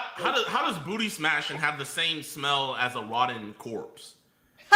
I just know that they stink. I have never smelled a dead body, but I just know what poop smells like, and it smells pretty putrid. But poop and a decaying body are like two completely. You've never smelled like a rodent or something like decaying driving by. You never smelled an animal like, oh man, roadkill. You never smelled roadkill before? I know what BO smells like. BO. I'm not letting Neon smell like. You ever sat in an autopsy? What was that? You ever sat in an autopsy? No. Did you ever sit in on an autopsy? Bruce Rivers said. Jayoma said, "No, I wouldn't want to." It doesn't smell good. That's anyway. It's not like a shit smell. Okay. Well, I mean, so we have no idea. So Bruce, how would you because that's the thing with Jayoma. He sees this as it's too perfect. You know, he sees it as everything's lining up to be David. And I think that's the contrarian in him, where he's like, okay, if everything's lining up to be David, what if there's a possibility that it's not David? So let's say hypothetically, I don't know if you've ever prosecuted a case before, but let's say hypothetically you were the prosecutor. How would you debunk Jayoma's claims? I mean, with evidence. And it is a circumstantial case, period. So you put it up brick by brick by brick. And if you're the defense, you bat it away saying, you know, that they don't have anything tying him directly to this event. And it's going to be a task for, I mean, you got a very popular celebrity who's going to have Rico, thank you for the 5 gifted. Some naysayers out there and some people that will support it. And so you want a jury, people who are analytical. You know, you're going to want a jury that people are going to look at science and believe the science and put all the pieces together. If you're the defense, I think the best defense here would be to hang the jacket on somebody else. Somebody else did it. All right, as a prosecutor, I mean, I like the answer. I like that. I'm not gonna take that away from you. I like that. However, as a prosecutor, the way to debunk what I'm saying is a thorough investigation. True, but A thorough investigation. True, but if you thorough investigation, Jayoma already said if there's good evidence against his client, he's keeping it out of court. It's not coming in. So he's also moves the goalposts. He keeps moving the goalposts. Like, okay, fine, they go across that line, and he's like, no, that evidence can't come in. It's like even if they did a thorough investigation, which I actually think they probably did do a thorough investigation. It was 7 months before an arrest happened. But if they did do a thorough investigation and then they all fingers still, no pun intended, point to your client, you're still screwed. However, what Bruce Rivers is saying somebody else did it. Hang it on the manager. Pin it on the manager. Pin it on even the cartel, whoever else. That's the best way to try. If you have to defend this person, that's the best method, not just an investigation. Because what if they keep investigating and it keeps coming back on you and your client? That's how you can clear it out of my head to make sure it's David and David only, nobody else. If you did that and not just focused on David himself, then yeah, I'd be like, you got something there. But why does there have to be I'm more leaning towards guilty. But why does there have to be another person? You know what I mean? Like, why? Like, I would assume not every investigation always has to have multiple subjects. I don't know why, but I kind of also feel like there's more than one person involved here, but that doesn't mean David isn't involved. I do feel like there's more than one person that at least knew or somehow contributed. I don't really know why, though. I don't have evidence. I don't have proof. Suspects. They have to rule out reasonable doubt. That, ladies and gentlemen, is called reasonable doubt. If you show that it's just this one person, you never did any investigation for somebody else, that's called reasonable doubt. And if there's reasonable doubt in the case, you shall find the defendant not guilty. Does that make sense? All roads lead to one place every time when That you was what I was research saying. a case. Sometimes you can research a case and He said, well, you don't research cases, but sometimes when you research a case. if that's the answer. I look at this case and all of a sudden all leads back to the same holding or the same case. Well, that's probably the fucking answer. And the fact that they globbed onto this one, and it doesn't have to be him and him alone. I mean, it could be him with an accomplice. Right. And they don't know who the accomplice is. Right. But they know that he's either involved or he did it. My guess is that there's going to be other information out there that makes alternative perpetrators impossible. Okay. That's just my guess. Obviously We'll we see. haven't seen all the evidence, but even if he walks from this murder, he still has all this child porn to fucking contend with. Why Right. would you concede on the child porn and stuff? Like, why would you try to fight so many 'Cause he hasn't different seen it, fronts he's at the gonna same say. time if you defended David? Because I care about my clients. I'm always going to fight for them no matter what position they're in. I don't care how bad the allegations are. Every piece of evidence, I'm going to fight you on it. So it's like a little sign to the I have 440 2 likes right now. Can we get it to 500, please? Can we get 500 likes, please? Please, thank you. Prosecutors like, I'm gonna fight you even in the small things. If I'm gonna fight you in the small things, best be prepared for the big things that's coming. So it's more like a indication that if you see my name on a case, it's gonna be a battle. So tread carefully, very carefully. But with you doing it by, I mean, I can see you being able to do different fronts if you have like a big team with you.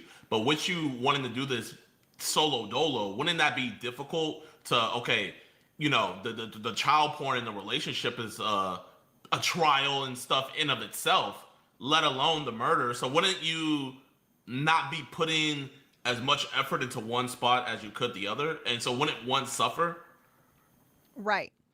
So what Jidion is saying is obviously sensical. It makes total sense. Like, if you're just one person and you have other cases and other stuff going on, you only have a certain amount of time. You only have a certain amount of energy. You only have a certain amount of waking hours. So how do you determine, all of us do this every day, you know, how much time are you going to spend doing this versus that, doing this part of your work versus that part of your work, doing stuff with your kids, doing stuff with your family.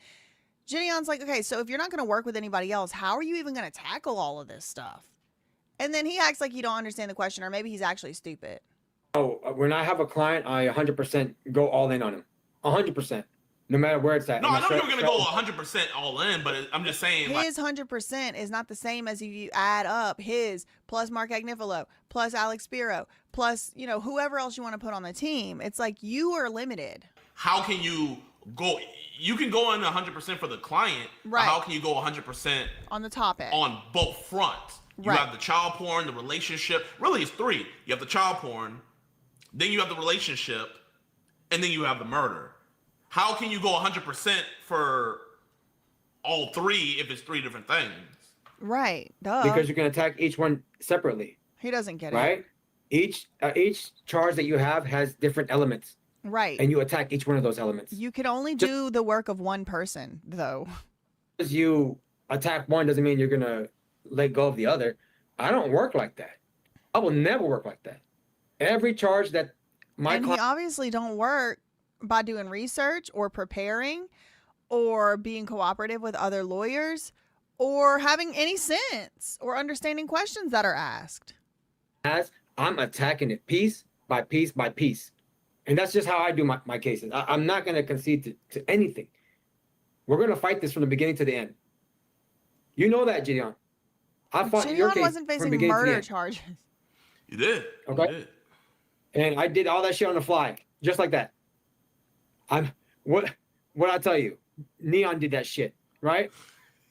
He did that shit, and I said that within 2 seconds of hearing it. You see, I'm always on your side. No matter what, I'm always gonna be on your side, and that's what my clients like about me. So I guess like with you guys both being criminal lawyers, why isn't this something to where you guys are both agreeing? And I'll let Bruce go first. It's just different I'll let you tactics go first, and Jayoma, experience I let you go level. first last time. Why do you guys think you guys aren't agreeing on this when you guys are both criminal lawyers? Because we're both different lawyers. Mm-hmm. You can be in the same field, but the way you put your cases together are very, very different. Bruce said he works with a team. I don't. I do better. I do better working alone. I learned that when I was in mock trial. I did not do well when I had a co-counsel at all. The dude was slowing me down, and he was fucking up my case. I cannot have that. So I had to have 100% control in my cases. And he did go to like a strip mall law school, something I never heard of. So the way I strategize, So he probably was like one of the brighter, you know, more gung ho of the class he was in. Just that's how it ends up working out. But maybe he does need to revisit working with other people, because I think if you really want to make it to the highest echelons, you do have to figure out how to do motion practice, and you have to work with other people on your team. Do my cross-examinations, admit evidence, disprove evidence, speak to the judge. It's going to be very different than Bruce, than any other attorney, Johnny Cochran that's out there, anybody, because we're all 2 different people. Please do not compare yourself to Bruce Rivers or Johnny Cochran, please. And we do what fits us best. Bruce? I'm not auditioning for a job. That's why we disagree. Whoa! The thing about it is, I'm taking what the prosecutor says as fact. Right. You know, I'm not 'Cause we don't saying know. that they're lying. I'm looking at their brief, and I'm trying to look at the train that is coming David's way. And Bruce is treating this as if he is like a commentator, like a talking head, he said. He's not trying to audition. Audition, that's funny. He's like, I'm not auditioning for a job here. I'm just taking what the prosecutors are saying as if it's true. Obviously, he wouldn't be doing this if he was representing David in the case, but he's like, all right, if what the prosecutors are saying is true, David is cooked, fried, double cooked, double fried. as far as working with a team, you know, I have a paralegal that usually sits with me at trial. I have an associate that sometimes sits with me in trial. But, you know, a quarterback can't run an offense by himself. But he can make the pass to make the touchdowns.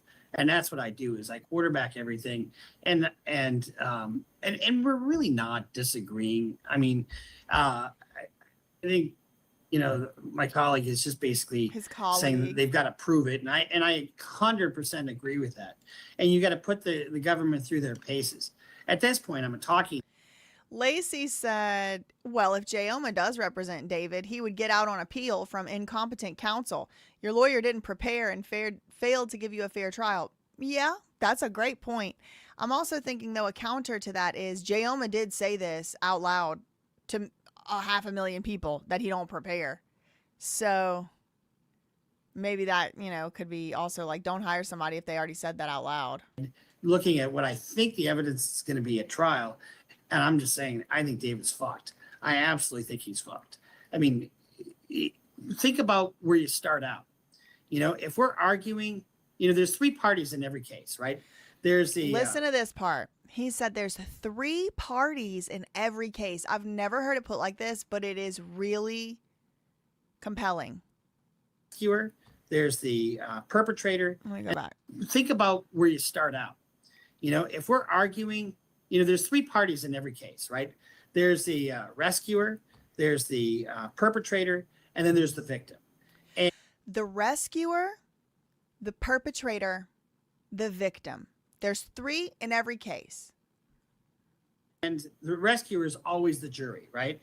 And the rescuer is always the jury. So if you think about it, hold on. I want to circle back to the Diddy case. You try to make David out to be the victim, and it's the government that's the perpetrator, right? So he said so there's 3 parties in every case. Rescuer, victim, and perpetrator. If you're the prosecutor, obviously, both sides, the rescuer is the jury. So they get to rescue. They get to do the justice that needs to be done. If you're the prosecutor, the victim is obviously Celeste. You're trying to get justice for Celeste. And the perpetrator is David. But if you're the defense, if you're David's side, his lawyers, the rescuer is still the jury, but David is the victim. And the prosecutor is the perpetrator. And that reminds me of the Diddy case, where Diddy's lawyers made him into this victim that was being unjustly persecuted. Now, Diddy was a similar case where it was like, he wasn't the only one that participated in making this thing keep going. He had handlers, he had people that he handled, he had people on his team. There were lots of people that pled the fifth and got immunity. But Diddy's lawyers kind of painted him out to be a victim. Harvey Weinstein's lawyers painted him out to be a victim, and these perpetrators were the prosecutors, and they were working with these Jezebel women who were willing to do all of that stuff to get a job, but now they don't like it. So I'd never heard it put like this before. It's very profound. You know, if we're arguing, you know, there's 3 parties in every case, right? There's the rescuer, there's the perpetrator, and then there's the victim. And the rescuer is always the jury, right? And in this case, you try to make David out to be the victim, and it's the government that's the perpetrator, right? And so, and it's difficult to do this when you're dealing with the subject matter that we're dealing with, right? And just remember teenage. So he's saying, Bruce is saying, yeah, when you're a defense lawyer, you have to make your client into the victim who's being persecuted or somehow oppressed or unfairly, unduly attacked by the government. But Bruce is saying in this case, it's going to be real hard to do that. You got a dead teen dismembered in the front, missing fingers of your trunk. You know, that's where we start out. A dismembered teenager that was found in the trunk of his car in a body bag that was on his Amazon. Right. You know, I mean, if that's and she was true. at his house apparently. So you're starting out in a hole. You're starting out, but homicide cases are actually easier than crim sex cases to fight because people like to That's crazy. go, oh, there's a murder. Well, what happened? You know, let's find.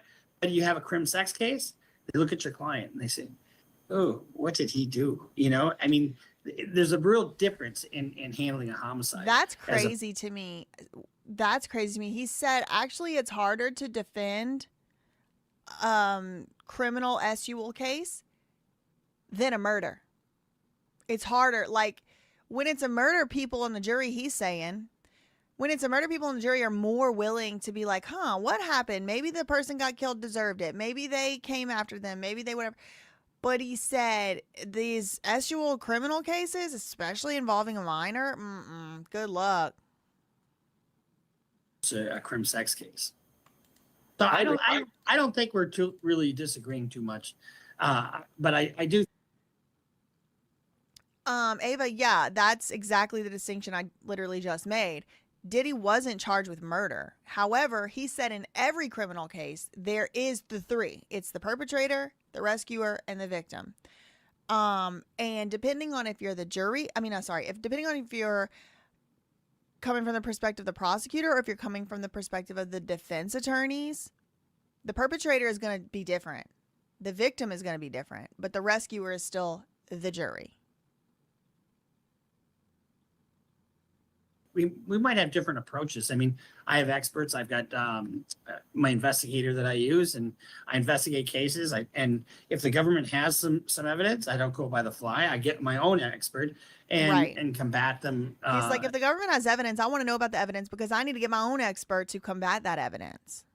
And that is definitely what David's definitely going to have another medical examiner to say that the cause of death wasn't murder. That way. So it's just a different style. I agree. So one's more analytical, one's more run and gun. I guess. But either way, whether it's Gorilla. I really don't know why Jayoma is so hung up on comparing these two lawyers and their style. Like, why don't you agree? Like, does Jayoma know that every single legal case that ever happens, the two sides don't agree?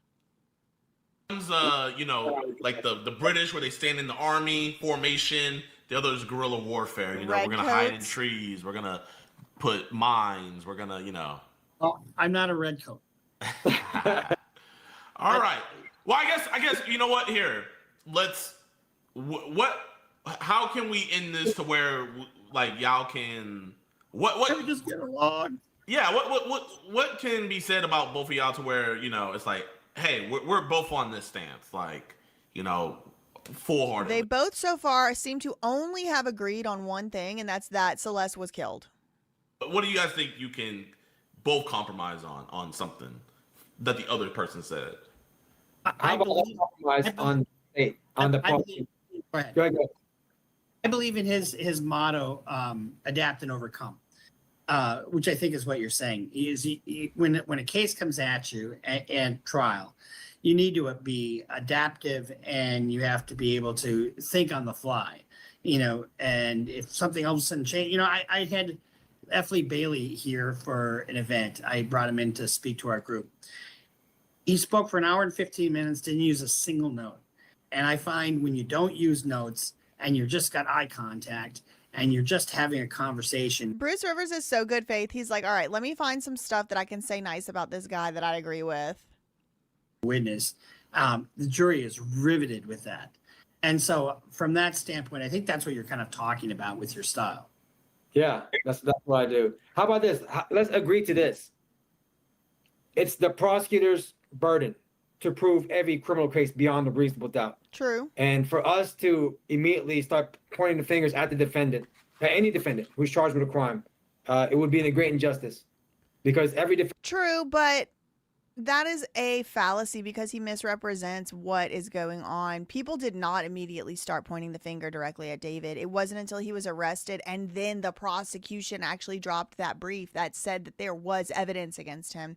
So, sure, what Jayoma is saying is true. I agree. We shouldn't just automatically start pointing fingers at anybody and everybody and saying they did it when they didn't. Everyone should be innocent until proven guilty, and it is the prosecutor's burden to prove it. But that isn't what happened here. They did go through and do an investigation. They wrote up a whole brief.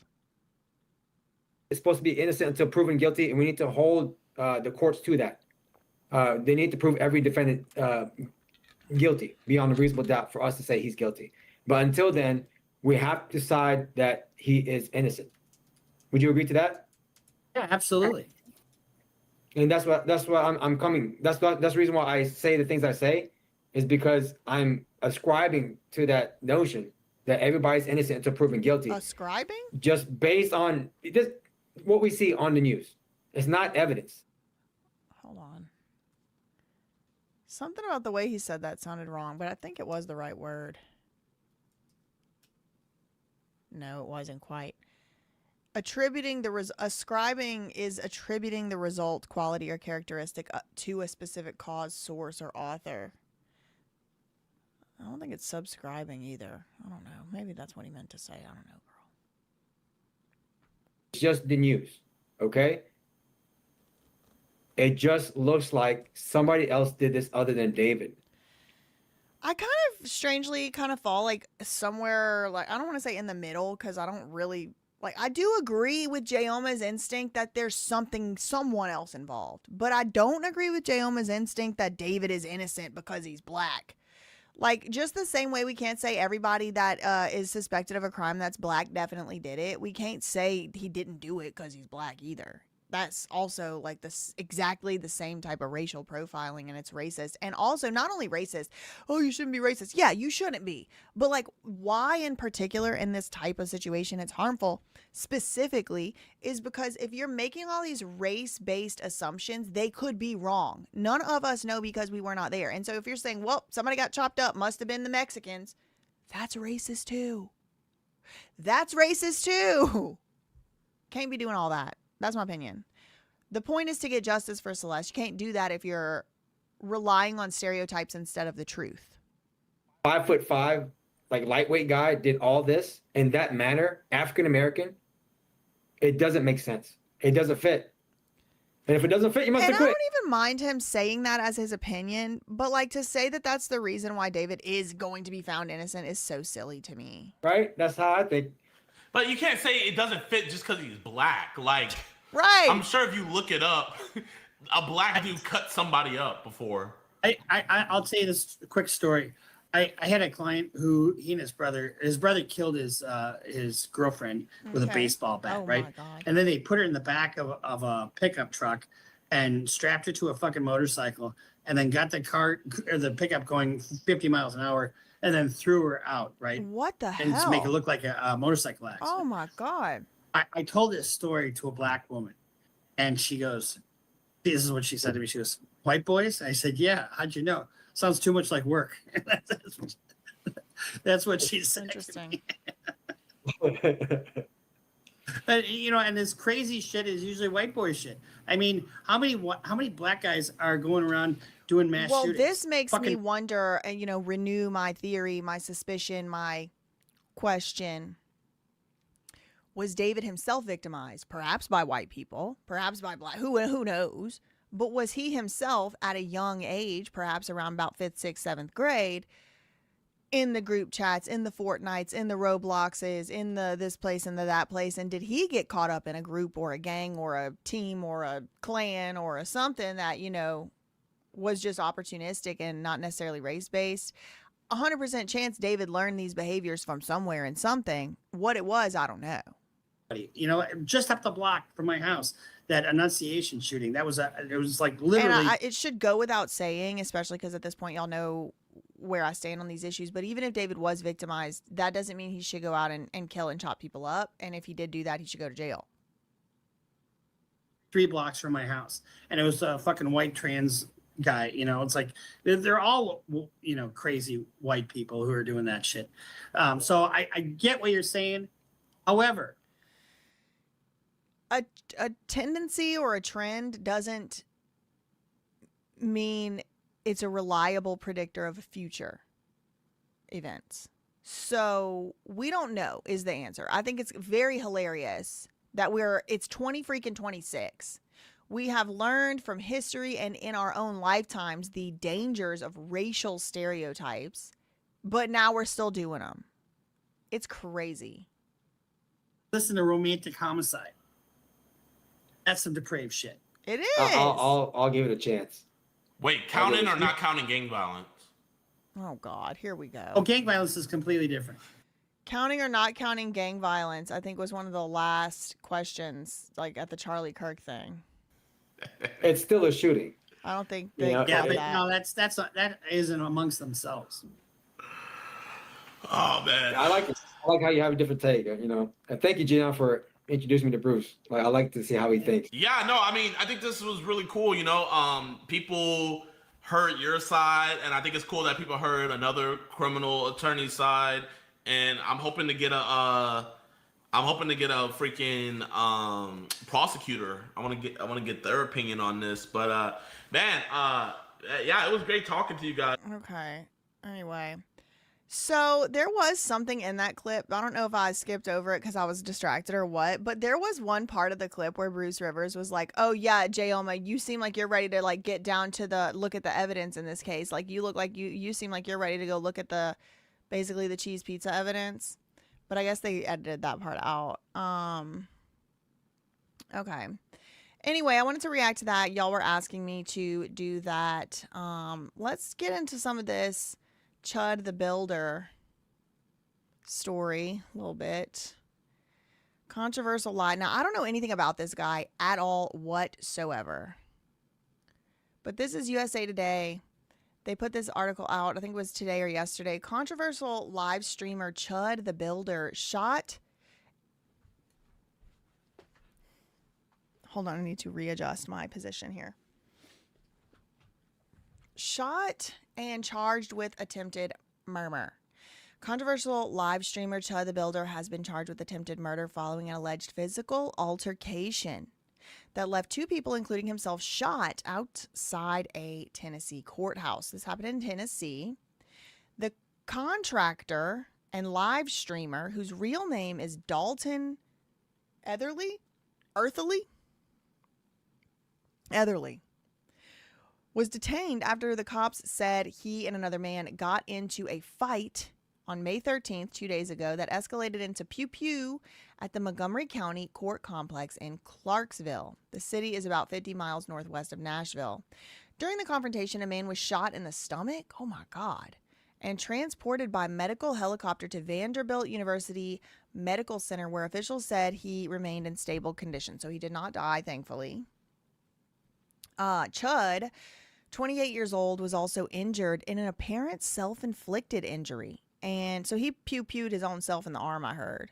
And he was also taken to Vanderbilt of Clarksville Hospital for treatment. After his release, he was booked at the jail. Thanks to the quick actions of our courthouse deputies, this situation was likely kept from becoming much worse. Montgomery County Sheriff John Fusen said in a statement following the incident, he said their dedication to keeping the courthouse safe was clearly demonstrated today. About 1:20 p.m. local time, the Montgomery County Sheriff's Office deputies and Clarksville Police Department officers responded to a report of shots fired at the courthouse. Arriving officers detained two men involved in a physical altercation that escalated into gunfire. Both men were transported to hospitals to be treated for gunshot wounds. It was not immediately known if they knew each other. Etherly, who had been at the courthouse earlier in the day for a scheduled hearing in a case filed by Midland Credit Management, this is crazy. This is one of the scary things about being like a public figure or influencer or whatever. Like sometimes, and again, I don't know anything. I've never watched a single second. I've never heard this man's voice. I understand he's controversial. I understand he's being called a racist streamer. He might be. I never heard a single word out of the man's mouth. I've never watched his videos. I don't know. He might be. But it is scary.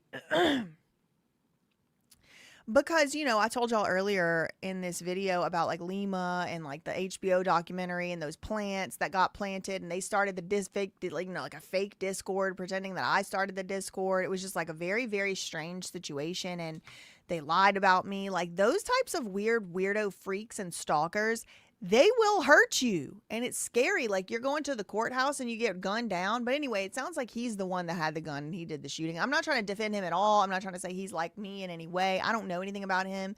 I just heard about him 2 days ago. Okay. And this is the first article I've ever read about him. That's why I'm reading it to y'all now.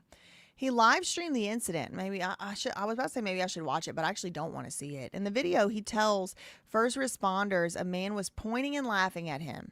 Well, so what? Etherly told first responders, that's Chud, he approached the man who told him to back off, and if he used racially insensitive language, he was going to punch Etherly.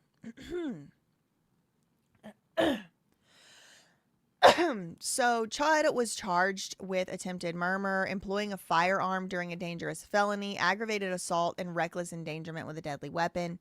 He was booked into the jail, held without bond, pending arraignment. It was not immediately known whether Etherly had obtained an attorney to represent him in the case. The sheriff's office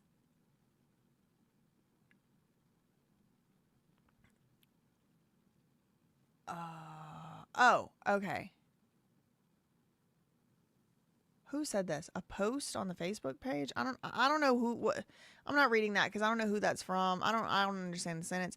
Montgomery County Democratic Party said Etherly has long been attempting to gain local notoriety as a white supremacist. Oh no.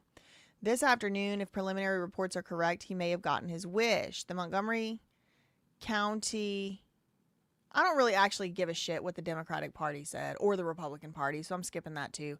The incident marked, I'm tired of everything becoming so politicalized. We should all be able to like go to the courthouse and not get shot. Can we agree? Democrat, Republican, Independent, Green Party, can we agree we should all be able to go to the courthouse and not get shot? Does it matter if somebody's a Democrat or Republican? No, hell no, it does not. So I'm not going to be participating and perpetuating that unnecessary politicalization of everything. In an arrest affidavit, the police department reported Etherly ordered entree. He got arrested this week already, May 9th, because he walked out on his restaurant tab of $371. Entrees, cocktails, appetizers. When the restaurant realized he had been live streaming, they asked him to stop.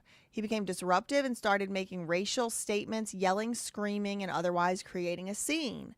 I'm not paying if you're kicking me out, he said before leaving the restaurant. Police found him walking nearby, court papers show, and when police officers tried to take him into custody, he pulled his arm away. So that's like resisting arrest. He was taken into custody and charged with theft of services, disorderly conduct, and resisting arrest. And he's supposed to show up on July 17th for a settlement hearing in that case with the restaurant. That is... Shake said, sounds like someone Jayoma would love to defend. It does. Culture war politics is a distraction. Yup. Didn't Chud say this was going to happen and there would be rioting in the streets? I have no idea. I've never heard of this man until 2 days ago. Thank you to Dory Angel for becoming a new member. Thank you, Pet Wellness Coach, for the $2 super chat. Thank you, Renegade Continuum, for the $2 super chat. Alex Murdoff thought he got convicted. He did, but they overturned it because of prosecutorial leading the jury or something. Oh man, I'm scared to see his content. Thank you, Black Lake, for the $4.99. Not scared like that, but like, what am I in for here? BJ's reaction to Chud is going to be gold. Wait till you see his trash bleep content. Thank you for that $4.99. I'm not pulling any up right now because I don't want to be playing anything accidentally, inadvertently that's racist or definitely white supremacist or anything like that at all whatsoever. Okay, so we did talk about I will look more into that though. We did talk about the debate on the David situation. There is a little bit more David stuff I have on my links here, and that has a lot of people talking this supposed confession. You know, did David confess in his Afterlife song or in his other? We've read these lyrics so many times. But I guess I'll read it again. Everybody else talking about it again, so I'll read about it again. Here we are, the final curtain of the album Afterlife. Funny thing about this song, oh, it's not lyrics. Okay, cool. So this is not lyrics. Oh, this is interesting. This is interesting. This is actually like a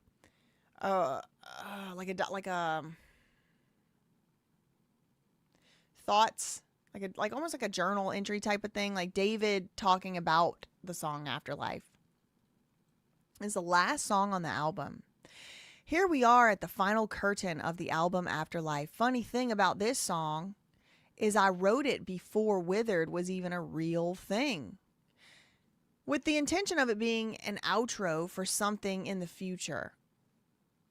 Oh, premeditated? I made sure this song stayed around. This beautiful song is essentially my send-off, so to speak. The death of a beautiful rose that lived, experienced, and withered. I view myself through that proverbial lens because life is often like that. You live, you experience, you die. You wither. He didn't say die. I just put that part in. But most importantly, you have to cherish those experiences that either stay or go. I mean, that part's true. And this song specifically. Now remember, this is the one where he was crying on the stage like the day after Celeste died. He was over there at the band camp event and he was crying on the stage singing Afterlife. Specifically, he says, I speak on every time I stayed through thick and thin and in the relationship this album represents. The relationship this album represents.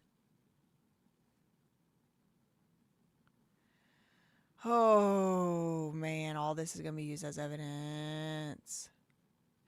Because his legal team can try hard if they want to say, David's art is not a confession. But what about this that says his album represents a relationship?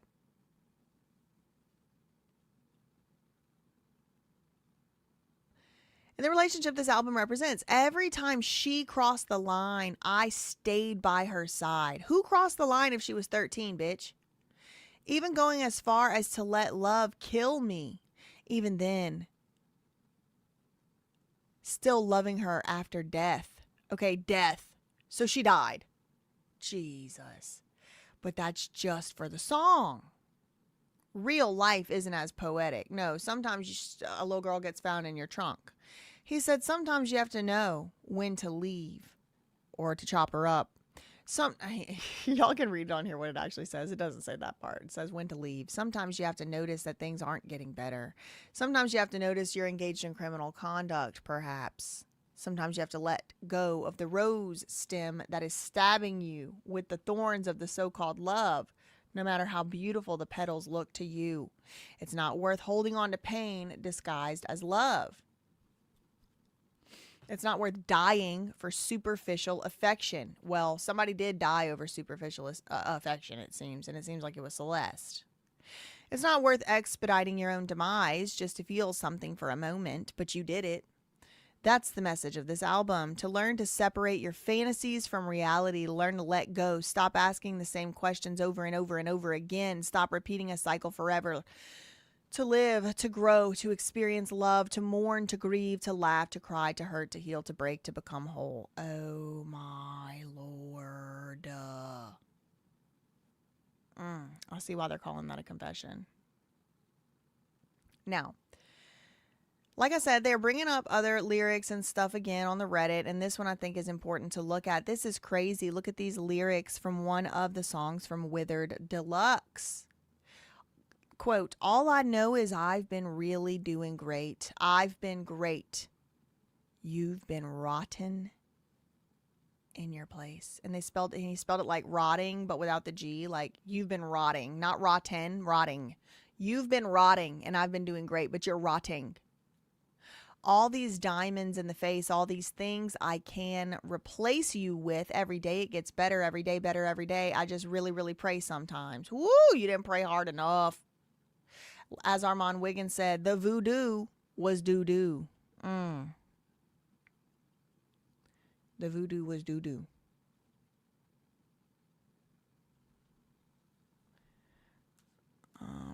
more little pictures of little baby Celeste. That actually might be AI. I don't know if that's real. But that's sad. Cutie. Cutie little girly.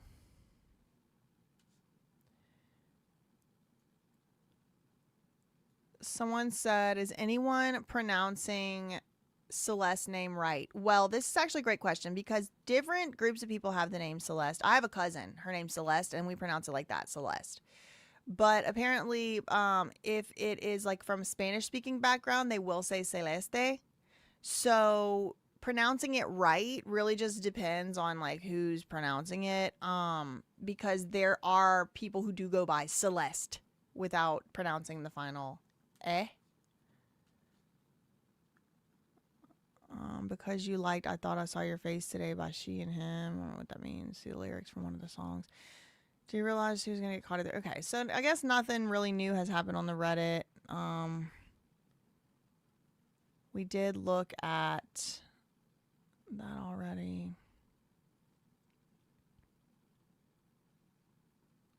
Speaking of ways to pronounce things, I thought this would be funny. I like languages and accents and things. I'm playing this now because it was just like one of the funny little things that I had, but we're talking about pronouncing things different and saying things different. And shout out to the UK cousins in the chat. Shout out to the British cousins in the chat specifically. And I just thought it was funny. It says how to say this is nice in British. So let's see if we can learn how to say this is nice in British. Should have brought my fishing rod for my sins. Okay, that I don't get it. Somebody explain it to me. For my sins? Outdoor bath. Chance to be a fine thing. Chance to be a fine thing? He is so British. Look at him. Chance to do that would be a fun, like, oh, it would be nice if we got a chance to do that. That one makes sense. I think these are like idioms. Not too bad. Not too bad. Not too bad. Not too bad. Not too bad at all. Not too bad at all. Getting there. Getting there. Getting there. Getting there. Not I the guess it's a big thing. The British, y'all repeat stuff. You repeat stuff twice for emphasis. view I've ever had. Don't get many of them for the pound. Not the worst view I've ever had. That makes sense. A little sarcasm. Don't get many of them for the pound. What does that mean? It's supposed to mean this is nice. Is like a good price for it? All mod cons. All mod cons. He repeats it I twice. could get used to this. I could get used to this. That one's common. I've heard that. I could get used to this. It's nice. Yeah. Better than a kick in the teeth. Better than a kick in the teeth. Better than a better. Better. I gotta work on my British accent. Than a kick in the teeth. Cracking. Cracking. I could live here. This is Bit nice. different to Skegness. Smashing. Okay, now we're getting far off into the weeds, girls. Skegness. Smashing blimey seems like Irish. Blimey. Whole different kettle of fish, this. Whole different kettle of kettle. Crikey. Crikey sounds Australian. I thought that was Australian. This is the life. This is the life. We'll go for a paddle later. Glad we bought our trunks. Marvellous. Not too shabby. Yeah, we'll come here again. Job's a good un. Job's a good un. Girl, it means give me a call. I think the joke is that even though his Brits are known for complaining, so even their compliments are like negative. Better than a kick in the teeth. Blimey and crikey belong to Steve Irwin. Somebody said tinkle on the blower. I didn't see that one. Okay, so there's that. Let's get a little bit into this no jumper stuff. My cousin over there at Point and Shoot Forever. All right, so has there made is a this video new no jumper host that about a new no jumper host. Okay, a new clown has entered the chat over there on no jumper. Apparently he's creepy.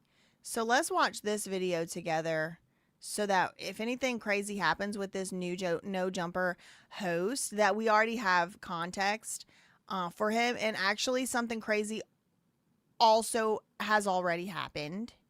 Something crazy also has already happened. This guy already got in a fight on the No Jumper set. Now, why do we care about No Jumper? The reason I care about No Jumper, now I'm invested, but at first, remember Adam 2216 Gray Mason said women like me should be locked up because we're sick in the effing head, and he had Lima Yevremovich on his channel to lie about me. And that's another reason why I think he's a Fed, because I think this is all just a big government operation, and I stumbled upon it and I told y'all they were lying. That's my opinion. I'm not thinking they're all like actually like paid by the Feds or something, but like, you know, there's agents, there's assets, there's spooks, there's agents provocateur, there's confidential informants, you know, and all of that. So I think and Mark Laita's in on it too. That's my opinion. That's my belief. Maybe I'm schizophrenic, girl. Who knows? I don't have any facts. But anyway, I just like to keep up with what they doing over there. And they got a new host. So let's see if this one's going to be a Fed too, or what's going on with him. All right, so there is this new No Jumper host that I absolutely hate, and his name is Doughboy. What? Yeah, point and shoot is my cousin. I don't know if he knows we're cousins or not. I didn't do the blood test, but I can just tell. Okay, his name's Doughboy, and I was wondering, why is his name Doughboy? Well, when he's sitting down at the No Jumper desk in a little bit in this video, y'all gonna see why he's called Doughboy. I think it's gonna be very obvious. Doughboy is a guy that won the recent new host competition at No Jumper, where basically... Put a 2 in the chat if you had no idea they had a host competition at No Jumper. I had no idea there was a 12-hour live stream to find the next No Jumper host. And I think they actually found a few of them on there. It was like 10, 11 months ago. He was on Wildin' Out on Nick Cannon's show.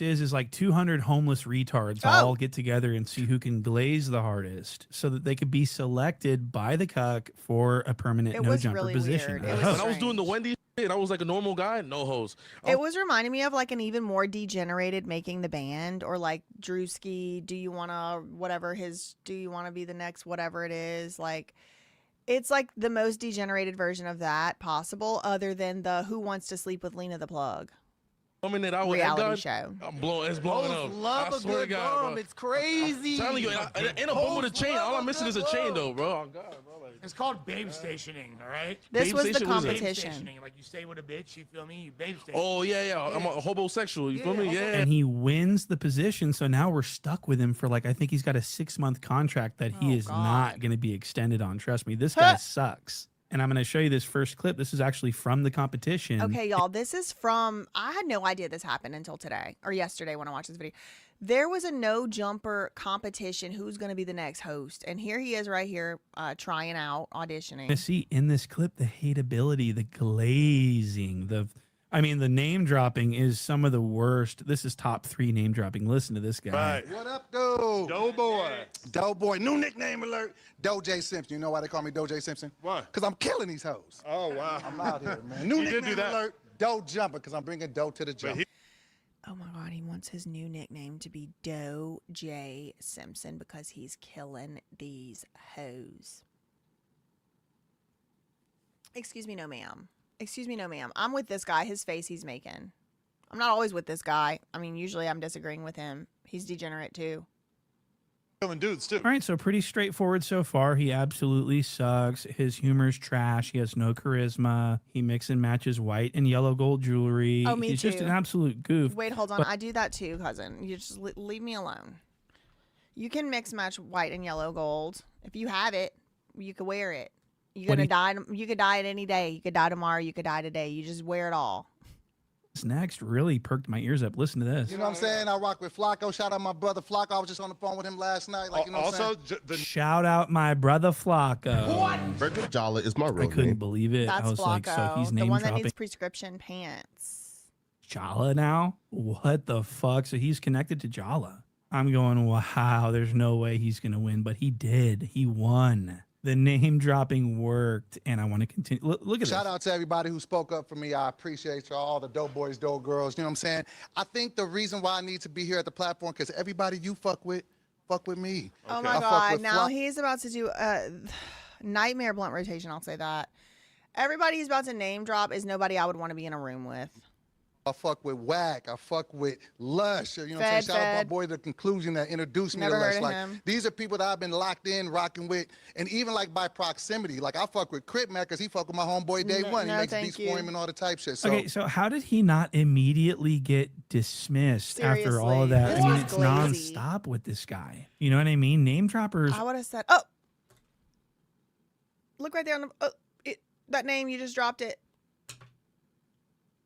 Weirdos, especially chronic name droppers like Doughboy. But the cuck was actually impressed by the name dropping. He actually loved Doughboy. loved He it. hired him almost on the spot. He knew he was going to hire him as soon as he met him. Isn't that something? So, yeah, this next clip that I want to show you, Doughboy gets thrown under the bus by a fellow competitor, this guy Moose Knuckle, and Moose That's Knuckle him. finds some stuff out about Doughboy's past, Moose. and he gets right to exposing it live on the stream. He finds out some stuff about Doughboy because Doughboy used to be on Wild and Out, which is a show that only old people know about, and then he's also Wait, was he the one Tony Hinchcliffe dismantled?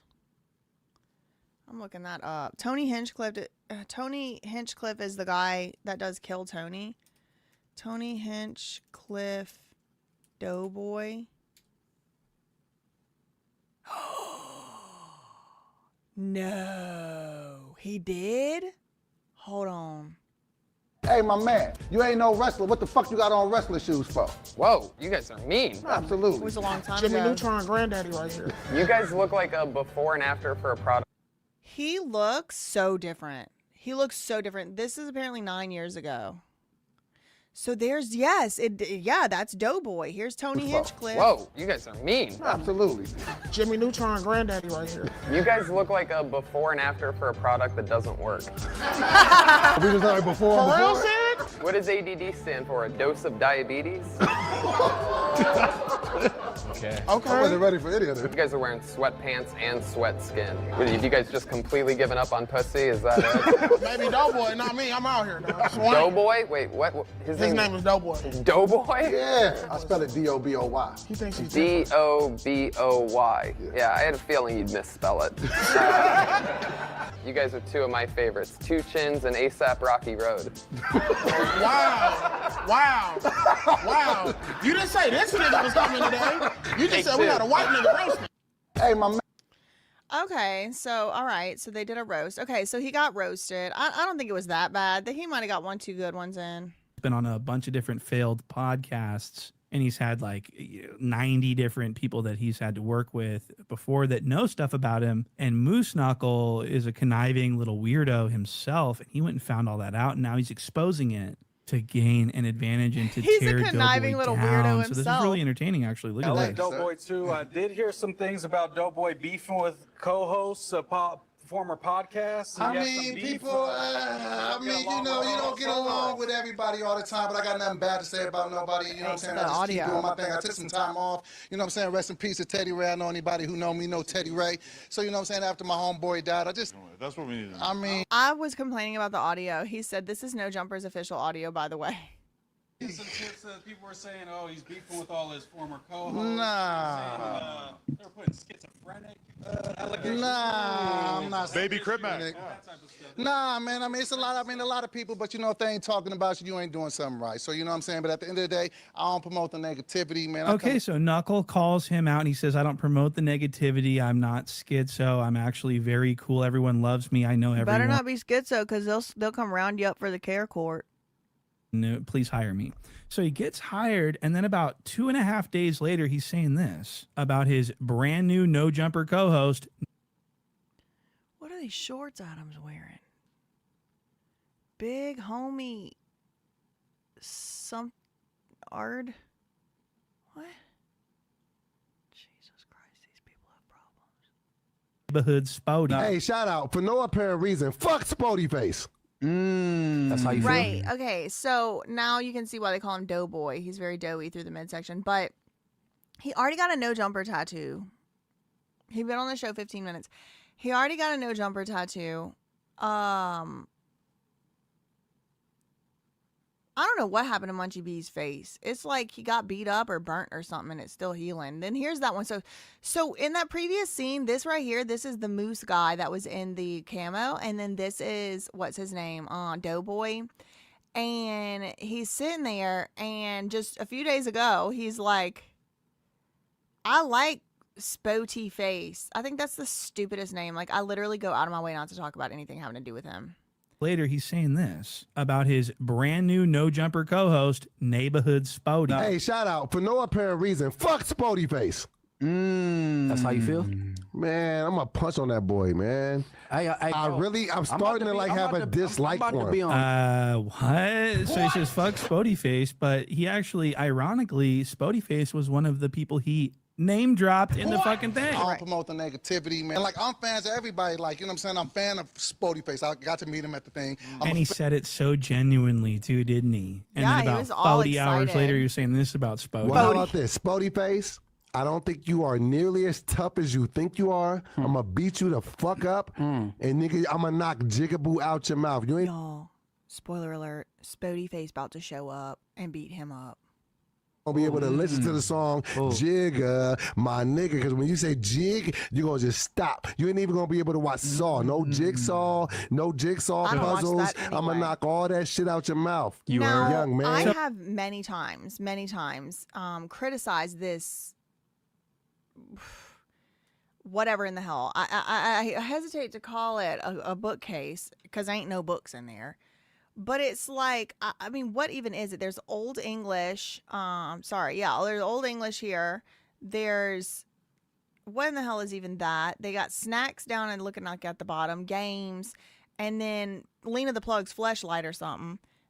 And a little bottle of, what is that, Don Julio? I don't know what it is. I think one day they had Hennessy in it. It's just so silly, but the poor thing, rest in peace, it actually caught a stray Doughboy on this day. I want to explain what we're witnessing here. So Doughboy is extremely fake. He will say anything that he can in front of anyone that he can in order to get anything that he can. But in this situation, he already won. He already fooled everyone. He fooled the cuck, and now he's on No Jumper. So now he can be himself. Nigga, pull up on me and see what's gonna happen. I got I'm socking 911 on shit. speed dial. What? I don't got 911 on. He said, pull up. Let's see what's going to happen. I don't got 911 on speed dial. I ain't going to call 911. We could take it to the parking lot. He got a lot to say. Spody about to He show fooled the cuck, up. and now he's on No Jumper. So now he can be himself. Nigga, pull up on me and see what's gonna happen. I got I'm socking 911 on on shit. speed dial. What? I don't got 911 on speed dial. I got hands on speed dial. Okay, so now I got to talk about this for Loco. Here he's I have 911 on speed dial, and I will call them instantly. Don't mess with me. green apple, sour apple, for Loco. Normal people do not drink these. These are not for drinks. This is actually for like a homeless people's meals. That's what this is. This isn't for regular people. Put a 3 in the chat if you are old enough to remember the original Four Loko that was giving people heart attacks and put them in the hospital. This is for the homeless to go and get, and then go to a public park and drink the whole thing in one gulp and then fall asleep in the sun. Oh my. It's not for podcasting. And so he's drinking this. It's like liquid courage. He's really letting the inhibitions go. He is doing everything. He's got a drink with the energy drink and the alcohol mixed in. He's got a weed pen, and he has got a like an elf bar, like a a vape.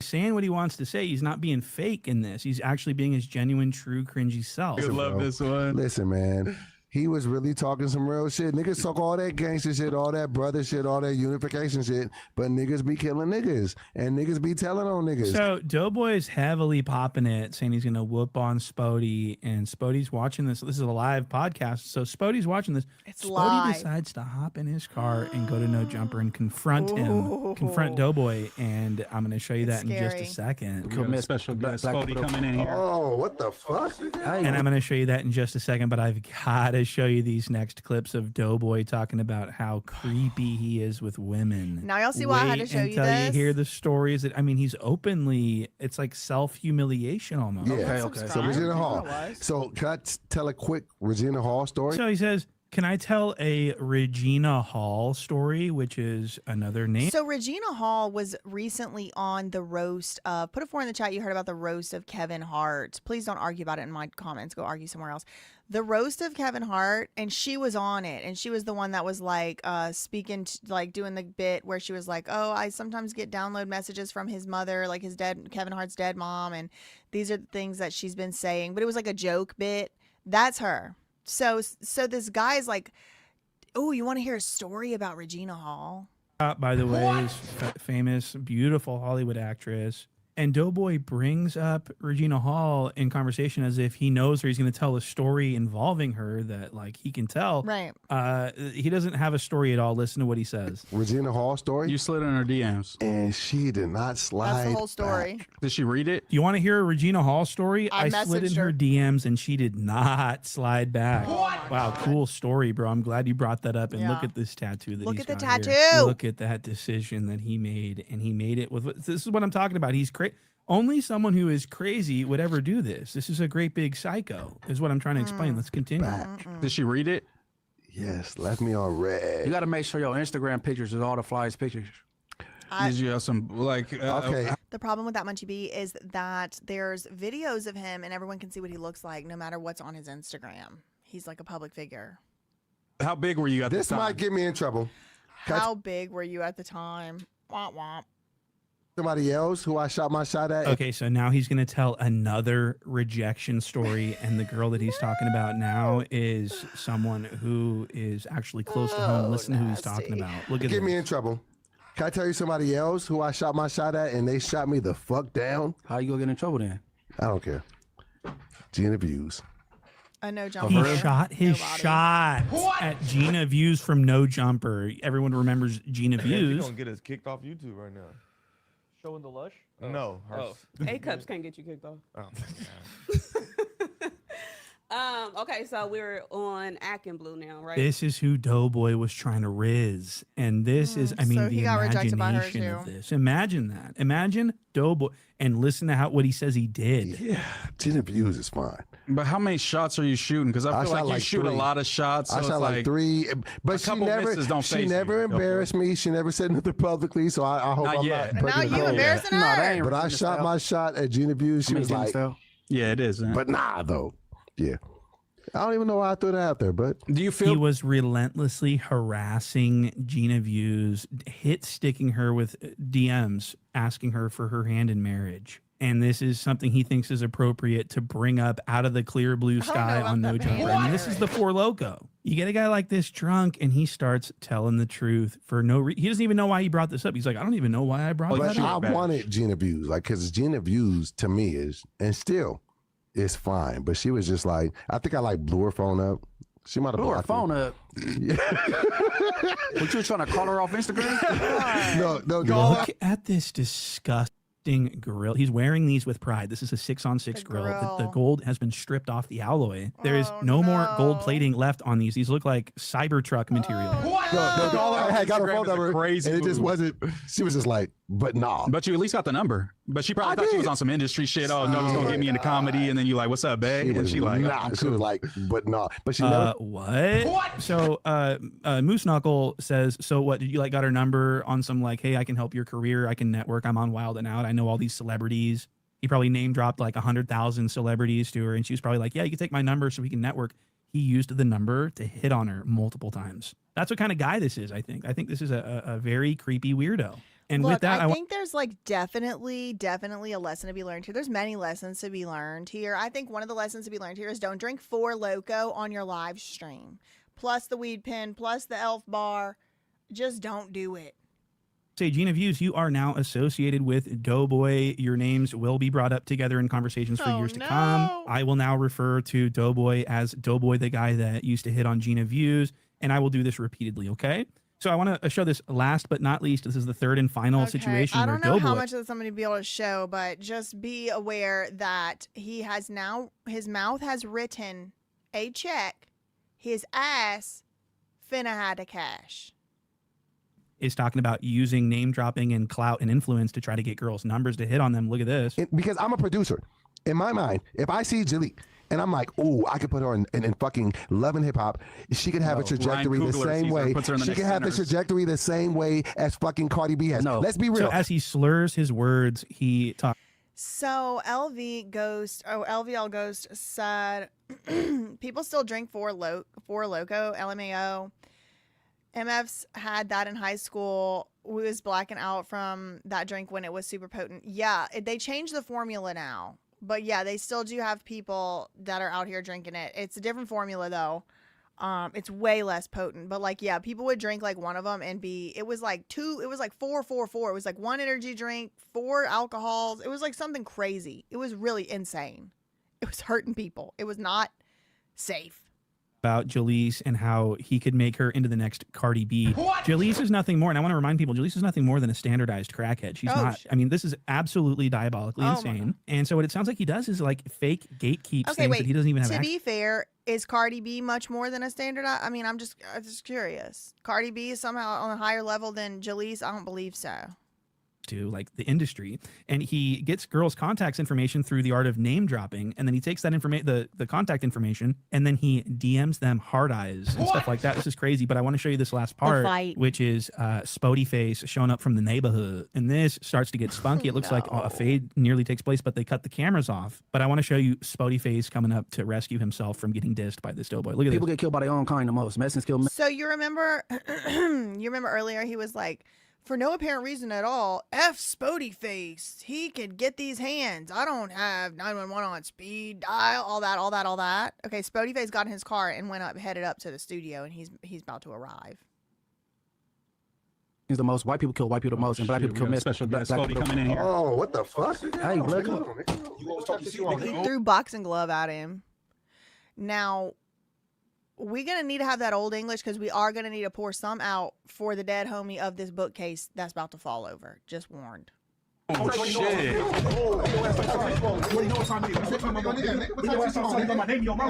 I will say, I do not encourage or endorse this type of behavior. It's really degenerate behavior, and they should, especially Spody should have probably been arrested. But then this other one, Doughboy, is like, I don't have 911 on speed dial. That's whenever I would pick my phone up and call 911. I will say, Moose, he acted very fast to rescue the Lena the Plug fleshlight from touching the ground, like it was the spirit stick at Bring It On.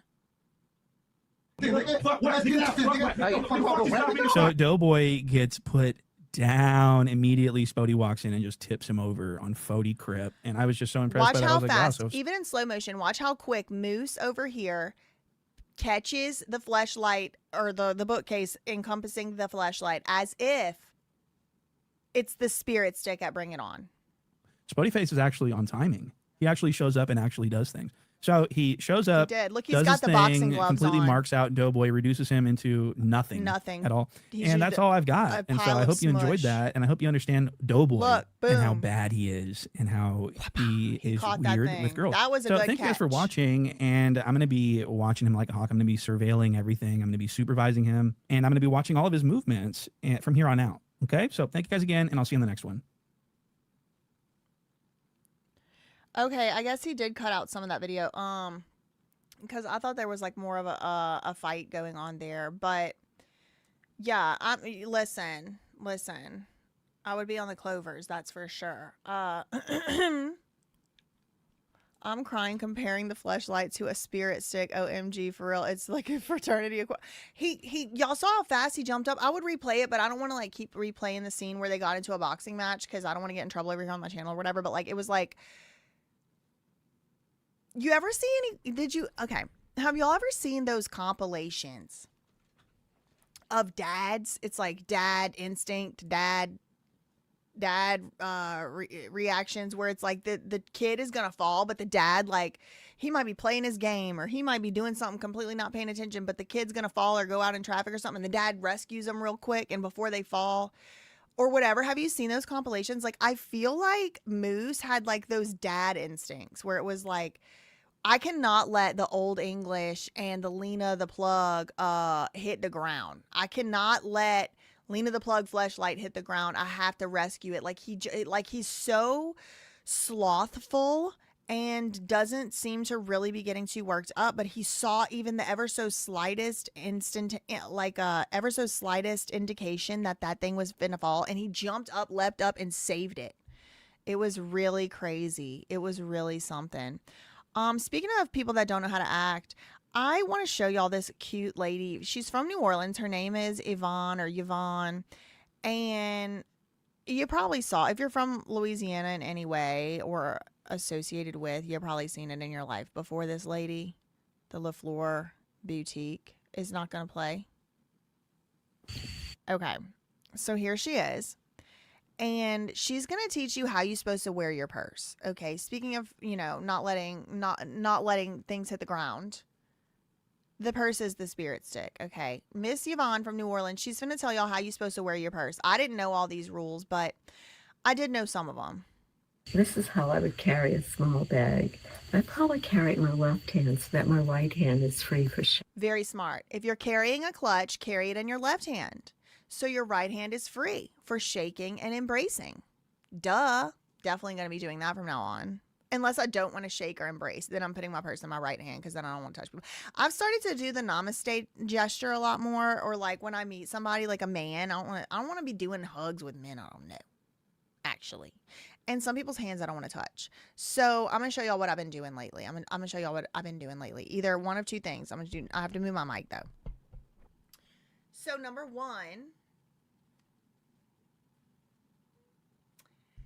that one works on Indians, Asians, often Europeans, but then Americans, they like touching. Okay, so then this is what I do for the American greeting when I don't want to touch a man, I don't want to touch, but I want to do a greeting.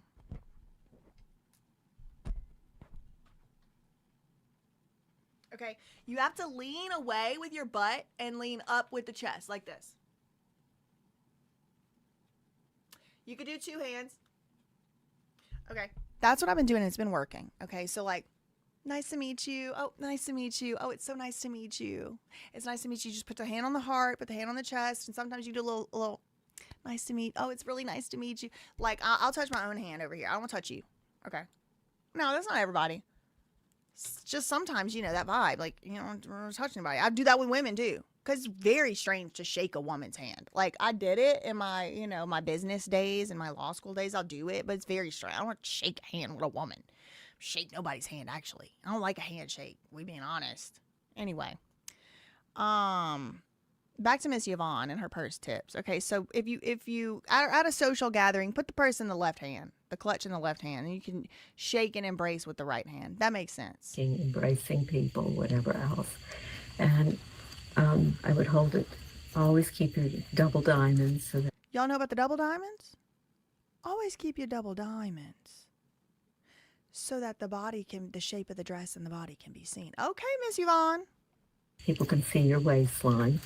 And many of the shoulder bags also have, many of the clutches also have a nice shoulder strap. That's too long for me, Miss Yvonne. So that can be used also. Now, if I were going to sit down for a luncheon. And I had a clutch. I wouldn't bring that clutch to a luncheon personally. I think that's an evening clutch. But I see what she's saying. She's like, all right, if you have a clutch at a luncheon, this is what you do. I would probably put it on my lap and then put my napkin over it. Or I might put it in the center. She said put it on your lap. If you have a clutch, put it on your lap. I ain't doing that because I got to cross my legs and it's going to fall. So I'll put it on the back of the chair. Of the chair. Notice she is not hanging it on the chair. If you have a little bag, you put it on the back of the chair. You do not put it on the hanging. You set it on the chair with you and you back up. Now, some people got too much butt. Y'all could put that on the front. You could put it, you could put it on, you could hang it if need be. It's better than putting it on the floor. But yeah, I know. I love Miss Yvonne. I know she is. She knows what you're talking about too. She knows what you're talking about. She's one of these ladies where it's like a lot of her rules are probably a little outdated, but she dresses girls for the debutante balls and the Mardi Gras balls. So like that, they do have to do those rules. So she's kind of like, if you follow all Miss Yvonne's rules, you're not going to offend nobody kind of thing. If you follow all her rules, even though some of them you don't have to follow, you're probably not going to offend nobody. Like right there. Just depending what's comfortable. But I wouldn't put it on the floor. I had one customer tell me, never put your purse on the floor. Never put it on that the floor. means that your money is going down the drain. That's true. Feng shui. Look at her little store. Can you just show us what it looks like on your shoulder? Like, where does it hit your waist with the chain? She said, She's like, this thing's too long. I got tied up. And what would you put? How much can fit in that bag? A phone? The chains are long, so if you're short like I am. Yeah, it's kind of like trad wife. Yeah, I mean, there's like old habits die hard in the deep south, and I want y'all to know all races of people do these debutante balls. Black, there's Kim Porter. She was a debutante. She did it. They call it cotillion in Georgia, but she did this training. Really loop them. So many people come in with the crossbody, and I just think it's bulky looking. Oh, don't put your clutch as a crossbody. Miss Yvonne thinks it's bulky looking. Put it up under your arm and watch how she's about to position this. What she's about to say is why I wanted to show it to y'all. Look how she's going to position the purse.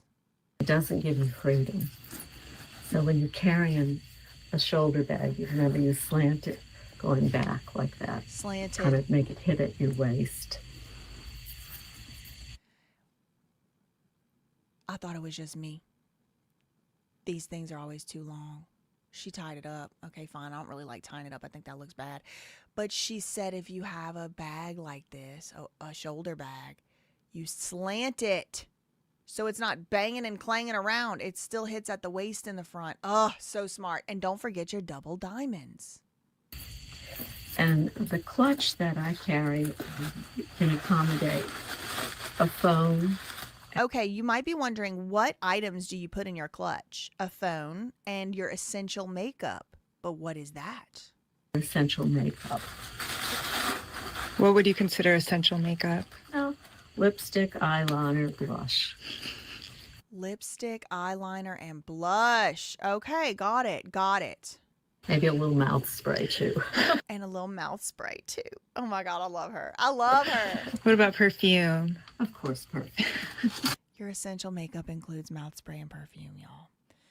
I know, I like crossbody. I have to do crossbody too because if I put it on my shoulder, it's too clanking around and all that. What else do I have here? That's pretty much all I had for today. All right, I'll see y'all probably on Monday. In the meantime, facts ain't defamation, neither are opinions. Everybody's innocent until proven guilty. And I'm hungry and I'm going to get a snack. Love you, mean it. Okay, bye.